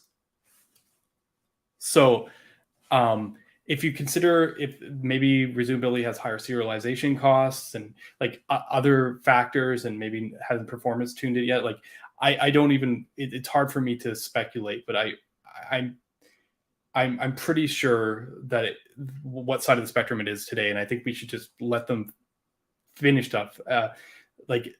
This is the thing. There's so much excitement because these technologies come around. I'm going to be the first person to be like, whoa, hold back. Wait for those 1.0 releases, give them time to grow. If you're an early adopter, get in there. This stuff is really amazing technology. Check it out, help them grow. But, making your decisions is still good to be cautious. But what I'm saying is once stuff does go 1.0 or get to that zone, do consider giving these things a chance. I know I was a bit hesitant there on Astro, but because it fit my point, because I was like, it's just 1.0 now, but the truth of the matter is, that's a signal, and it means that they've done the work. They know that it's where it mostly needs to be. And the way I would take that is, what's the length of your project? The first 3 months, maybe there's going to be some bug fixes, a bit shaky, but betting on Astro for anything that's about 6 months out from now, definitely, right? Astro already does amazing stuff with SSG, but if we want to take it to the next level with SSR and stuff like e-commerce, I think it's going to be a big time contender once it gets adoption. So yeah, if your project is going to take a couple months or whatever, get on Astro. Let's get it going. Let's get them, some adoption, get people using it. I think it's going to be amazing. I'm just putting it out there that like there's difference when you have frameworks who maybe been doing this stuff for 8 years, right? Like and use it different levels of production scale, right? But I think that shouldn't be the only thing kind of holding you back. I think that there is a lot of really great technology coming out again, and this is a time or chance to kind of try it and move out of maybe the comfort zone. Okay, yeah, so I'll start. Yeah, this is a great question.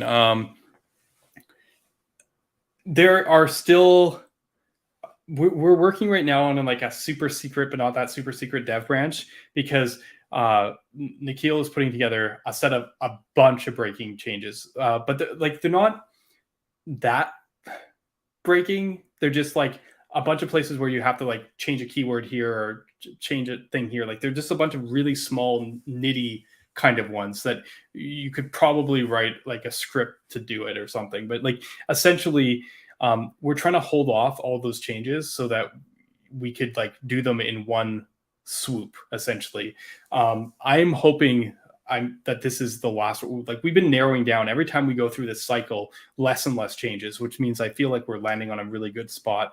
I was talking about maybe having Nikhil on like next week. I don't know. I think we're still early. I got a lot of work to do on Solid 1.5 that I think will support it. My goal with Solid 1.5 is have all the pieces in place that need to support the Solid start beta. And to be fair, I might have said that about Solid 1.4, but we keep on learning things, and yeah, things are coming along. Biggest holdup probably is docs. As I said, I don't think there's that many changes, big changes. These are all just subtle things, little things that make life easier. But we need to get documentation rolling, and that's probably the biggest thing. Without docs, it's hard to do a release. Can anyone in the community? Well, yeah, it's tricky because Nikhil needs to finish what he's doing so we can get the docs rolling. It's hard to start docs without reference. Once we get the docs rolling even a bit, I could see the community coming in and helping us fill in the blanks and figuring that out. That's the biggest one. Yes, this is a very long stream, says my wife. Yeah. How did you get started with Solid? Yeah, I mean, I've answered this question before, but essentially I was looking for a replacement for Knockout at my startup, and I just started building a framework to kind of replace an already custom stack. Give Dan a week and the docs will be ready. Yeah. Now, Dan's been overworked. He's been pulling together a docs team. Anyone who wants to help on the docs effort, it is the most important piece. And there's such a high bar now in terms of expectations on docs that it is definitely an incredible amount of work, more work than even I do. And if people have the knowledge to try stuff and work on the docs, it is incredibly valuable work. And in the past, like pre 1.0 and stuff, I would just cowboy it. I'd just like make a release and be like, write something in a change log and be like, woo, we're live. I don't get to do that anymore. And docs are almost as much effort as I said, they're probably more effort than the work it does to actually develop the features. So, I think docs are really, really, really important. And that if people have a talent for that, I hope that they get involved. Yeah, come to Discord. Yeah, we do have some translations. That was always really, really great. Actually, I think we're translated now in 15 languages. I think that's amazing. And Dan has come up with a structure that makes it easier to apply updates over time. So I think keeping the translations up to speed too. That's what I mean. Like there's so much effort on the doc side. I was just talking about like native English speaking docs, but when you consider all the people working on the different translations and stuff, there's dozens of people working on docs just for our projects. So yeah, I mean, any help is very much appreciated. There's a docs channel on the Discord. Do check it out. I'm trying to think if there's anything else that I really wanted to talk about here. Oh yeah, one last little thing, and kind of a hope for the future kind of thing is, this is my last quote treat. One of the biggest benefits of React 18 getting streaming for the wider ecosystem is that it's shining a light on all the platforms that don't have streaming support. And I think that is really good, because as I said, Marco has been struggling this for years. They'd be like, oh, we can do all the streaming stuff. And then it'd be like, oh, new serverless function runtime, no streaming. And like for a while there, when I first started on the Marco team, I was like, where the hell do I deploy Marco? You know, there wasn't a great deployment story. Like, sure, they can make a Node Express app, but everybody's moved to these services now. And I was like basically spinning up Heroku to make my demos, because like I want demo streaming, and like a bunch of platforms didn't support it. Luckily, that has been changing. All the new runtimes, especially the edge-based ones, have made streaming a first-class thing. And I got to thank Cloudflare for that, because they started the trend. Cloudflare had streaming, which I think influenced Deno. And then that kind of came in because Vercel used Cloudflare for their edge, and Netlify uses Deno for theirs. And now we're actually getting good options for streaming across a bunch of different infrastructures. But yeah, Kent C. Dodds was just like, I have bad news. Some popular hosting providers do not support streaming. Instead, they buffer. This means you can't take advantage of the benefits of React 18 on these hosts. And he went on and on about this thread. And I just love that he's bringing awareness to this issue. This has been something, as I said, it's just been years and years of it. I think a year ago, I mentioned it to Dan, this little thread, because we were talking, and this is when we first kind of showed Dan Marco, and he had a great quote where he's like, he was like, I hadn't really looked into Marco before, but he's like, Marco's doing stuff that, you know, years ago that we've been trying to add to React for several years now. Like, it's crazy how far ahead Marco was in this way.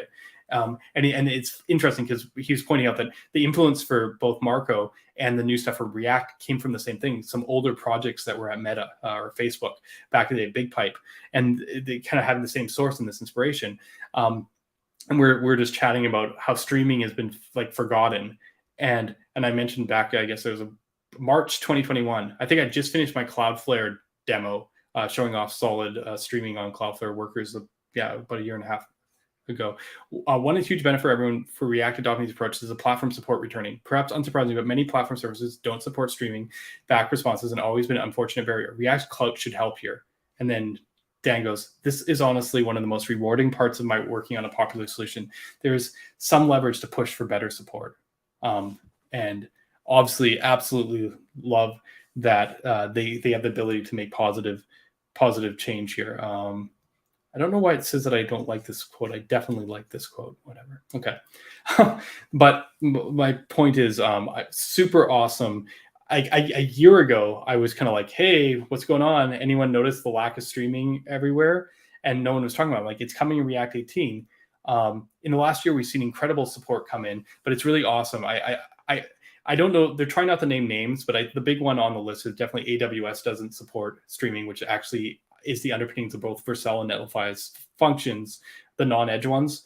So it is a bit of an awkward situation because it supports so much runs on AWS and it doesn't support it. So like, I think he's trying to push the dial, and yeah, hopefully something good comes of it. To my knowledge, stuff is in the works. So I'm pretty excited about that. But this is like one of those things where, you know, having a popular solution that everyone uses can do really positive work in terms of making change in the wider ecosystem. So really awesome to see. Yeah, but to be fair, he actually means AWS because they both use Netlify and Vercel under the hood, and Netlify and Vercel Netlify and Vercel use AWS under the hood, and they both support edge functions, which do support streaming. The only thing is there's been kind of like a caution with the Vercel stuff. Like, let me see here. I think there's a response here. Lee Robb came on himself and he actually wrote something. Yeah, Dino deploying Cloudflare worker pages support stream, but AWS Lambda does not. So even within services like Netlify and Vercel, well, their edge offerings support streaming, the standard functions do not. And then Lee goes, reframe, Vercel can support both Node and Edge runtime. Personally, I think that's really important. Not everyone needs to run their Edge, and which I agree completely. Although this isn't about Node, because Node supports streaming. It's actually about AWS, which doesn't. And there's a question is like, doesn't Vercel support on their Edge? And this is kind of in a gray area, but definitely I can confirm that Vercel supports Edge functions at the Edge.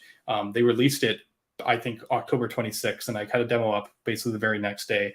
This is definitely possible, whether they're promoting that as their use case. They're still kind of being careful. They don't want to push it to production workflows.